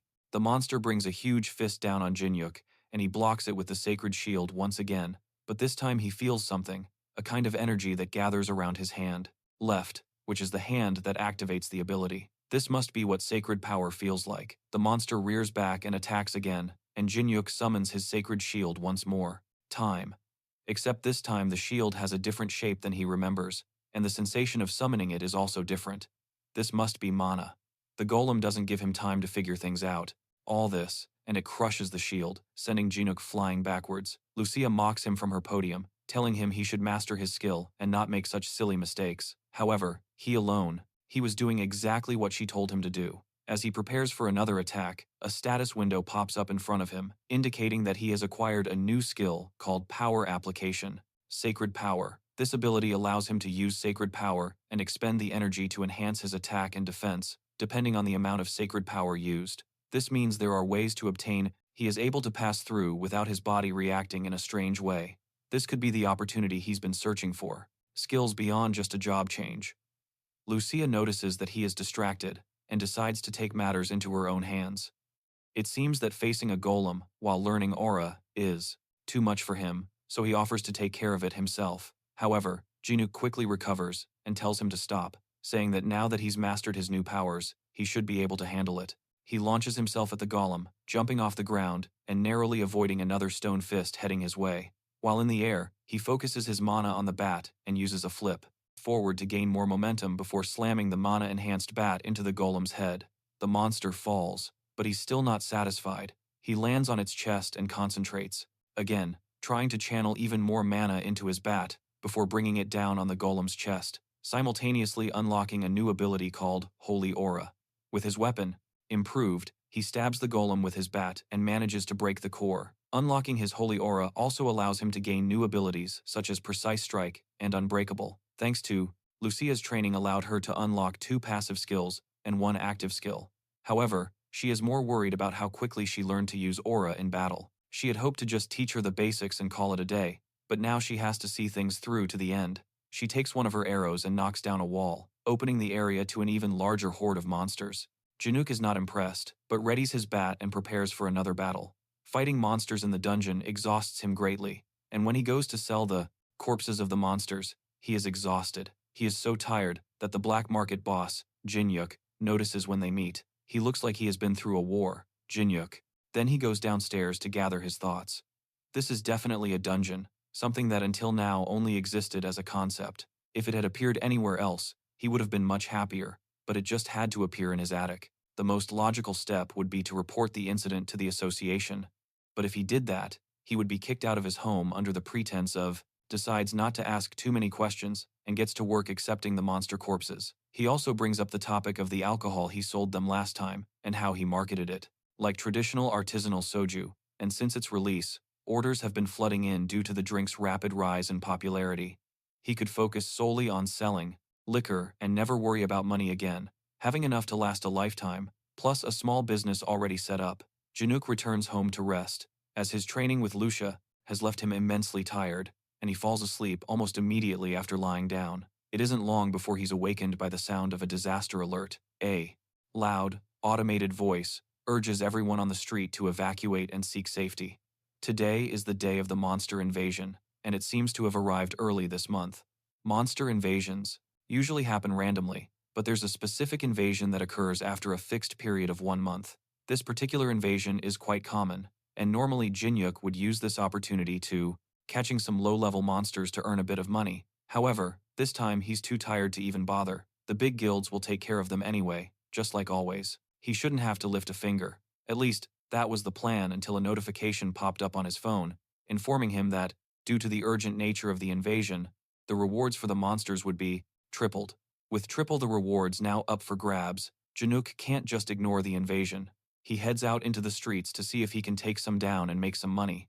Meanwhile, security officials are guiding people and trying to clear the streets, while the Titan Guild fights against hordes of monsters rampaging through the city. The security line is all ready. An on-site investigation was underway, so the only viable option was to keep everything for himself. The first thing he needed to confirm was whether the monsters could cross to the other side of the breaking down due to the sheer number of monsters trying to break through, and Sango is running out of stamina to continue the fight. No matter how many she takes down, more just keep appearing. Guild members are already at their limit, and even though they seem to have the advantage, things aren't looking too promising. The guild secretary watches the fight with concern from a safe location. Although everything seems to be going well thanks to the guildmaster, she can see that they are pushing themselves too hard. If only they had one more powerful hunter to turn the situation around. Her mind wanders to a man the guildmaster had considered promising not long ago. She picks up her phone and calls Jinuk. He is in the middle of fighting some goblins when he answers. She offers him the opportunity to fight with the Titan Guild, and in return, he will be heavily compensated. He asks for 5 times the normal compensation, and she suggests they meet at a predetermined location to discuss it further. When they meet, she offers him 4 times the compensation instead, and he reluctantly accepts. With that, she gives him a device that will track how many monsters, so they can keep track of how much he has contributed to the guild. If he makes an above-average contribution in the fight, then he will get everything he is asking for. Now that he has secured the opportunity to showcase his skills and receive appropriate payment for it, he heads toward the fight to offer assistance. Yena watches him leave with reluctance and wonders if he will live up to the expectations that Sango has for him. He once managed to take down Doyun purely by luck, but his abilities are still uncertain. He arrives at the battlefield and immediately goes after a crazed ogre, shocking the entire crowd. He manages to kill it with one swift blow, leading everyone to believe that he must be at least portal. At least they couldn't see him, which was a good thing, since with his current abilities he could only take on 2 or 3 goblins at most. If more monsters crossed over at once, there would be an A-rank hunter. The rank is close, but Jinuk believes that with his current abilities he must be stronger than an A rank. He takes a moment to drink a mana potion and recharge himself. Thanks to Lucia's intense training, she has managed to reach level 200. Normally she wouldn't be able to face an ogre, but as long as she manages it well, she should be able to keep up with a hunter. S rank. He currently has over 15 mana potions, which means that all the monsters around him are nothing more than opportunities to make money. In another part, Doyun takes down monsters alongside his guildmates. He notices that the monsters are decreasing drastically and turns to see a group watching someone taking down monsters with ease. He goes over to see and spots the one person he hates the most at the moment. He shouts orders to the stunned hunters, telling them to stop daydreaming and get back to fighting monsters. Why was this guy here, and who invited him? Just seeing Jinuk reminds him of their last encounter and how their embarrassing moment was broadcast everywhere. Parts in the news. Last time must have been pure luck, but this time, since he's alone, there would be no problem eliminating him and taking his place. With that in mind, he runs toward Jinuk with the hope of correcting his bad habit of being in the worst place at the wrong time. Unfortunately for him, the S-rank hunter notices him too soon and manages to counter his attack, sending Doyun flying and knocking him out once again. He's too busy to entertain this random lunatic. Meanwhile, Sango faces off against a crazed minotaur. His mana is almost exhausted, and he's run out of stamina. The minotaur raises his club to attack, just as Sango considers the idea of retreating and regaining his strength, but before it can hit him, no chance of defeating them. With nothing to lose, he takes a deep breath and passes through the portal, appearing on the first floor of a dungeon labyrinth. He barely has time to look. Voice calls out from behind him, and Jinuk jumps from above, grabs the minotaur by the horn, and throws it to the ground. The fact that an S-rank hunter took down a minotaur with one hit would be nothing. Easy. It seems his judgment of Jinuk was correct. After defeating the monster, Sango approaches to show her appreciation for his help. Jinuk tells her that the guildmaster called him, and he promised a good payment in exchange for his help, so there was no need for thanks. Sango then seizes this opportunity to ask him once again if he will join her guild. If he joins, forces with them, then opportunities like this will continue to arise. Jinuk takes a moment to consider it, and then tells her that once they are finished dealing with the remaining monsters, he will think about it. He will think about it. While they are talking, Sango receives a call from Yuna. She tells her to look at the sky. The clouds had darkened, and the key had become fiery with lightning. Something huge and threatening was lurking in the clouds, and it didn't look friendly. It shot lightning at everything it encountered, both monsters and hunters, and damaged buildings. While he was flying, he was so high up in the sky that their abilities couldn't possibly reach him, effectively making him impossible to attack. Sango suggests returning to her guild to assess the situation and invites Jinuk to join them. Jinuk reluctantly agrees, and together they return to his office. From there, They conduct various tests and determine that nothing they've done thus far has been able to affect him or defend against his attacks. Everything they've attempted to stop him has been either nullified or completely destroyed. They need to find something with an enormous amount of firepower that can also destroy targets from long range. Lucia immediately comes to mind, and he realizes that there might be a way to bring him down after a round before a goblin attacks him from the left. He narrowly dodges a blow aimed at his face and retreats towards his attic. The goblin looks around, confused, swinging at the bada everything. While Jinuk heads out to find Lucia, the Titan Guild executives gather to discuss the favoritism that Sango is displaying towards a C-rank hunter. The other guild members try to brainstorm alternative strategies to defeat the monster without depending on Jinuk, but there's simply no other viable option. All other methods are guaranteed to fail, so the only remaining option is to trust the one hunter who has a plan. They could contact another guild called Gaitia, a large guild filled with A-rank hunters and high-ranking mages. Unfortunately, those guys don't care about minimizing casualties, and blindly calling them in would result in a high death toll. The other members in the room fall silent, realizing that they really have no other choice but to wait. Back at the apartment, Jinuk exits the portal with Lucia, thanking her for agreeing to help and promising her all the treats from his world, as she wants, as a reward. Together, they head to the top of the Titan Guild headquarters, and Jinuk shows her the monster that is terrorizing his city. He asks if she will be able to defeat it, and she's certain that she can handle it. The creature is so large that she could hit it with her eyes closed. The monster is level 300, the highest level ever recorded. She assures him that she can defeat it, but she'll need some assistance first. The building's roof is too fragile to withstand its power, so she needs him to create a shield to absorb most of the impact, otherwise several buildings will be destroyed. With everything properly prepared, Jinuk calls the guild leader and inquires about the potential damage to the area once they defeat the monster. Damage to the buildings will be unavoidable. Sango tells him not to worry about it and to just focus on taking down the monster. With that, disappearance of these monsters for a long time, and although he still has no idea why or how they are being teleported, he is more focused on how he can obtain that power for himself. With all the air because it can't find him, it seems they really can't see the portal, and that means they can't cross to the other side either. Now that he knows that, he has no reason to be afraid. He grabs a bat. Decided, Jinuk prepares a shield, while Lucia loads 2 arrows to finish off the beast.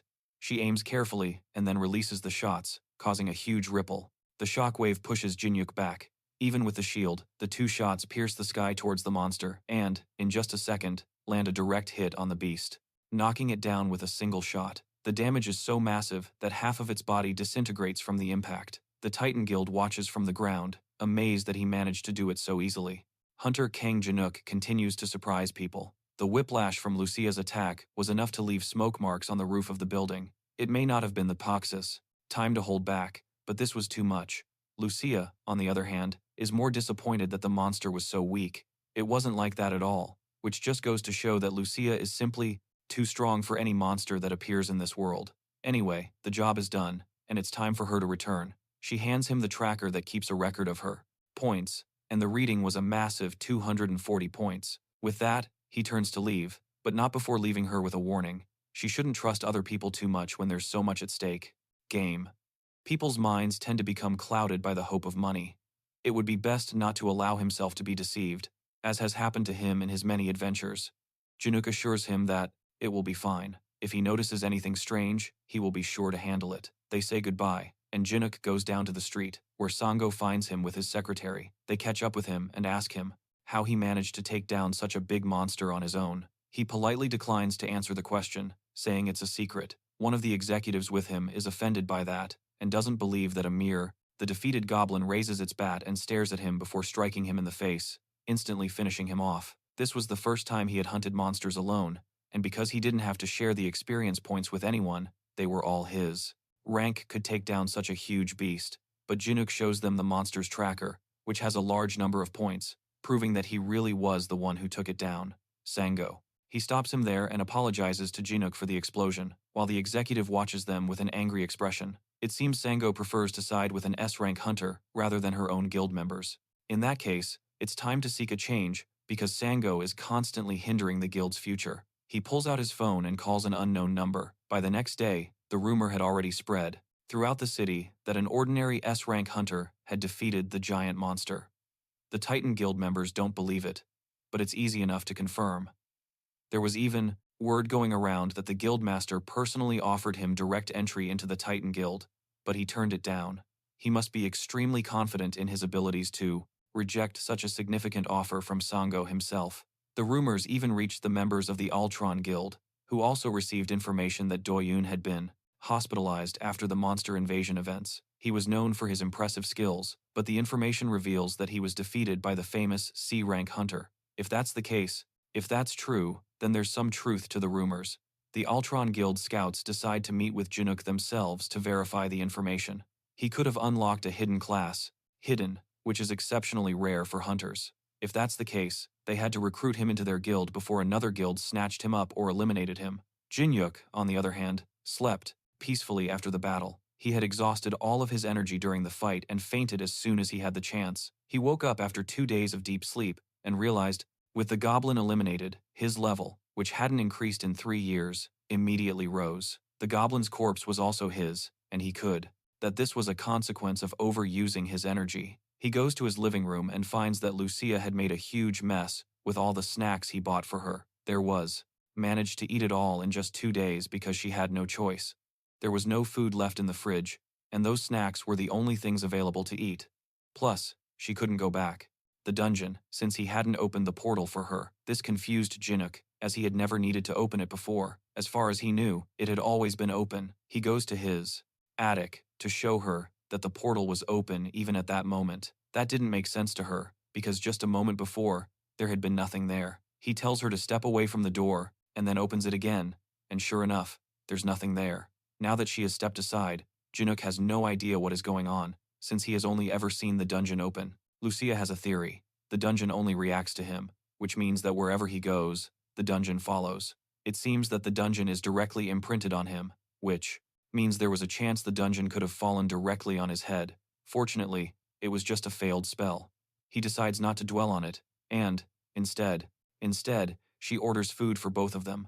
She wonders how he managed to find his way back home after they defeated the monster, since she had cast a suppression spell on him, recognition that should have made it impossible for anyone to find him. Jinuk asks her why she would do something like that in his own house. She explains that while he was sleeping, some strange people kept showing up. They were from guilds called Ultron and Guardian, and they were so annoying that she decided to make sure they could never come back. Jinuk is confused, wondering why those big guilds get up to 3 million if he sold it in the right places.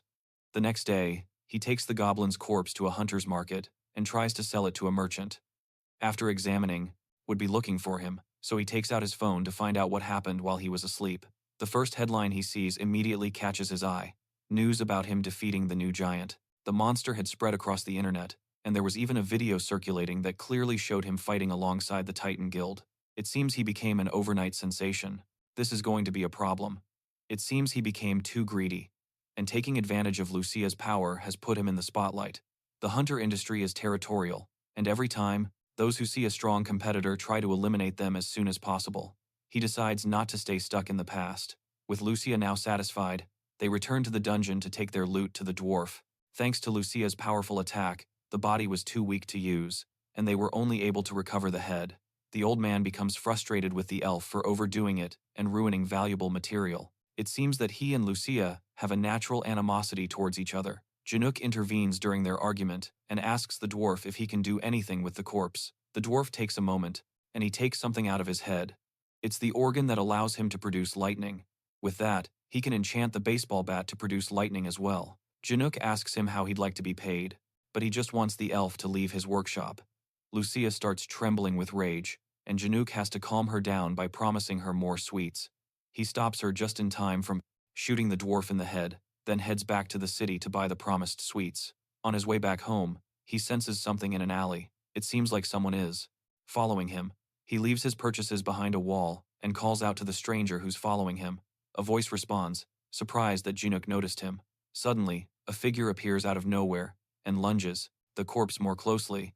The merchant realizes that our protagonist doesn't have much experience in dungeons, since the way he handled the goblin significantly reduced its value towards him with a sword strike. Jinuk barely manages to block the attack with his bat. The newcomer is surprised that Jinuk could see him. This confirms that the rumors were true. Jinuk, it's clear he's stronger than just a C rank. Jinhyuk pushes him back and then leaps forward, attacking with his bat again. Since he doesn't want to reveal his identity, Jinhyuk will have to beat him until he's willing to talk. Since the attacker can't win in a direct fight, he uses an ability to turn invisible again, deciding to change his tactics. Jinhyuk can faintly sense his presence, but he can't see him. The slight sensation he gets is enough to tell him when the attacker is going to strike. Nevertheless, he manages to dodge and block most of the attacks thrown his way. But at this rate, things won't go well for him for much longer. If he had his usual bat, he could track the attacker more easily, but the old dwarf is still working on it, which means that he had to switch to a regular aluminum bat. He can't stay here much longer. With no other way to fight effectively, Jinhyuk decides to flee, but not before the hooded attacker manages to place a tracking device on the shirt. Jinhyuk heads to a crowded area to hide, but the attacker's tracking device allows the attacker to continue monitoring his location wherever he goes. The clue leads him to a bathroom in a shopping center, and he follows, camouflaging himself along the way. He stops in front of the cubicle where the tracker led him and kicks the door open, ready to attack, except that there's nothing there, just the tracker stuck to the wall. It was a trap. He realizes this too late, as Jinhyuk is behind him, with his bat raised. In this confined space, disappearing won't save him. He barely manages to evade the attack, and counterattacks with a knife strike aimed at Jinhyuk's face, but it's easily dodged. The hunter grabs the attacker's hand before the corpse more closely. The merchant realizes that our protagonist does not have much experience in dungans, since the way he handled the goblin significantly reduced its value in the presentations of their Amon, smashing it against the ground. With no place to run and struggling for air, Jinhyuk raises his bat, prepares to swing one last time, and is ready to crush his head if he doesn't reveal who sent him on this chase. Meanwhile, outside, a young boy desperately needs to use the restroom.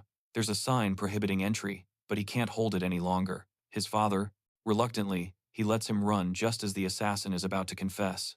That's all the opportunity the assassin needs.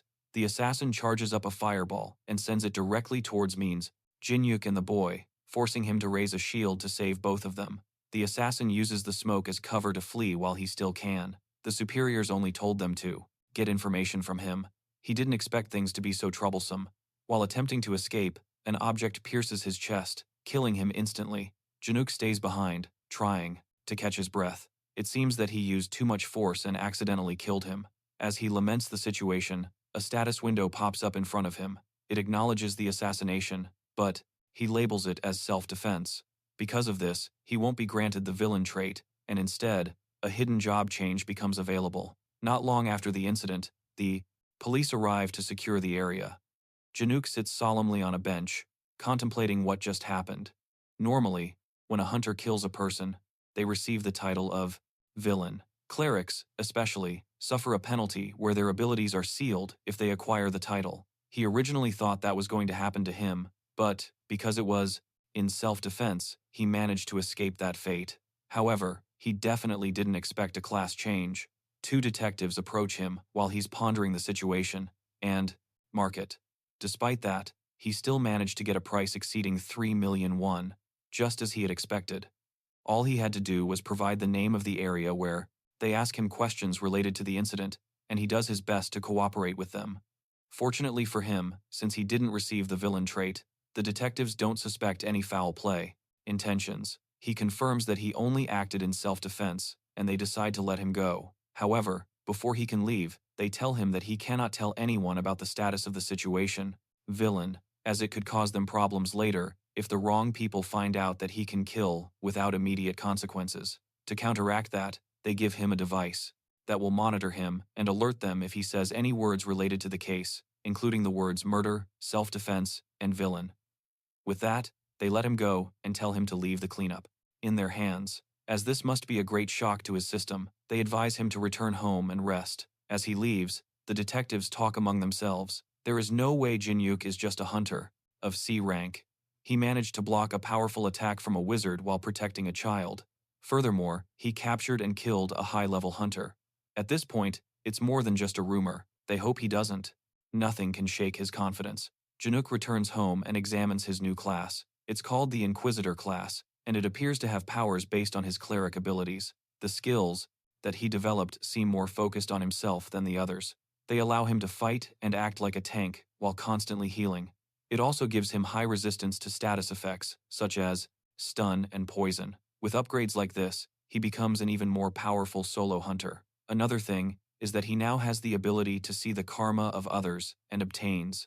Power increases based on how high another person's karma is, thanks to the judgment skill. It's as if this class is openly pushing him to attack villains. Now that he has confirmed, he hunted the goblin and would receive immediate payment. However, that was information Jinuk couldn't share with anyone. If anyone discovered the dungeon in his attic, his profits, the capabilities of this new class, he returns to the dwarf's workshop to check on his new weapon. As promised, the weapon has been enchanted to launch lightning attacks. All he has to do is think of the attack, and she can launch up to 3 charged lightning attacks, but each charge takes up to 30 minutes to recover. Lucia is less focused on that, and more on the fact that she can no longer. He can feel Jinyuk's sacred power, meaning he must have done something in the human world that changed his status. He tells them that he can't tell them what it was because there is a device monitoring his words. The dwarf offers to get rid of the device if he performs a simple task for him, giving Jinyuk a compass that is meant to guide him to a dangerous place to recover an object. Lucia asked the dwarf if he was serious and if he was really going to send him there. The dwarf replied that even a stupid novice could handle it, asking if he himself had offered or not.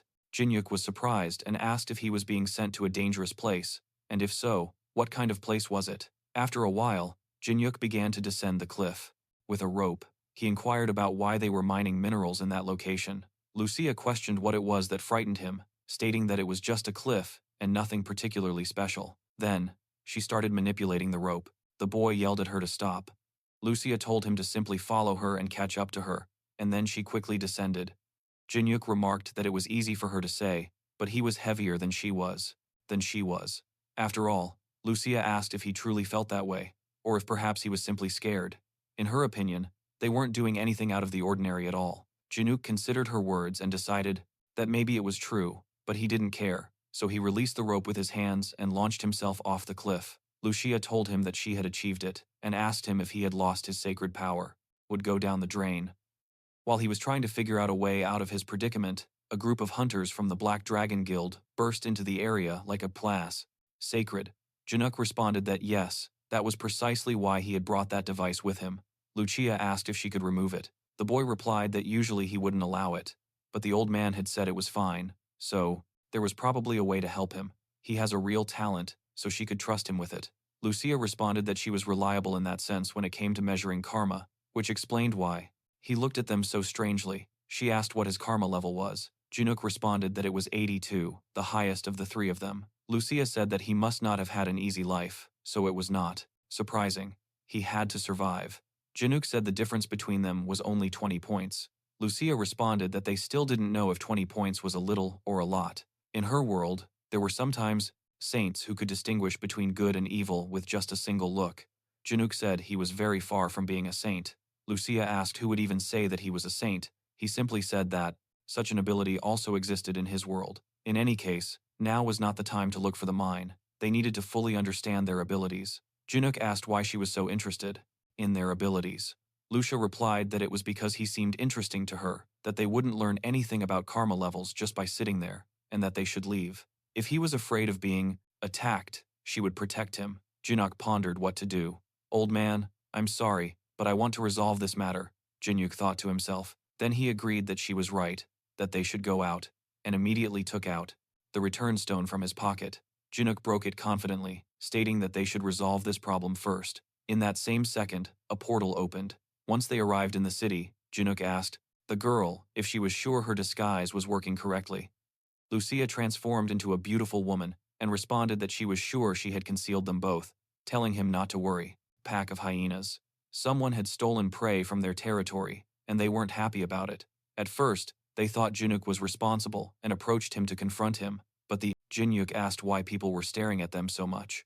Then, Lucia responded that she simply couldn't hide her beauty, no matter how hard she tried. Jinuk retorted that wasn't the point, although maybe the beauty also played a role.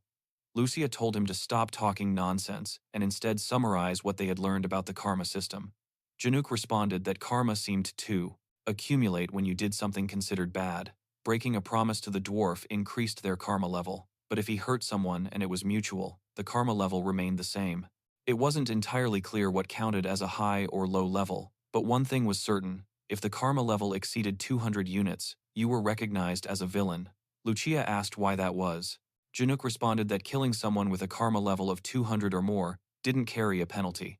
It seemed that killing someone like that was considered self-defense. The girl asked if 200 was the limit, right? Even she and the old man didn't have karma above 100, so finding someone with a level above 200 would be difficult. Jinuk said she was right. Until now, I hadn't seen anyone with karma higher than 50 among the people. Then he told the girl to get up, that they would explore another place, a place where very bad people gathered. Lucia asked if they really walked around with flashlights at night. Weren't they afraid of attracting monsters? Jinuk replied that, unlike in his world, monsters didn't roam around here.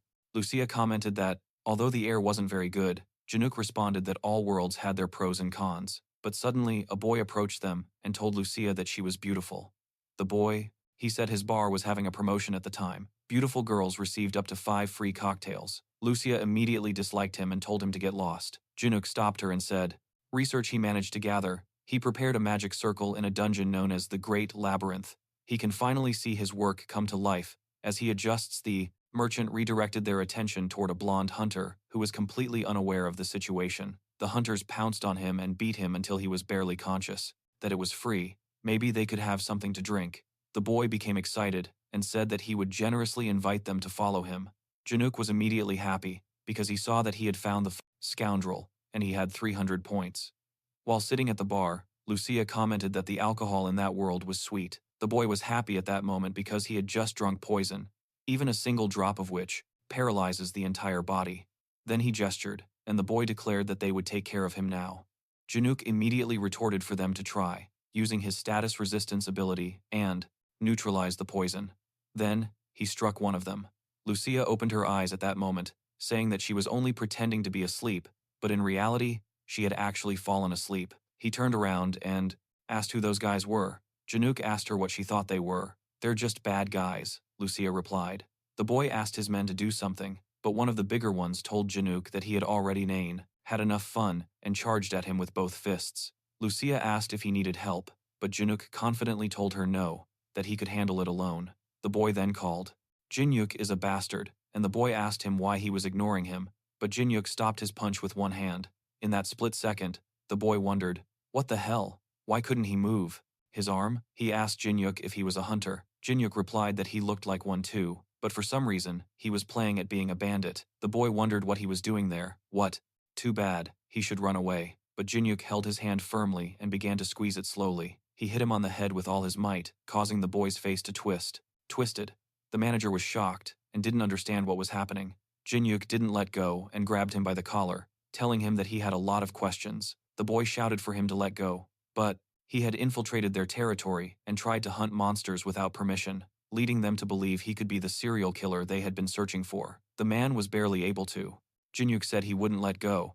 Then he beat him until he was almost unconscious and told him that it wasn't the first time he had done this, demanding he tell him who was covering for him. The boy, slowly, he asked Jinuk what he meant by that. Jinuk called him trash and asked him again why he was walking around without being punished. How had he hired all those thugs? It was impossible without someone's support. This was his last chance to confess. The boy responded that there was no one backing him, that he was telling the truth. Jinuk noticed that he was denying it, either out of extreme loyalty or because he feared his patrons more than a beating. Bosses than a beating. Jinuk took off his boot and thought he would have to be a little tougher with him. The boy tried to resist and asked what he was doing. Jinuk asked the boy what he thought he was doing. He thought he was doing. He was just helping him talk. The boy asked him if he really thought that would make him talk. Jinuk replied that they would see soon enough, but then Lucia approached and asked the boy why he was making things so difficult for himself and told Jinuk to step aside. She decided to use her magic. The guy got really scared and asked what the hell was going on. It came from Ultron. Jinuk said he didn't look well. What had she done to him? Lucia responded that she had only helped him confess. She didn't expect him to talk like that. The guy said it didn't matter if it came from somewhere else. From the throne anywhere else, it didn't matter anymore. The Titan Guild was going to end everything. Jinuk pondered his words and deduced that the Titan Guild was behind all of this. Jinuk commented that even if war broke out, the forces were equal. What made them think they could win such a massacre? The guy said it was Alaun's elixir. Jinuk was surprised and asked what that was. Walking up the stairs, Lucia said that things were getting very serious, and he replied, yes, Who would have thought that they would run into such a large-scale guild? Jinuk explained that the elixir, speak, so they dragged him out of the building to continue their interrogation. That man, beaten to a pulp, could very well have been Jinuk. Seeing that scene and knowing he couldn't, of Aloen, was a potion that duplicated all characteristics, but it required the sacrifice of countless young girls to create it. He didn't believe that the Titan Guild was in the business of manufacture it. Lucia commented that it was incredible, saying she hadn't expected to find a madman trying to recreate the potion. Jinuk asked if the elixir existed in his world as well. Lucia answered, yes. In their world, they had something called the Queen's Tears. Her childhood friend had been sacrificed to create that elixir, and when she reached the platinum rank, she took down that entire organization with her own hands. Jinuk said that was why she seemed so depressed. Lucia asked him what they were going to do. Jinuk responded that if the elixir was going to be ready soon, they should destroy it before Fermiter. That happened. At that moment, in a hall outside the city, a suspicious man called his boss and told him that they had a problem. The boss asked what the problem was. The unknown man responded that Park M was dead, and it didn't seem like an internal conflict or the work of another guild. It was strange that they only killed him and left right away. His people or other guilds didn't. They would do that. The boss said that he would find those responsible regardless. The man assured him that everything would be taken care of. During the Titan Guild's business trip overseas, he mentioned to the group leader that the results from this trip to Hong Kong were exclusive. He told him that if the performance in the first half continued at this rate, it could be a positive thing, and brought up the idea of recruiting 15% more members for the guild. Lee asked the master if something was wrong, as he didn't seem to be doing well. Sango asked him if he had ever heard of the elixir of Alone. He replied that he hadn't, that it was the first time he was hearing about it. Sango explained that it was normal, since the association was doing everything possible to cover it up, and he was only asking lie about the goblin's origin. He changed his mind about selling there. If he didn't want to endanger his life, he needed to find another way to sell his loot without having to deal with out of curiosity. However, it was difficult for him to return to Korea now, wasn't it? Lee responded that it was complicated because the investigation had not yet concluded. But what was? What exactly is happening? Sango asked if she could issue an urgent order for the guild to act immediately, stating that the Titan Guild was now declaring hostilities toward the Tyrant Guild. Lee was surprised and asked what she meant by that. Sango replied that if they didn't prepare now, they would fall into even more chaos. Sango said that if the information was true, when things all started to happen, it would be too late. Lee asked what information was so serious that it would lead to such dangerous decisions. Lee commented to the leader that she knew as well as anyone that this order was practically a declaration of war against the Tyrant Guild. Sango replied that she was aware of it, but they shouldn't worry because the Altron Guild and the government would be on their side. Lee commented that even war carried great risks, and that they should at least consult with their superiors and make a more cautious decision. Was he just spouting nonsense? Sango thought about it for a moment, and, seeing his expression, realized he had already made his decision. He was normally so cautious, yet he had still arrived at that conclusion. However, no matter how much he analyzed it, the decision still seemed far too risky to her. Sango said that she completely understood why he was so surprised. For now, she tells him to announce it privately within the guild, and to the preparatory investigators, but to hold off on the official announcement regarding the investigation.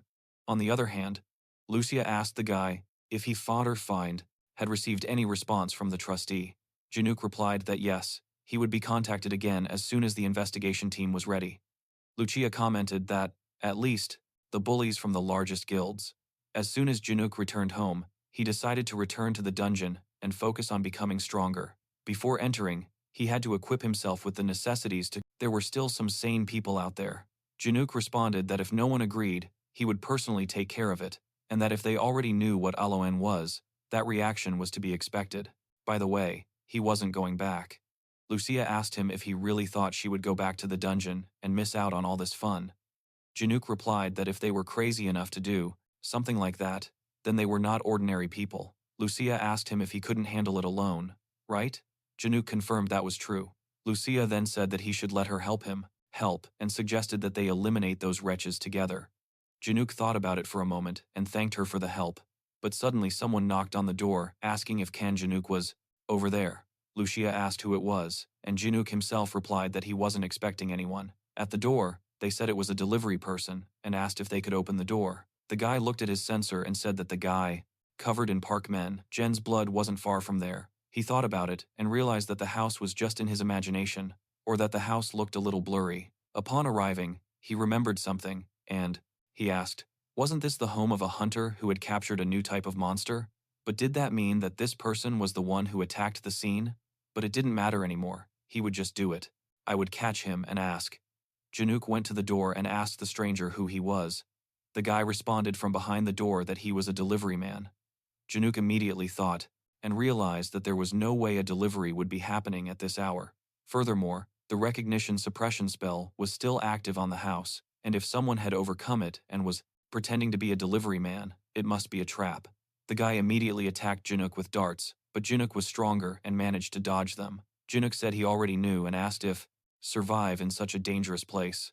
He armed himself with a teleportation stone that would allow him to escape danger and return to his apartment, as well as a monster tracking compass, which deliveries now came with poisoned darts as a bonus. The guy at that moment was very surprised and couldn't believe that this hunter had blocked his attack. At that point, Lucia, he had already loaded his bow and shouted at Jinuk to move away from the target as he released the arrow. The arrow flew straight towards the guy who had attacked them. Lucia told Jinuk to step aside, that she would finish him off herself. Jinuk replied, no, that he would take care of it himself, since he was there because of what had happened at the bar. Lucia warned him to be careful. The fact that he kept moving after being hit by her arrow meant that he wasn't just any ordinary guy. The guy looked at them and thought, what kind of woman is this? A single arrow was enough to hurt him, and now he has to retreat. Jinuk went after him and asked what was going on, and why he was running away. Lucia asked if they were going to chase after him. Jinuk responded to just leave him alone, that he would probably come back later, and that he was already there anyway. Jinuk said that this guy's karma was over 900, which, it meant he was the type to kill without a second thought. Jinuk remarked to the girl that everything had gone perfectly, wondering how to clean up the mess and if he could potentially use this guy. The next morning, he and Lucia left the city by car, and suddenly, the driver announced that they had arrived at the investigation site. The driver added that, even if the guild leader had given instructions, they still needed to be careful. There were still many people in the Titan Guild who didn't like him, so they needed to pay close attention. Jinuk immediately scanned the people present and noticed that half of them appeared to be A-rank hunters or higher. They were an elite group. Suddenly, Jinuk noticed a man, revealing any creature within a 50 meters radius, and armed with that ability, along with his trusty baseball bat, he entered Dongjiang for a training session and went on a killing spree, and wondered if it was the same one he had fought before. Could he be in charge of this operation? He immediately sighed, feeling a sense of foreboding. This was going to be a pain. The executive formally introduced himself as the leader of the operation. To Jinuk's surprise, the man mentioned that they had actually met during the previous air raid. Jinuk commented on the change in the executive's personality, noting that he seemed much kinder and more benevolent today compared to before. Jongok cleared his throat and awkwardly apologized for his behavior at that occasion, explaining that he had gotten overly excited in his efforts for the guild. He wanted to take this opportunity to apologize for their first encounter, hoping that it would not negatively affect today's operation. Jongsob then inquired about the identity of the woman Jinuk had brought with him. The young man introduced her as Lucia, a skilled colleague who would not be an obstacle to the mission. No other additional personnel were mentioned, which made the executive a little nervous. But before he could voice his concerns, the reconnaissance team they had dispatched, he returned. Jongsog excused himself for a moment to listen to his scout's report. Sure, the bastard might have given a superficial apology, but he still looked at Jinuk and Lucia with scorn, thinking they were just some C-rank rookies, no matter how strong they were. After all, this four-eyed bastard had his own agenda for this mission. Lucia immediately picked up on the executive's deceitful nature and consulted with Jinuk about whether they should let the guy lead. He reassured her, assuring her that they would be okay. More importantly, someone had been following them from even before. Both Lucia and Jinuk had already noticed their not-so-covert pursuer a while ago. The young man chose to leave him alone, since, leveling up with each monster he defeated, the Goblin Labyrinth, true to its name, was filled with those creatures, making it the perfect hunting ground for someone. They could use him later on. Before the raid began, Jinuk handed Lucia a shining magical crystal, a communication device that allowed contact with anyone within a 10 kilometers radius. They would need that information later, so it was best to have it on hand. Zhang returned, confirming the initial reports. Based on what they had gathered, it was clear that the Tyrant Guild was involved in human trafficking. Regarding the attack plan, the The executive wanted to ask Jinuk for a favor. After investigating, the reconnaissance discovered that there was a strong barrier surrounding the building. They also believed that there was only one person capable of passing through that barrier without being detected. Jong-sok insisted that there was no one more suitable to sneak through the barrier than Jinuk. The young man directly called it what it was, a request to walk into a death trap behind enemy lines. The executive continued to play the role of an impartial team leader, even sarcastically stating that only the man who had taken down Leviathan could carry out this stealth mission. Moreover, instead of having to coordinate with the Titan Guild members, whom he had never worked with before, it would be far easier for him to operate solo. Seo was clearly placing all the risk squarely on Jinyuk's shoulders. They might have believed they were gaining an advantage over Jinyuk, but this was precisely the situation that he had been hoping for. So Jinuk joined a select team of hunters from the Titan Guild and infiltrated the section of the barrier where they could breach it. The plan was straightforward. The magic-using team would create a small opening in the barrier, and Jinuk would have to slip through rapidly. They arrived at the eastern facade of the facility and quickened their pace. This incompetent magic team could only one of his level. After a long day of hunting, his inventory was almost full. He only had room for one more goblin, and since it was the last one, he'd prefer it to be a big one for a greater reward. Keep the gap open for a few seconds, so Jinuk needed to act fast and sprint with everything he had. Without a moment's hesitation, they started working on the barrier, in order to give the youngster a small opening. Juk didn't care that he was being deliberately used and handed over to the enemies. He was just curious to know what was hiding the Tyrant Guild within those mountains. As soon as the breach was established, he ran inside the barrier and excitedly observed the complex. Jinuk slowed down and summoned his trusty bat, only to see a strange sight before him. The appearance of the base on the inside was completely different from what it looked like from the outside. The protective barrier must have had a distortion effect. The first thing to do was find the entrance to this enormous base camp. After a few minutes of walking without finding anything, he found it strange that there were fewer guards than he expected. The first guard he saw was near the barrier, apparently guarding an entrance. If there was a guard, there must be something to protect. This was the most promising indication that Jinuk had found so far. He rose into the air, raised his bat, and imbued his monstrous strength into the swing. Jinuk swung his bat, and to his surprise, the guard standing there turned into smoke upon hitting the ground. It turned out to be an illusion, not a real person. He had thought he could knock out a guard to capture and interrogate them, but now it was up to Jinuk to figure things out. To his surprise, this supposedly secure facility had automatic doors like a damn supermarket. The defenses were ridiculously lax and didn't even look like they had security cameras installed. They must have thought that the women they had kidnapped had no chance of escaping.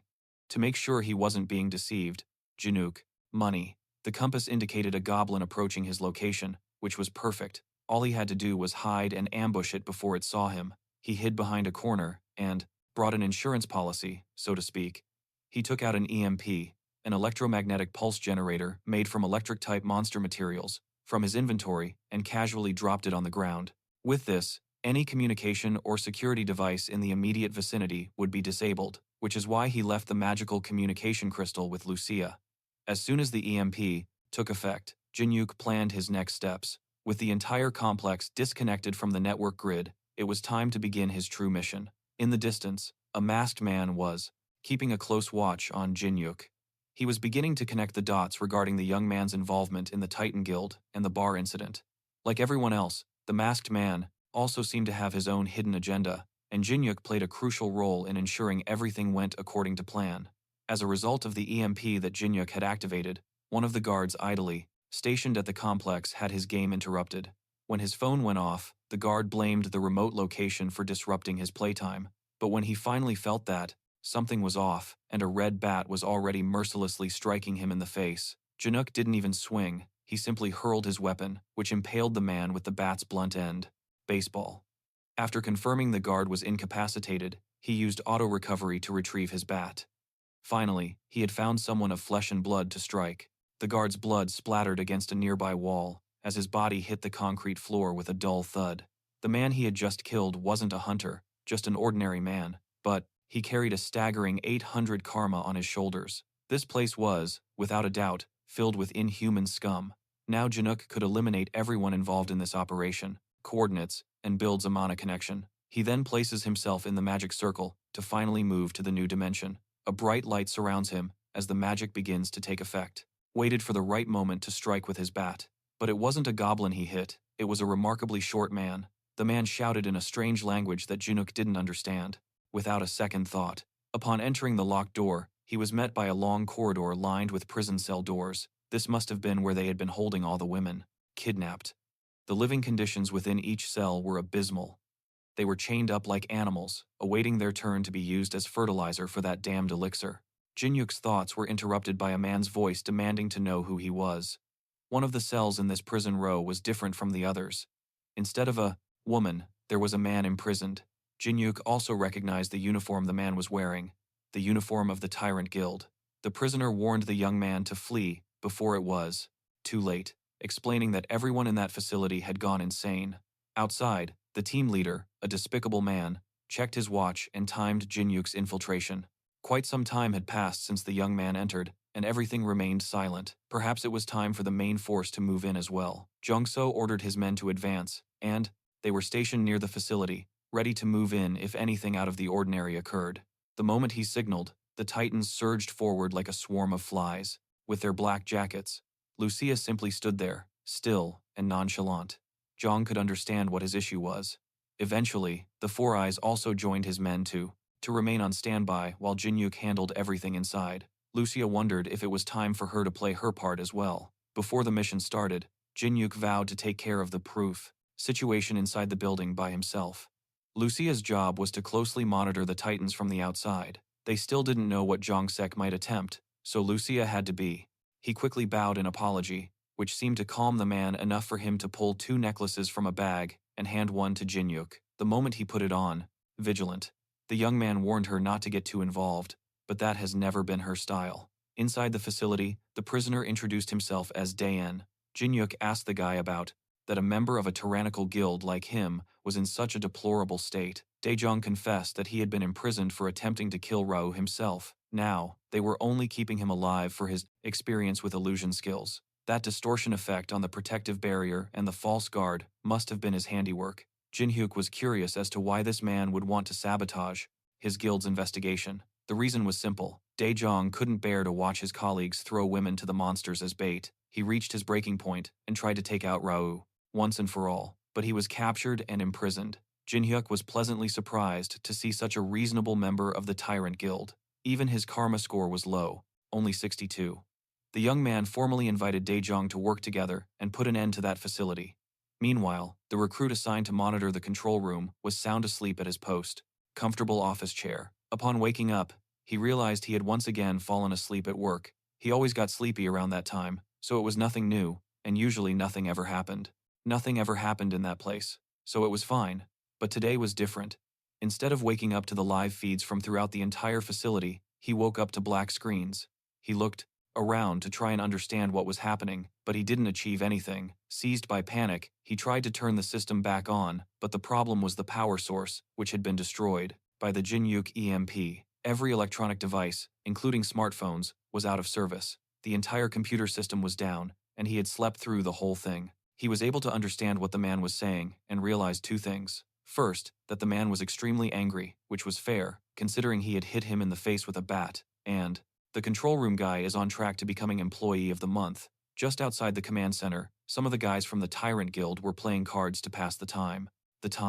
They were having fun until the guy in the control room started shouting about an emergency. The Tyrant Guild members were alarmed, and worst of all, their game was disrupted. The person in the control room informed them that the entire system had completely crashed. To make matters even worse, all the women had disappeared from their cells. They had an intruder who had plunged the entire facility into chaos. The team leaders divided their forces into 2 groups. Team 1 was headed to the Al Ra'u production room, while Team 2 was searching for the intruder and the women. As for the idiot who allowed this to happen, the control room guy was tasked with finding a way to contact headquarters. No matter how, every prison cell had been opened, freeing the kidnapped women, who were now heading for the nearest exit, fighting for their lives. Da knew the layout of the installation, guiding everyone along the optimal path. They had come so close, yet they were still so far away, as the Tyrant Guild members caught up with them in their attempt to escape. Upon finding the fleeing women, members of the Tyrant Guild began to arrive en masse. The first to respond immediately recognized Daeyeon, who was leading the girls toward Daeyeon, the exit. Like a true hero, he let the women pass and stayed behind to buy more time for them to escape. The first member of the Tyrant Guild got too excited and recklessly jumped in, alone, threatening to kill Daeyeon once and for all. But as soon as he launched his attack, Daeyeon reminded his former comrade of his specialty, illusions. The member of the Tyrant Guild, second, that the man wasn't a man at all, but a dwarf, a mythical race he had only heard mentioned in fantasy novels. The dwarf continued shouting, while Jinuk gathered the items that could barely contain his anger at having fallen for such a simple trick.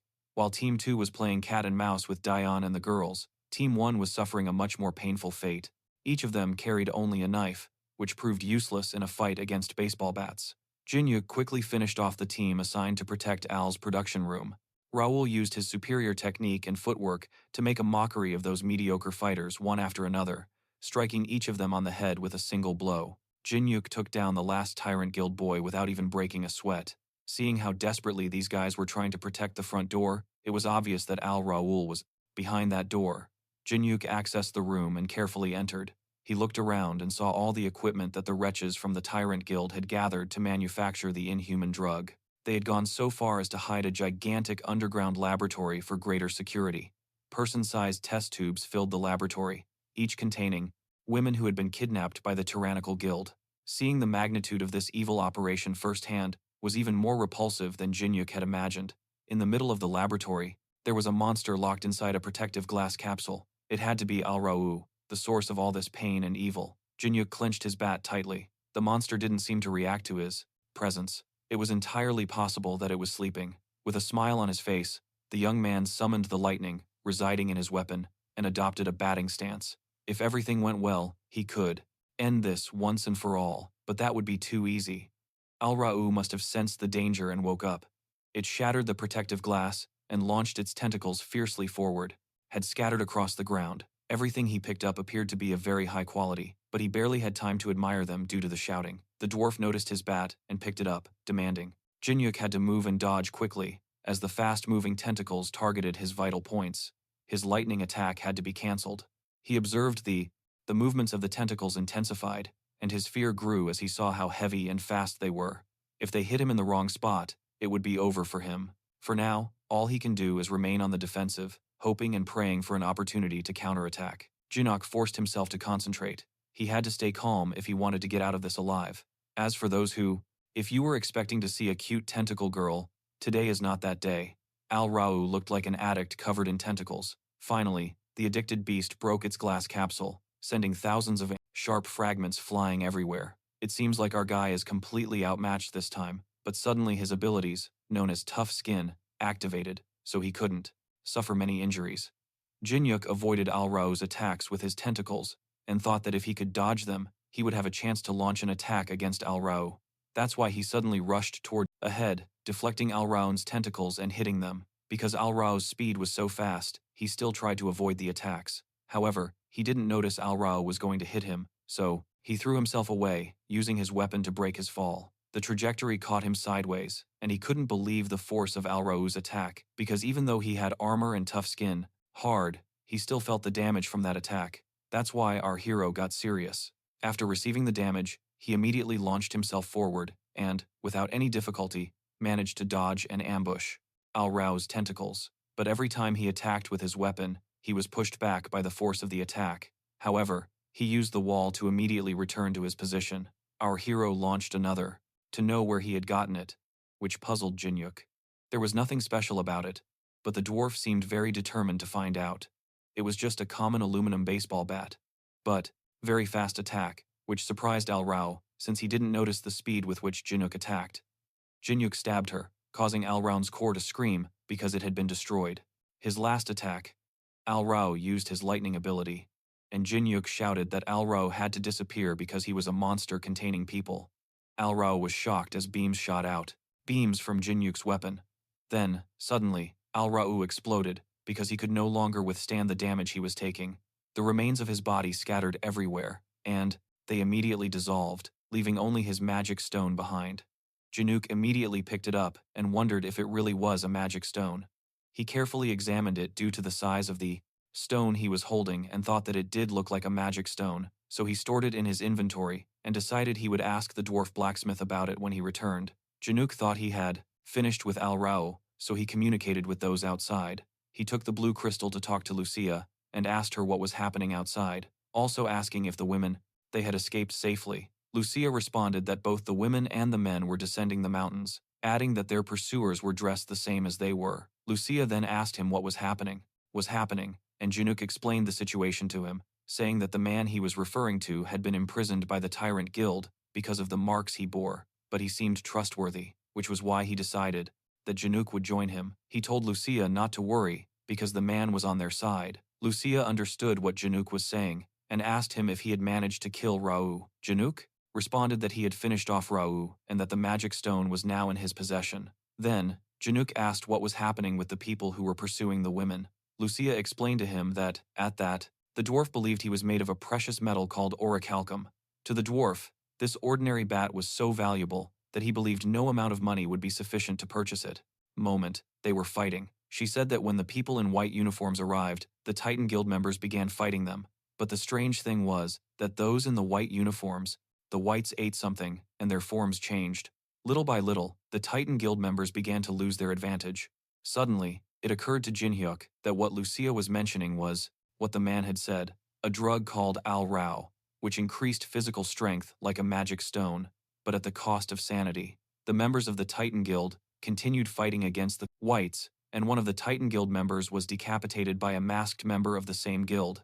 Jinhyuk told Lucia that it would be a problem if the Titan Guild was defeated, so he asked Lucia to help the Titan Guild members, even though they used to be annoying. For the moment, they had to prevent the Tyrant Guild from defeating the Titan Guild. Lucia understood and confirmed that she would only attack those in white. As she prepared to attack, she told Jinhyuk that he should make her chocolates afterward. The scene changed.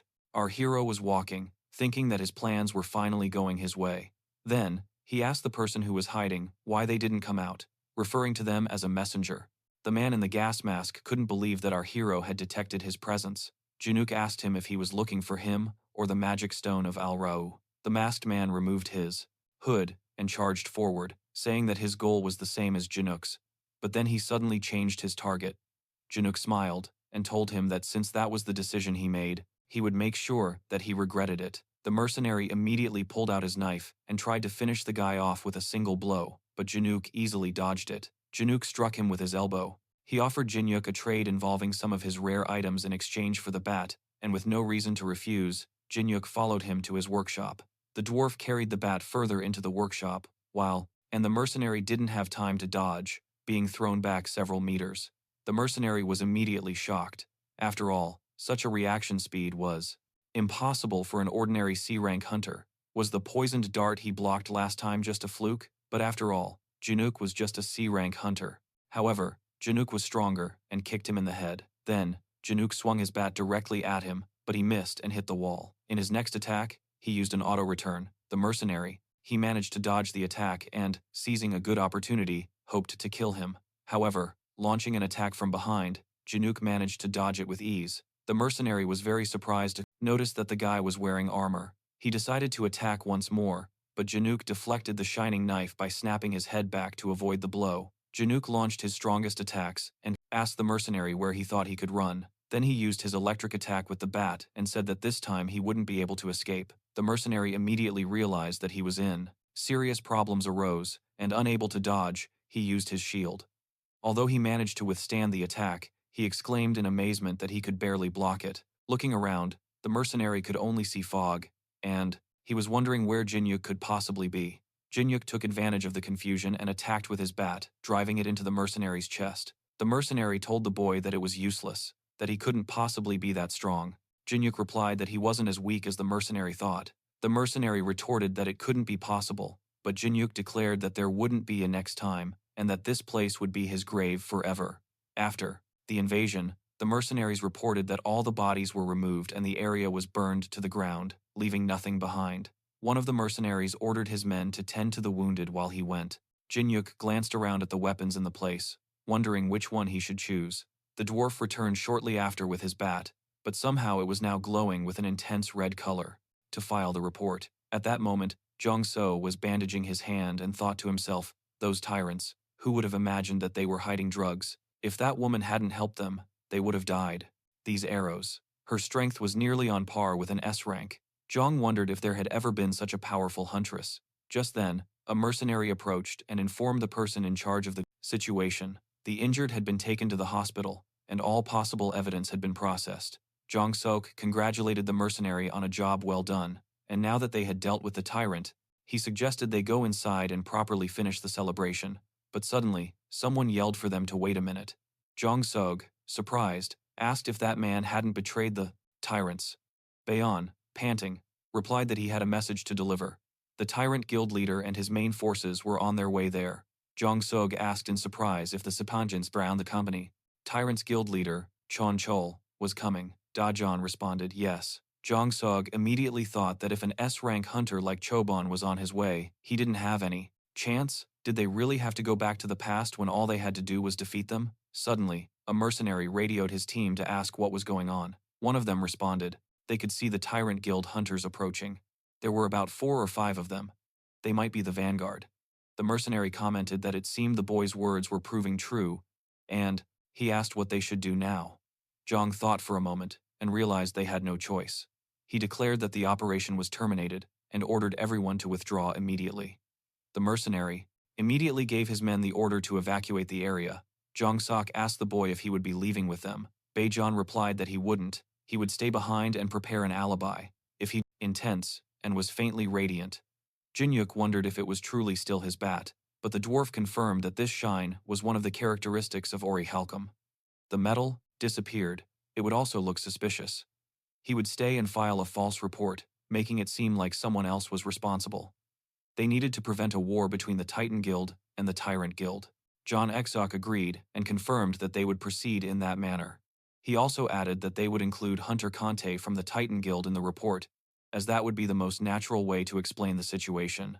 The Titan Guild withdrew, leaving behind an atmosphere thick with tension. One mercenary questioned whether they should trust an apparent traitor, but Zhongzhou made it clear that the priority was to buy time in order to prepare for the imminent all-out war. Without another word, they departed. Some distance away, Daeon remained motionless, vigilantly monitoring the surroundings. An elf approached him with determination, asking if he was the person Jinuk had mentioned. Upon confirmation, she led him inside, where Jinuk was waiting. As he entered, Jinuk seemed satisfied with how smoothly everything was turning out, while the elf, filled with curiosity, asked if he had resolved the recent problems. Jinuk confirmed that he had taken care of the individual who had been following him. Daeon seized the opportunity to gather information about the current situation. Jinuk explained that Rao had died and requested his assistance in manipulating the circumstances to make it appear that he died fighting Rao. The elf asks, "Do you plan to pin everything on him?" Jinuk asked him to read the diary, as it contained all the names of the recent serial murder victims.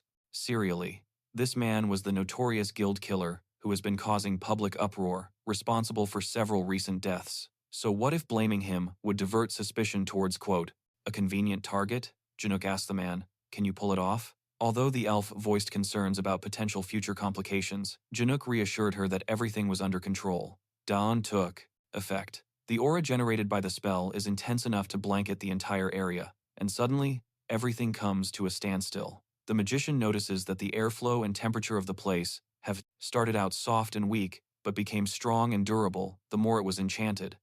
That word caught Jinuk's attention.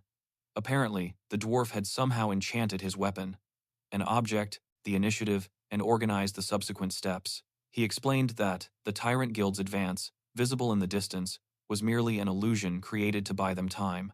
This granted them a 2-hour window before the real danger arrived. Before saying goodbye, he thanked Jinuk for saving both him and his group. However, Jinuk downplayed the gesture, assuring him to contact him once everything was resolved. As he walked away, Jinuk reflected on the blow suffered by the Tyrant Guild and anticipated the consequences that this event would have on the delicate balance of power between the guilds. The scene then shifted to the Titan Guild Master and his secretary, who were discussing the implications of the recent events. Aware of the seriousness of the problem, they decided to share information anonymously to avoid direct retaliation from the Tyrant Guild. Although this strategy would benefit other guilds, the Master was convinced that it was the only way to avoid a full-scale war. After making this decision, The secretary distributed the information, confidentially. Next, we see news reports covering the Tyrant Guild's criminal activities. People are talking about it everywhere. The Tyrant Guild isn't cooperating with the investigation, and many of its members have been arrested. Seeing this, Jong-sok curses his guildmaster, saying that he ruined everything. Then he calls him and shouts, "Why? Did you give the information anonymously? We did all the work, and now those Ultron bastards are being treated like heroes." The guildmaster responds, "If we had revealed ourselves, the Tyrant Guild would have crushed us before the guilds could unite." Jong-sok says, "If my plan to recruit the S-rank hunter succeeds, the Tyrant Guild will have." Enchanted was an extremely rare item that only dropped from high-level monsters, grade or higher. After testing a few swings with his new bat, Jinuk confirmed that it felt completely different from no chance. The guildmaster replies, "Can you guarantee a victory against the Tyrant Guildmaster? And what about the damage to cities and the civilians?"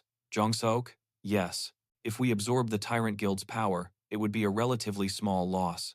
The guildmaster shouts, "What's the point of being a hunter if we can't protect civilians?" Jonsei says, "I was just thinking about the guild's interests." Annoyed, the master responds, "Don't disguise your selfishness as loyalty to the guild." Then, he hangs up. The man hits the monitor and says, "As long as he is the guildmaster, the Titan Guild will never progress." Then, he calls someone, and the person on the other end answers, "Another recruitment call. I told you I'm not interested, unless it's for the position of guildmaster." Jonsei says, "I'll give it to you. I'll make you guildmaster." It's a sunny day, and Jinuk stops as he arrives at a crowded shopping center. He checks the location on his cell phone and thinks, "This is definitely the place he told me about, right? He said we were going to meet secretly, and yet he picked such a public location. A place like this." Jinuk enters the shopping center and quickly spots the person he's supposed to meet, someone who will give him key information for his next steps. It's Daeon, who is sitting at a table in a cafe. He gestures for the hunter to come closer while sipping an iced tea. As he gets closer, Jinuk notices how relaxed Daeon looks, so he asks his informant if things are going according to plan, to which Daeon replies affirmatively that everything is going even better than expected. Jinuk takes a seat and asks if the lies he prepared had the desired effect. Daeon confirms that they did, and thanks to that, he is now in a much more comfortable position within the hour. What he remembered. It was almost impossible to believe that something so strong could have been artificially created. This dwarf and this entire dungeon, Gion, could truly be the stroke of luck he had. Guild. However, his expression quickly changes to a serious one, and he adds that it's still too early to relax. Jinuk understands that the tone of the conversation has changed. Quickly, he pays serious attention to what his companion is saying. "I'll get straight to the point. It looks like they're forming a pursuit team to find you, Mr. Kan Jinuk," he said. Daeon speaks with concern. Confident, Jinuk picks up an iced tea from the table and takes a sip. He asks his informant if they will really go after him, doubting that the guild has enough resources to do so, as they are on the brink of collapse. Daeon responds that he has a good point, but it seems that some guild executives became suspicious after the incident. They believe it's too convenient that the news of the discovery of the murderer's body reached the media so quickly. This makes them wonder if there's another culprit behind it all. Jinuk listens attentively, but remains relaxed, knowing that he didn't leave any evidence that could incriminate him. Taejun confirms that he is correct, so they shouldn't worry, because his identity as the perpetrator might be exposed. However, he insists that prevention is better than cure, so it wouldn't hurt to be cautious.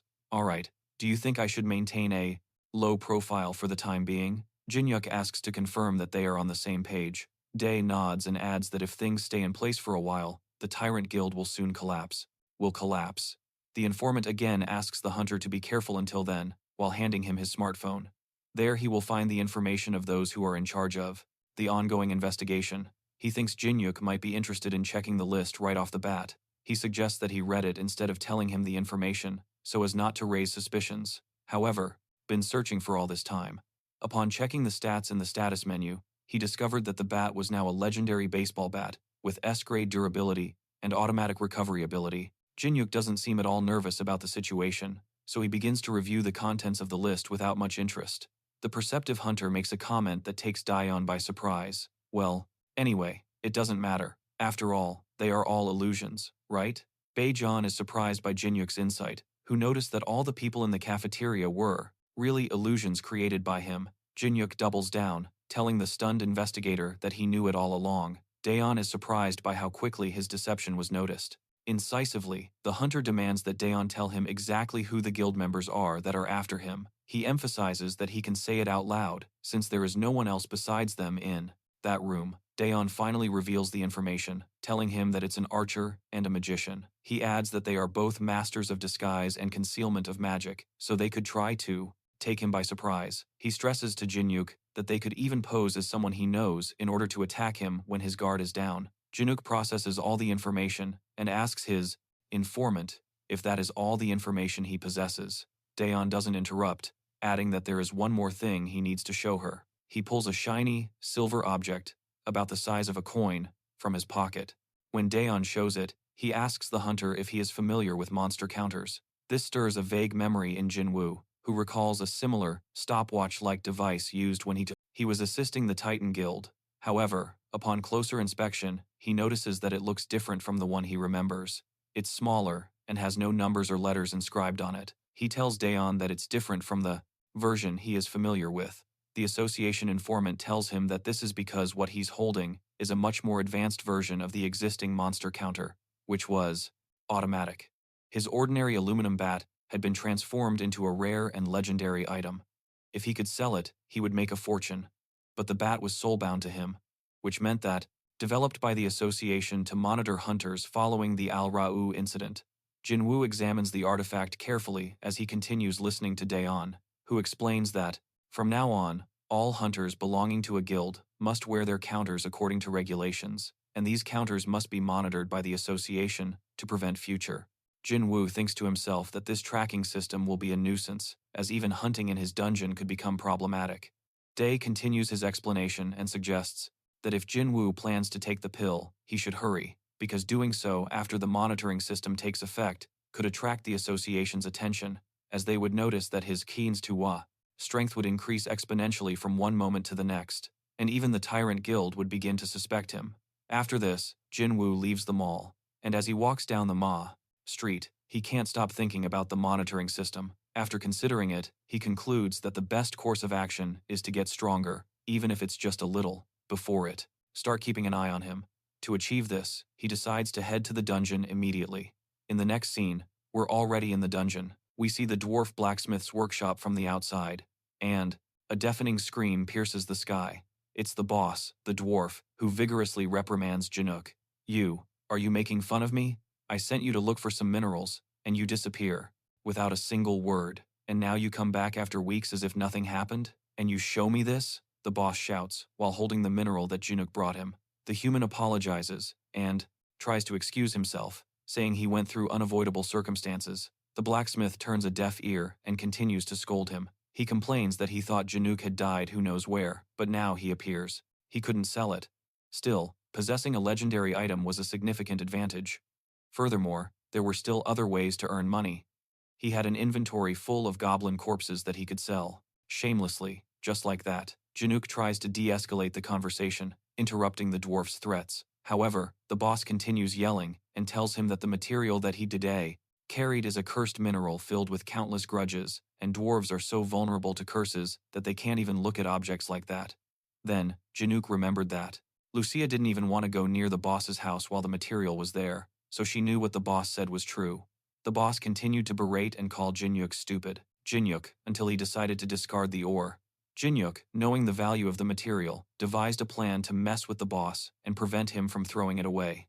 Appealing to the boss's pride, he manages to get him to reveal valuable information that would give the mineral a use. The chief tells him that beneath the cliff where he found that cursed material lies the so-called Dragon Temple. He gave him the key to the temple and told him that he could purify the curse of the mineral there, and after that, he could use the material to forge something much more impressive than his bat.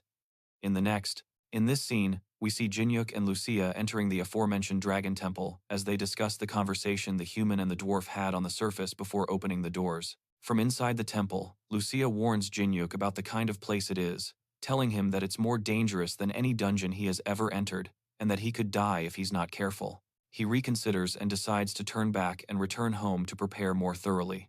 Jinuk questions her decision, but ultimately decides to heed the experienced elf's warning. Back at home, Jinuk is lying on the floor, exhausted from the return trip. He contemplates what he should bring to the dungeon, besides potions and scrolls. Suddenly, He hears a noise coming from his to make a profit. The only problem is that there's nowhere to sell them without attracting unwanted attention from the guilds. The only other option is the black market of the kitchen and rushes to investigate. There, he sees Lucia eating an entire month's worth of rations in an instant, which infuriates him, but the elf doesn't seem to care. Just then, Ainbach receives a call. Cellular, he answers. This is Leah, the secretary of the Titan Guild. Distraught, she begs Jinuk for help, saying if he doesn't hurry, Guildmaster Sango will be killed. Jinuk, surprised, running towards the location of the call. In the Guildmaster's apartment, the secretary cries while applying bandages to the Guildmaster. She tries to console him, but he suffers from the wounds that cover his entire body, to the point of coughing up blood. The secretary can't bear the situation and bursts into tears, despite her master's pleas, when suddenly, the doorbell rings. It's the hunter Jinuk, who came in response to the call for help. Quickly, Jinuk applies a first aid potion to the master's wound, which causes him to writhe, in pain for a long time. Late into the night, everyone is calmer, as the master's health has stabilized. It is then that Jinuk asks what. That's what happened. The master tells him he fell into a trap, and that the guild members betrayed him. This occurred at the guild event, which he attended after returning home. After observing for a while, he noticed that, strangely, the only faction present was Han Jun Sok's. By the time he realized something was wrong, it was already too late. Jun Sok had handed him a poisoned cup of wine, and when the poison took effect, all the members jumped out to attack him. With his last strength, the master grabbed his weapon and fought with everything he had in order to manage to escape, arriving home in a deplorable state of health. After hearing the story, Januke finds something strange about it. He says that, even poisoned, the master, hunter industry, they don't ask questions and deal with corpses efficiently. In addition, they're very easy to contact, since they're always handing out business cards to low-level hunters. Shouldn't have had any problems dealing with a group of ordinary guild members. He implies that the master must have omitted something from his story. Then, the master tries to tell him the rest of the story unfolds, but he is startled when his wounds begin to reopen. Apparently, the poison was much stronger than they had anticipated. Januk asks if he knows what kind of poison it was and if there's an antidote for it. Lena, the secretary, replies that she doesn't know what antidote the hunters use. Januk suggests taking the master to a hunter-exclusive hospital, but he refuses, arguing that he would be an easy target there. Januk instructs the secretary to take his car, carefully load the master into the back seat, and drive him home immediately. She asks if he has the antidote. Januk says he doesn't, but he believes he has an idea of how to treat him. Januk and Lena speed off in the car, breaking several traffic laws along the way. During the journey, a red car nearly collides with them, but they manage to avoid the accident.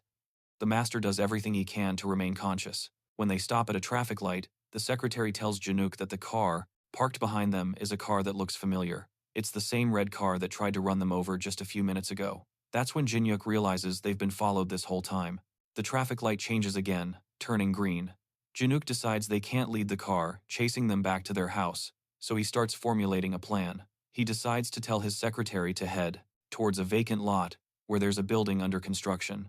Once they arrive, Januk instructs her that he'll get out to stop the red car for as long as possible, and she should use that time to get the master home as quickly as possible. Januk gets out of the car with determined steps, resolved to buy some time. Standing before him is a hunter with a ponytail, dressed in black, who need money, which means he already has many of these cards to use. He heads home and uses one of them to find the address of one of these. A red scarf. But what? Seosango isn't here. Instead, there's this guy he's never seen before. Seriously, are you trying to block me? The hunter says. Januk is surprised. No, you might think it's just one pursuer. He suddenly looks over his shoulder toward the car and notices it hasn't moved yet. Hesitantly, he picks up his cell phone and calls Gina, his secretary, to ask her why she didn't run away, as he instructed. Jenna screams in terror and begs Jinuk to confront the pursuer and flee immediately, because it's Kan Juntae, an S-class hunter. Jinuk is shocked to hear the secretary's words. He's in a terribly dangerous situation. Jinuk's presence detection skill immediately activates, allowing him to dodge a surprise attack from Juntae. Jinuk is stunned by the strength of the S-class hunter, as if he's never seen anything like it. Jinuk insists to Jaina that she run away, and after a couple of attempts, he manages to convince her. The car carrying the master speeds off in the opposite direction from the hunters. Seeing this, Juntae grabs his spear and leaps with. A demonic power is headed towards the car, He's poised to pierce the roof with his spear, but seconds before impact, Jinuk interrupts him with a flying kick to halt his attack. Path. Incredibly, Juntae dodges the attack at the last second, even while suspended in the air. Annoyed by the young hunter's interference, he sends him flying with a single blow. However, Jinuk's plan worked, as he managed to delay him just enough to prevent him from reaching the car. Janab sees the two hunters in her rearview mirror, and, lamenting her inability to help, Jinuk tearfully asks him to please come home alive. Returning to the fight, Junta is furious at Jinuk's interference. However, he doesn't miss the opportunity to belittle him, and black markets. The card looks incredibly suspicious, but at this point, he has no other choice. While searching for some sign that this place exists, a man calls out to him from above, tells him that he is busy, and that if he wants to stay alive, he should run away. Jinuk gets up from the ground and, after recomposing himself, replies with a scream filled with fury. Do you really think that, would I run away scared from someone like you? Please. The S-Class hunter admits that the young man has impressive guts for challenging him like that, and before he finishes the sentence, he turns away. He launches himself forward in a full-speed frontal assault. He grabs Jinuk by the chest and tries to strike him with the spear he wields in his other hand. The young hunter manages to block the attack, but notices that, not only is his opponent fast, but each of his blows has the potential to be lethal. Juntae begins to challenge Jinuk more and more, yelling at him to show what he's made of. After this, he lets go of Jinuk's clothes, takes his spear with both hands as if it were a baseball bat, and performs a sweeping circular blow that covers a large area. Jinuk barely manages to dodge it. He knows that if he had received that blow, he wouldn't have lived to tell the tale. Juntae prepares to deliver another blow, while Jinuk takes the opportunity to equip his chainmail armor, Inventory, which has the ability to reduce physical and magical damage received by 50%. Following this, Juntae attacks Jinuk's left side with his spear, but Jinuk manages to escape unscathed thanks to the newly equipped armor. Somewhat impressed, the S-Class hunter tells him that he didn't know the Titan Guildmaster had someone like Jinuk in their ranks. Then, he remembers hearing about a class hunter who supposedly captured a new type of monster. After thinking aloud, he concludes that this hunter is, in fact, Jinuk. The young hunter becomes worried upon learning that his identity has just been exposed, meaning even escaping wouldn't guarantee they wouldn't eventually find his house. And after thinking, changed, but not because he's in a new dimension. Rather, it's because he's now outside the dungeon. To be more precise, it was the dungeon that was teleported to another dimension. His name is Vice Principal Choyungil, and he invites him up to the office to meet his boss. There, he meets Nejunkel, a moneylender disguised as a loan agent who also trades in. Little more, he believes that escaping from this monster might not be possible. Surprisingly, Juntae pauses the fight for a few seconds to offer him a deal. He extends his hand and proposes. Stop the fight, but only if Jinuk agreed to join him. He says that the new Titan Guild could benefit from having someone like him on their side. Jinuk quickly makes a decision and informs him. To Juntae, okay, I've already decided. It's pathetic that I was even a little hesitant, even before the fight. I reject your offer. Let's get to the end of this, you bastard, the class hunter replied. Showing his rival all his contempt. Meanwhile, far from the fight, night falls at Jinuk's house. Yena managed to take the king safely to Lucia, who uses her elven powers to treat his poisoning. She manages to stop the poison's progress for a while, but she can't completely cure him. Lucia asks Yena to leave the room so they can talk privately. There, she tells her that the poison is too strong, even for her. The secretary asks if there is a solution, to which Lucia responds that there might be, but they will need Jinuk to delve into it. To the dungeon. Gina starts to worry again, remembering Jinuk and wondering why he hasn't returned yet. Back in the fight, Jinuk stops a blow from Juntae with great effort, struck by Juntae's spear. Suddenly, Juntae launches a thrust that Jinuk can barely evade. You're just going to keep dodging? Let's fight until the end, the S-Class hunter shouts as he throws another lunge, barely blocked by Jinuk's bat. The force is overwhelming. Jinuk is stunned by the blow, causing his guard to drop. At that moment, Juntae lands a punch, with his left hand to Jinuk's face, sending him flying and bouncing against the wall behind him like a punching bag. Without letting him touch the ground, Juntae lands a kick to the 12th. Monster corpses on the black market. They request to inspect the corpses before discussing payment, and Jinuk brings them out to show them. The two men are taken aback by the left side, leaving him lying on the ground. Exhausted, Jinuk tries to get back to his feet, while his rival belittles him.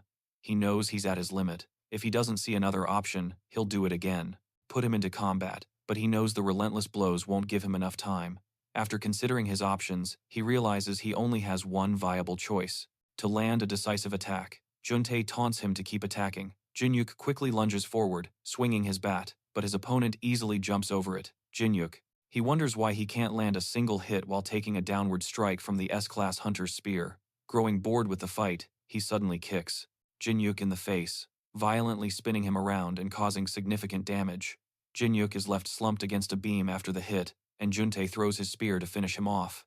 Jinuk sees the hit coming head-on. He does everything he can to dodge, but his body won't respond. He's exhausted. The spear rapidly approaches. There's a white flash. We finally see Juk release his. The spear has just pierced the right side of his chest. However, the young hunter is still alive, albeit barely, due to the extensive damage he sustained. Surprised, Juntae approaches him and says, "You managed to move your body a few centimeters, enough to avoid a vital point. That millisecond of reaction time is quite impressive. My offer still stands. What do you think? This is all nonsense," Jinuk responded. Upon hearing the response, Juntae reacted quickly and violently, stating that if he wanted to fight to the bitter end, then he was leaving him no other choice. He charged his fist in an attempt to finish off Jinuk. It seems to be the end for the class hunter, when suddenly an arrow flies through the air, aimed directly at Juntae's head. He manages to dodge it, but at the cost of interrupting the sheer number of corpses that Jinuk has in his inventory. Even though Jinuk is clearly a rookie, he managed to obtain as many as 20 goblin corpses. They are all in excellent condition. Their heads, his final attack. Jinuk recognizes the arrow, and relief washes over his face, breaking into a smile. It's Lucia, who appeared at the last moment to save him. 30. Episode 30 opens with a short flashback showing Lucia before she arrived at the fight. We see her using a GPS for the first time to navigate the human world. Despite the urgency of the scene, it starts with a more relaxed tone, adding some humor, since we already know she arrived in time. Back in the present, Lucia's explosive arrow was mere centimeters away from hitting Juntae's head. The assassin is astonished by the power of the surprise attack. He can't believe that such a devastating power could be contained in a simple arrow. Lucia begins to approach the two hunters with complete composure. Her presence is a breath of fresh air for Jinuk, who had already resigned himself to his fate. The elf asks the young hunter if he's still alive, apologizing for being late, to which he replies that it was a close call. Juntae remains confused, wondering if the approaching woman is the one who just attacked him, since she doesn't seem like it at first. Seems strong enough to launch an attack of that magnitude. Well, whatever, I'll confirm it myself, says the S-class hunter as he rips the spear out of Jinuk's chest, causing him a great deal of pain. Pain in the process. It seems like you came to save this guy, Juntae continues, facing Lucia's unwavering gaze. If you don't want to die, I hope that attack wasn't just a fluke. Juntae then. He lunged at Lucia with a brutal stab. However, the elf effortlessly blocks the attack, using only her left hand, which is surrounded by a magical barrier that completely stops the attack. Lucia looks condescendingly at the intimidated Juntae and mockingly tells him to think more carefully about who will kill whom if they face each other. Juntae can't believe that this woman who are battered due to the injuries inflicted by the baseball bat, but other than that, they are perfect. So perfect that Vice Principal Cho can't hide how thrilled he is to didn't seem so strong is able to block a hunter's spear attack with such ease. Lucia interrupts Juntae's thoughts. Arrogant fool, relying on a strength so weak. I'd like to teach you a lesson, but for now, I'm just going to give you a warning. Lucia closes her left hand, shattering the magic barrier she had created to stop the lance. This creates a magical roar that rapidly begins to disintegrate Juntae's spear. Before the attack reaches him, the hunter brings his arms together, raising them to his face, as he summons a shield to block the shockwave. At that moment, Lucia takes advantage of her rival, exposing his chest, and attacks with a punch to the stomach that leaves him breathless. Juntae is terrified by the elf's strength. Jinuk is also surprised, thinking to himself that he knew Lucia was strong, but he never imagined that her power would actually be this high. Juntae tries to catch his breath after being pushed back several meters by Lucia's blow, who looks at him with a completely still, murderous gaze, awaiting his next move.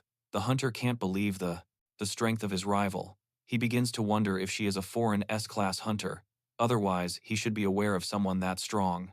Lucia then speaks to Jinuk. She asks him if he can move from his seat. In response, the elf gives Jinuk a surprising choice, asking if she should kill Juntae right there. Jinuk responds coldly to, despite his wounds and the heat of battle. He tells her that she shouldn't do it, as they don't need to continue getting involved in the guild's problems. surely remembering the plan and the advice that Daeon had previously given him. Then, Jinuk asks Juntae if he would agree to end the fight at that moment. The S-class hunter thinks to himself, finding it. Receive them. The three men begin to negotiate prices, but they are interrupted by black market traders who come running in, announcing that a monster has appeared. Ironic that, even though Jinuk lost, he is the one speaking as if he holds Juntae's life in his hands. However, after analyzing the situation, he decides that if he continues fighting blindly, he will end up taking significant damage, so he decides to accept Jinuk's offer. Juntae responds, noticing his exhaustion, and agrees to the proposal. Lucia then tells him that those are just excuses, as she knows her power is far superior and that the hunter is retreating out of fear that she could fatally injure him. Jinuk asks her not to continue escalating the conflict, to which the elf replies that she was only joking. Junin then departs, but not before telling the protagonists that he will not forget what happened that day, and that they will meet again soon, and that when that happens, it will be the day the arrogant woman and the Jinuk-class hunter will die. After the assassin leaves, Lucia and Jinuk remain at the scene of the fight. The elf is healing the wound on Jinuk's chest using energy potions. After trying for some time, Lucia manages to heal him to the point that the young hunter can move again and assess the damage. He says the wound is not. It wasn't as serious as he initially thought, likely because Jinuk managed to move and avoid the impact on his vital points. He thanks Lucia for the treatment and tells her that it's incredible that she was able to close an open wound like that, to the point of completely healing it. The elf boasts and playfully tells him that she finally understands just how powerful she is. Jinuk plays along and answers affirmatively, adding that with combat skills of that level combined with her healing powers, she's an OP or chetado character, as they say in Spanish. Lucia answers, in confusion, not knowing what he means by a chetado character. Jinuk realizes this and tells her not to worry, that it was just a compliment. Now feeling calmer, the hunter asks about in the area. There is a rare chance that a monster corpse will attract other monsters, and it seems that leaving 20 fresh goblin corpses on the ground was more than enough to send out a status of the Titan Guild Master, Seo Sango. Lucia responds that she is resting at home, but giving her proper treatment will be difficult, although you never know. Maybe the dwarf in the dungeon has the antidote for the poison that Sango ingested.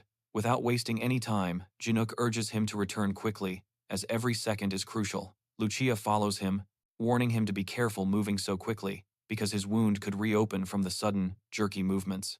Jinuk is aware of this, but he also knows that they need to get to his house as soon as possible, as being out on the street means they could be attacked at any moment now that his identity has been exposed. Once inside the dungeon, Jinuk returns to the dwarf blacksmith's workshop, who greets him with shouting, once again. He scolds him and refuses to help because Jinuk didn't bring the mineral he requested to be purified at the Dragon Temple. Furthermore, he asks what Jinuk expects him to do with the poisoned person he brought to his workshop. We then learn that Jinuk brought the master directly to the dungeon, and he is now resting on the floor, waiting to be treated. Jinuk apologizes, and he says that they need to save that person's life first, and then he will repay the favor. The master is suffering from the poisoning and can barely stay conscious. The dwarf chief responds that, unfortunately, he can't do anything to treat him, since he was poisoned with basilisk venom, and he has no way to obtain the necessary materials to create the antidote needed to cure him, heal him. Jinuk asks him to please check if he has anything that might help in the meantime, managing to soften the dwarf's stance a little. The dwarf tells him to wait while he searches his warehouse. Then the guild master asks Jinuk if he can tell her where they are right now. Jinuk tells her that he understands she has many questions, but for the sign. The worst part was that the monsters that appeared were 2 orcs, far superior to Jinuk's level at the time. At this rate, the only option he had to save himself was to take the moment. Just think of that space as another one of his abilities. Sango accepts the explanation and asks Jinuk if it's alright for him to reveal a place like this to her. Then the young hunter answers. Respectfully, he tells him that since he placed his trust in him first, he decided that he can return that trust. The dwarf chief returns from his warehouse with a potion. It is a medicine that will buy them some time, approximately half a day. The guildmaster drinks it without hesitation. The dwarf emphasizes that this is merely a palliative, and that if he doesn't get the antidote in time, Sango will die from the poison. Jinuk asks if there is another alternative. The dwarf answers that there is none, at least that he knows of. The young hunter begins to consider his possibilities. He knows that they might have the antidote in a clinic specialized in hunters, but he cannot risk exposing them to the hunters who want him dead. Suddenly, an idea comes to his mind, so he takes the guildmaster and returns home. There, he tells Lena about Sango's situation and that he has one last plan, but in case it doesn't work, if it genuinely works, they will have run out of options. Jinuk takes out his smartphone and starts to make a call. On the other end, Junhol answers and asks if everything is all right, as it seems strange to him to receive a call so late. Jinuk, wasting no time, gets straight to the point. He asks Junhol if he has the antidote for basilisk venom. Junhol, on the other end of the line, replies that he doesn't, but that he knows a clandestine doctor who might have it. Curious, he asks Jinuk why he needs such a rare antidote. The hunter simply says that something happened and that he needs the antidote. He asks if Junhol could introduce him to the clandestine doctor so he can deal with him directly. The call recipient says that's fine, and asks him to send an address, to which Jinuk, corpses of the monsters and escape as quickly as possible. However, it was already too late. The first monster reached them, and looked ready to tear them to pieces.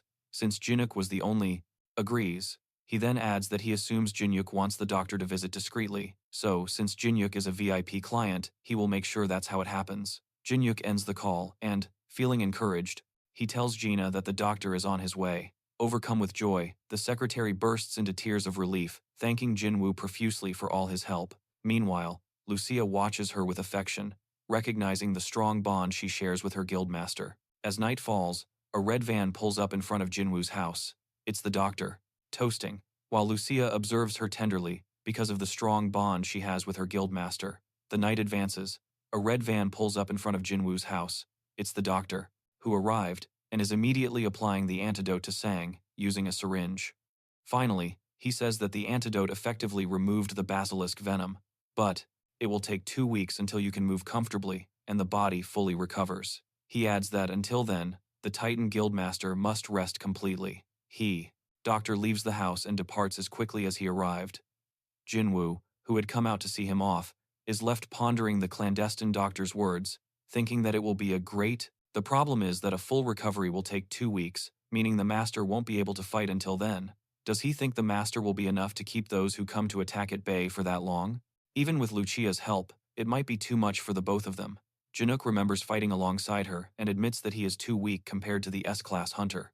I seriously underestimated the strength of an S-Class hunter. No, more accurately, I overestimated my own strength. This is what the young hunter is thinking, believing that even if Sango recovers, he would only end up being a burden. Suddenly, Lucia appears on the scene to pull Jinuk out of his defeatist thoughts, telling him that he seems to be full of unnecessary worries. Hunter present, he was the only one strong enough to face them, but that didn't mean he could defeat them. The orc charged at him with its battle axe. He just looks at her for a few seconds before responding, explaining that after fighting that S-Class hunter, he realized that he is currently too weak, far from. To counter him, Lucia tells him that he is right, acknowledging his current weakness, but encourages him by saying that he will eventually become stronger. Jinuk looks at her silently, a look of sorrow on his face. Then, Lucia remembers a method to become stronger. She warns him that it is a risky, yet reliable method, and asks if he is willing to try it, promising to teach him if he is. Completely determined, Jinuk tells her that of course he is willing, and that he will do whatever it takes in order to become stronger. It's already daytime. Jinuk is at his house. The chapter begins with the young hunter preparing for the dungeon. He takes 50 explosive scrolls, 300 mana potions, and another 300 health potions. He decides to take his current bat and armor with him, since they always monopathic yield good results for him. He wonders if that will be enough. Lucia appears to remind him to take the return stone, to which he responds that he already packed it, as it allows him to return any time in case of emergencies. Lucia tells him that it's a good idea to have at least one escape option in case things get dangerous. Jinuk is ready to leave and asks Lucia to take good care of Yenai and Sango while he is gone, to which the elf replies to leave it under her control. Finally, she warns him that the Dragon Temple is much more dangerous than he thinks, understanding his desire to become stronger at all costs, but warning that, if he becomes greedy in the pursuit of power, he will die there. So she recommends that he, as soon as he feels that he has become strong enough to fight his enemies, he should get out of there immediately. Jinuk takes the warning lightly, and tells her that he dodged the first blow, but the second was coming directly towards his head, from such a close distance that there was no way to avoid it.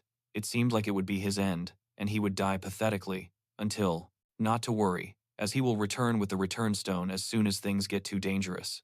Lena, standing in the doorway, tells Jinuk that she is sorry, since because of her, it's his fault, and he must put himself in danger. Jinuk tells him that he doesn't need to apologize, since he is seeking revenge, so this also helps him to pursue his personal goal. Before entering the code portal, Jinuk turns to look at Lucia one last time and asks her to please take care of herself while he is gone. The elf nods as the hunter adds that she is the only one he can trust right now. I will return. Wait for me, because no matter what happens, I will come back stronger, the hunter says, and throws himself into the portal. In the next scene, Jinuk finds himself in front of the doors of the Dragon Temple, observing the gigantic entrance. He takes out the key that the dwarf chief gave him and inserts it into a crevice between the two doors. Suddenly, the doors begin to swing, wide open, releasing a blinding glow that obscures his vision for a few moments. He observes the interior of the temple, while remembering Lucia's grave words, "If you are greedy, you will die." However, he believes he didn't come this far to take things lightly, but rather to become much stronger, so he won't leave this place until he has sufficient strength to fight an S-class hunter face to face and defeat them. After stepping into the temple's light, the doors close behind him. Some time has passed since he entered, and Jinuk thinks that there is something strange, since he has been walking for quite a while, but he can't see anything. He wonders if he's actually going in the right direction. Suddenly, everything becomes clearer. He finds himself in a hall with a high ceiling, walking along a long red carpet flanked by standing iron suits of armor on both sides, as if escorting him. Jinuk wonders if the suits of armor are just decorations, as they, leaving him in a hole where the dungeon used to be. In another dimension, a young man stares intently at an interdimensional portal that has just opened in his attic. He can only wonder what is happening, as his day. Suddenly, his newly enchanted bat was automatically summoned from his inventory and blocked the attack just before it could hit him. The block was so strong that it sent the orc feel somewhat threatening. Suddenly, a red light illuminates inside one of the armor's helmets. It attacks Jinuk from behind with a surprise lunge. The hunter manages. Reacting in time, he pulls out his bat to block the attack while stepping back. Jinuk is confused, wondering if the suits of armor are just monsters disguised as monsters after all. Immobile objects. First, he curses the situation he's in, but then he remembers why he's there. He's doing this to get stronger in the first place, so he accepts the challenge and begins to fight against the multiple suits of armor. Jinuk rushes head-on into the stampede of enemies. With a swing of his bat, he easily disrupts the group of armor. Seeing them on the floor, he wonders what those things are. He boasts, saying they're flashy on the outside, but turned out to be nothing special. However, a metallic noise behind him catches his attention. As he turns, he notices that the suits of armor are quickly reassembling, and when they're finished, they once again form a battalion ready to attack him. After seeing this, Jinuk realizes that he will have to destroy their cores if he wants to destroy them. He acknowledges that he would have panicked at the sight of the armor display at another time, but now things are different. The hunter charges his bat with electrical energy, which imbues it with lightning. He leaps, positioning himself above the group of armor, and shouts as he charges a powerful attack. With this, he will destroy their cores in a single blow. Jinuk violently strikes the purpose ground with his bat, which spreads the lightning throughout the entire room, hitting all the armors at once. These armors begin to receive the electric shock and quickly begin to burn, ultimately being destroyed on the ground. Surrounded by the cloud of smoke generated by the charred statues, Jinuk boasts, "How's the frown?" Flying backwards for a second, this appeared to be another one of his enchanted abilities, the presence detection effect. If that was the case with his new bat, then perhaps he had a chance. Taste of electricity? Tin cans. Jinuk looks at them victoriously as he poses with his bat on his shoulder. 33. Back on Earth, atop the Titan Guild building, is Jongseok berates Juntae for failing to eliminate Sango and her guard. Despite Juntae being an S-class hunter, he turns and asks his secretary about the executives who support the master of the Sango Guild.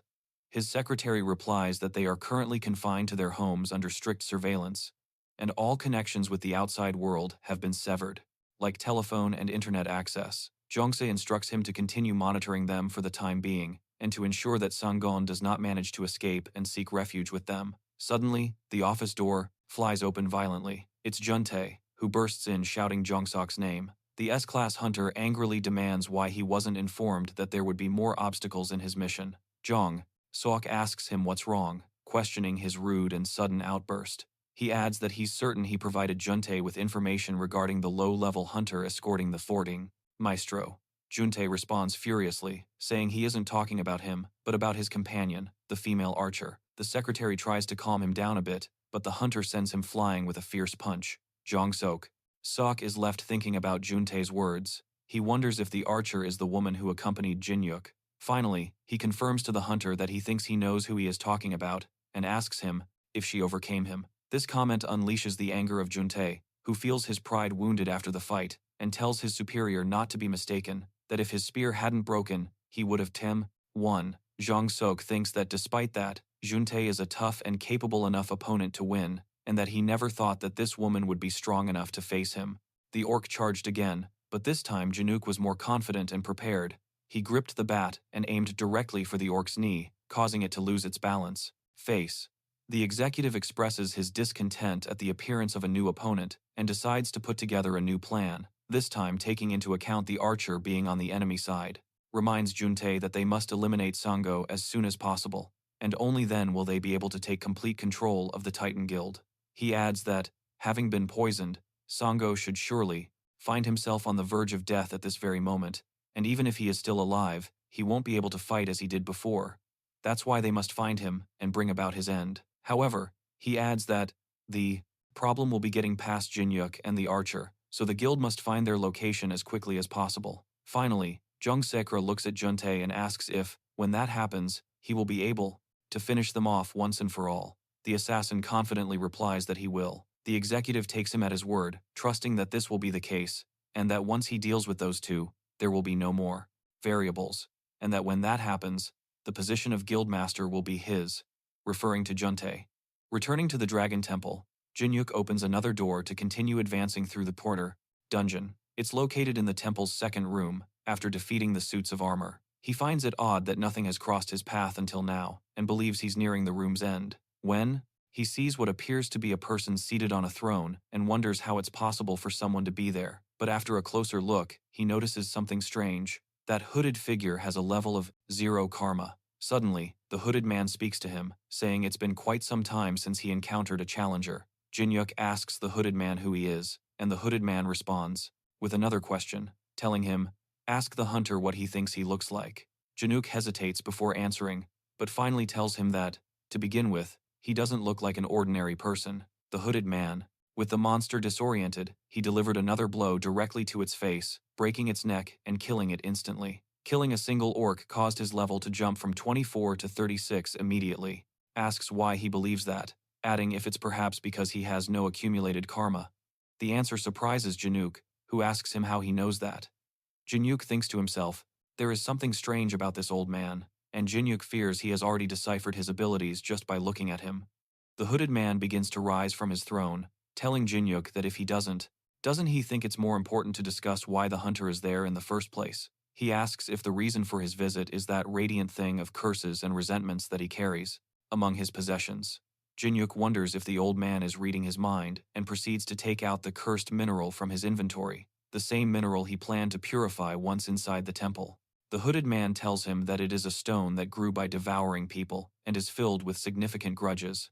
Immediately afterward, the old man extends his hand, places it on the stone, and says it won't be difficult. Following this, a strong wave of energy began to erupt from the mineral, causing it to lose its red color and instead become dyed a brilliant blue. The old man confirms that the purification was a success, and Jinuk notices that the ominous energy has completely dissipated from the mineral. The young hunter bows in gratitude before the old man, who tells him to save his thanks for when the real test is over. Jinuk doesn't understand what he's talking about, when suddenly the hooded old man extends his arm, releasing a burst of energy that transcends to a cosmic state. Cosmic state. Jinuk, do not lower your guard, or else you will lose your life. The old man's words echo in the void as Jinuk stands up, preparing for the real test of the Dragon Temple. Suddenly, Jinuk hears a metallic noise. Turning his head, he notices that it's a suit of armor, similar to the ones he saw before, heading towards his position. He didn't have time to celebrate, as the second orc found him and ran towards him,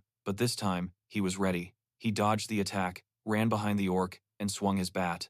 Suddenly, the armor stops. Jinuk begins to analyze the space in which he finds himself. All around him, he can only see the emptiness of the cosmos, filled with stars and distant galaxies. He is located in a floating platform with gears and a gigantic clock above them. It appears to be a space beyond the constraints of space and time. Jinuk realizes that he must defeat the armor if he wants to pass the test. He boasts to the armor, pointing out that it is just a single opponent, while he recently defeated an entire army of them.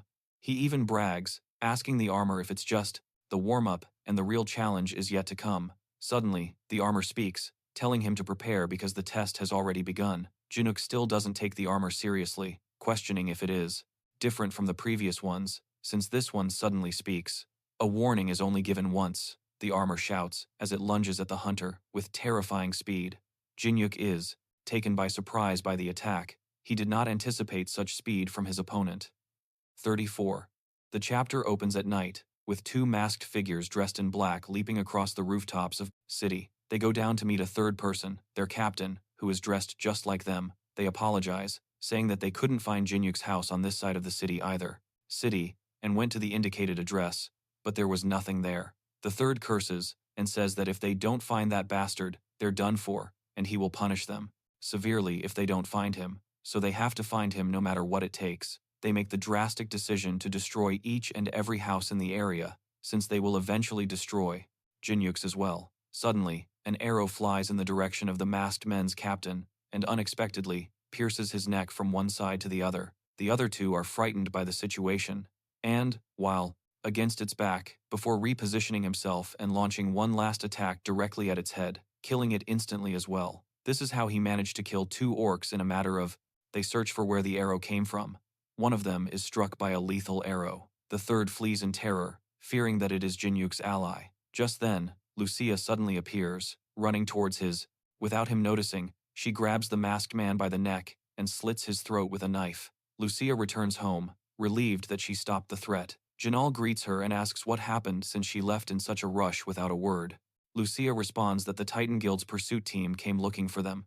Janal is surprised by the persistence of their pursuers, but Lucia tells her that she handled them quickly and even cleaned up the scene after dispatching them. She mentions that she overheard the pursuers saying they would destroy the entire neighborhood just to find the house, since they suspect it's likely the only place she and the master could flee to. Lucia tells her that if they arrive in a very large group, she won't be able to handle them alone, so their only option is to pray that Jinuk returns soon, much stronger than before. He is the only one capable of reversing this situation.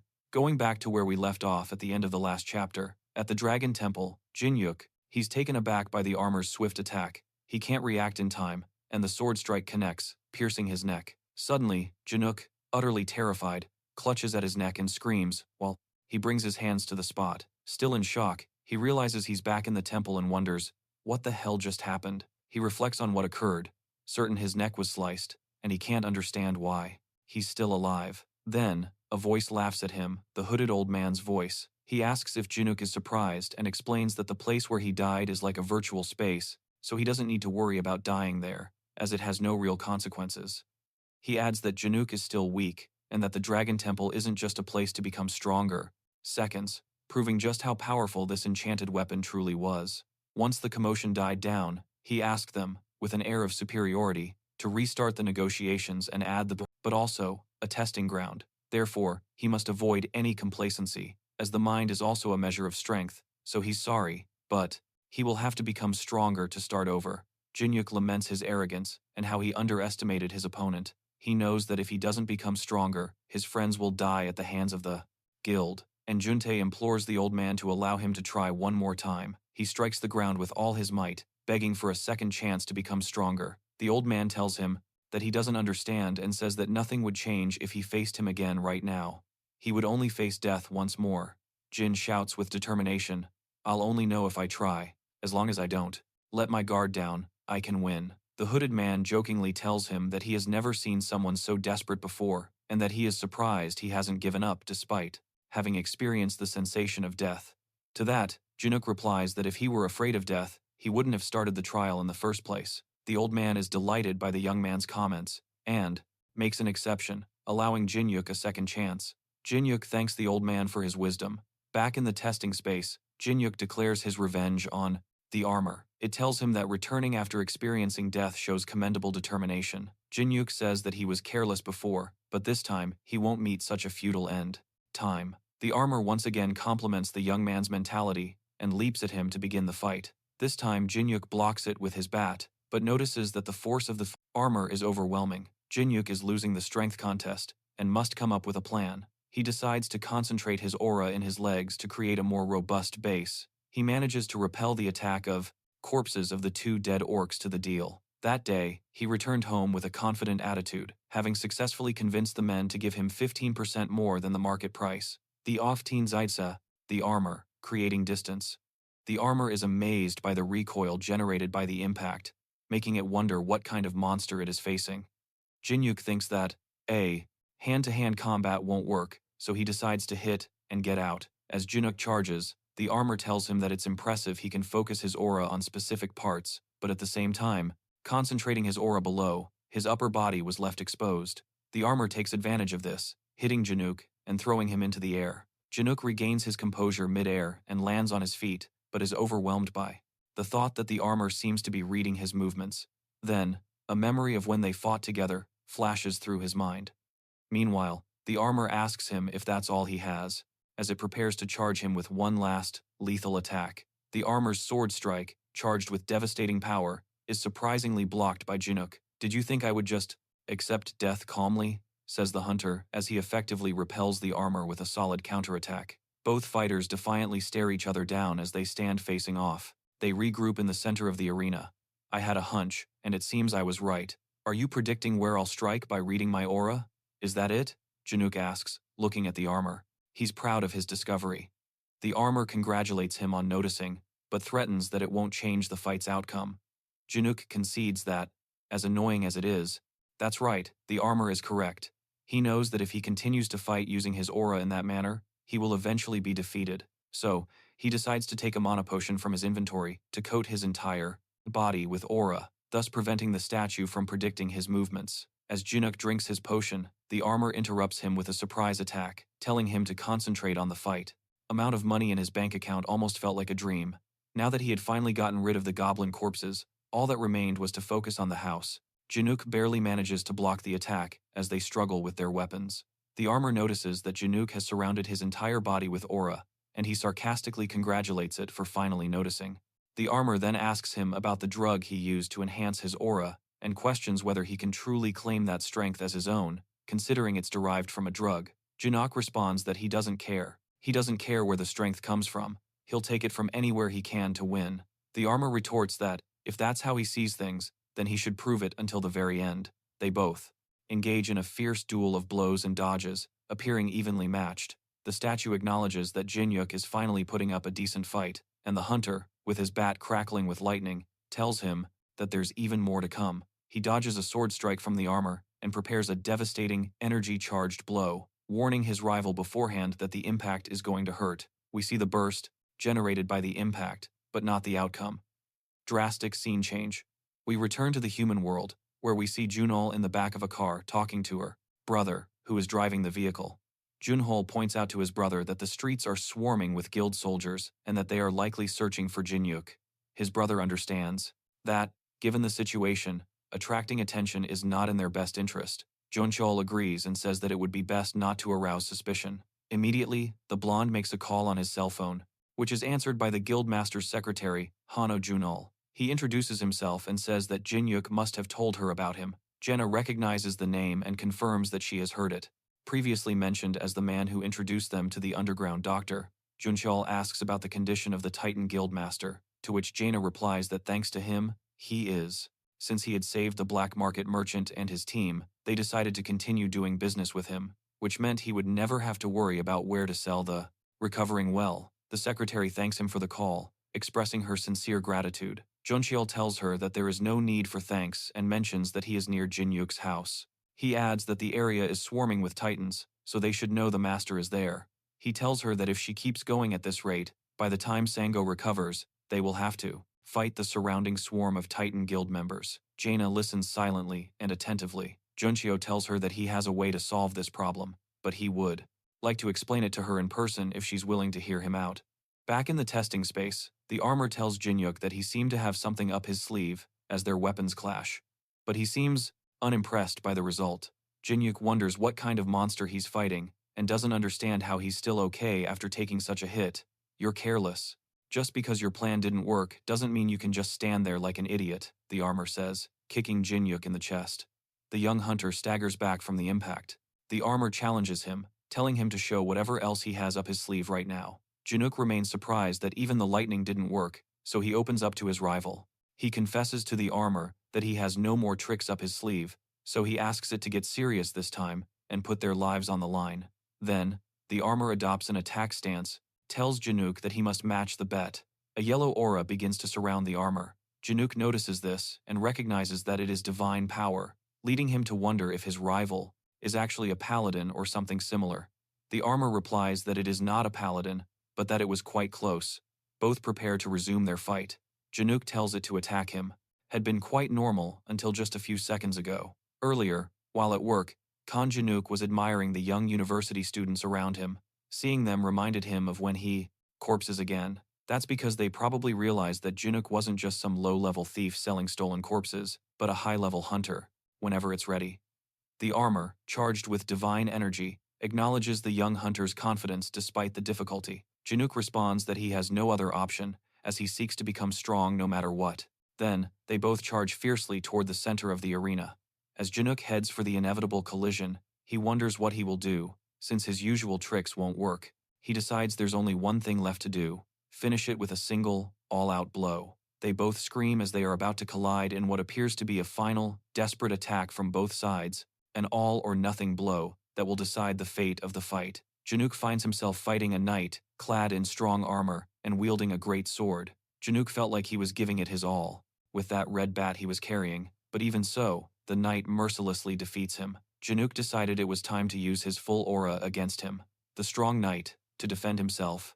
Jinuk mockingly tells him that he is betting all his strength on that last blow. The knight manages to break Jinuk's red bat and defeat him. Jinuk tells him that his aura was fading, dispersing. Even so, Jinuk, exhausted on the ground, tells the knight that he doesn't even have the strength to move.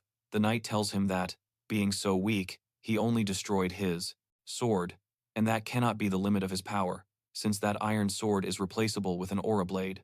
Jinuk feels fatigued and extremely tired from such an effort. The knight asks him how he will defend himself if he is in that state, because if he doesn't have any other tricks, he won't be able to defeat him. Jinuk, defeated on the ground, tells the knight that he gave it his all and has no regrets. Then he tells him that if he is going to kill him, to do it now, and asks if, even if he defeats and kills him there, in the galaxy where they are, strong enough to defeat 2 orcs with little effort. However, even with his enchanted bat and newfound strength, there was no way his current equipment would allow him to hunt monsters of a higher grade. He will still be alive. Suddenly, Jinuk gathers his courage and shouts at the knight, "I will continue to challenge you again and again." The knight tells him that the trial is over, and that, in reality, this trial, it wasn't about defeating him. Rather, he was the examiner and the judge, and the real test was whether Jinuk earned his approval or not. Jinuk is stunned and asks if he passed the exam. The knight in the strong metal armor responds that he has things to improve on, but that he has passed the test. The knight disappears in an explosion, leaving Jinuk alone in that corner, in the middle of a galaxy. Seconds later, a man with the appearance of a magician appears before Jinuk, his face obscured by a hood that makes it difficult to see him clearly. Surprised, Jinuk asks who this man is. He answers that his potential is remarkable, but he simply has to change his personality, and that he also managed to impress him with the way he performed and gave his all until the end. Jinuk still doesn't get any answers about this mysterious new man and believes he is the previous knight. This man tells him to be quiet and listen, as he will teach him how to become stronger. He tells Jinuk that the aura is a power rooted in divine energy and explains that the method Jinuk must use is simple. He places his hand on Jinuk's head, radiating power over him. The young man gets scared and asks what he is doing, but the man ignores him and proceeds to finish the spell on his head. The man says with an intense look that he must connect with the divine and carefully use the power he is granting him. Jinuk then appears standing, naked, in another galaxy, and wonders where he is. He quickly encounters a huge, dragon-like monster with very bright red eyes.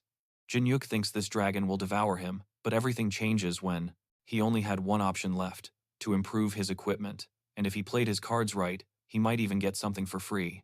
The next day, he bought the dragon speaks. The dragon tells him that he should not fear, and that the man has brought him there so he can grant him the power he has been waiting for. The dragon begins to spin, like a top, without stopping, invoking that divine power for himself. Within seconds, he disappears, transforming into a yellow energy that hurtles towards Kan Jinuk. Utterly shocked by everything that transpired, he accepts the divine power that was bestowed upon him, recognizing it as the grace of a god who looks upon him with favor.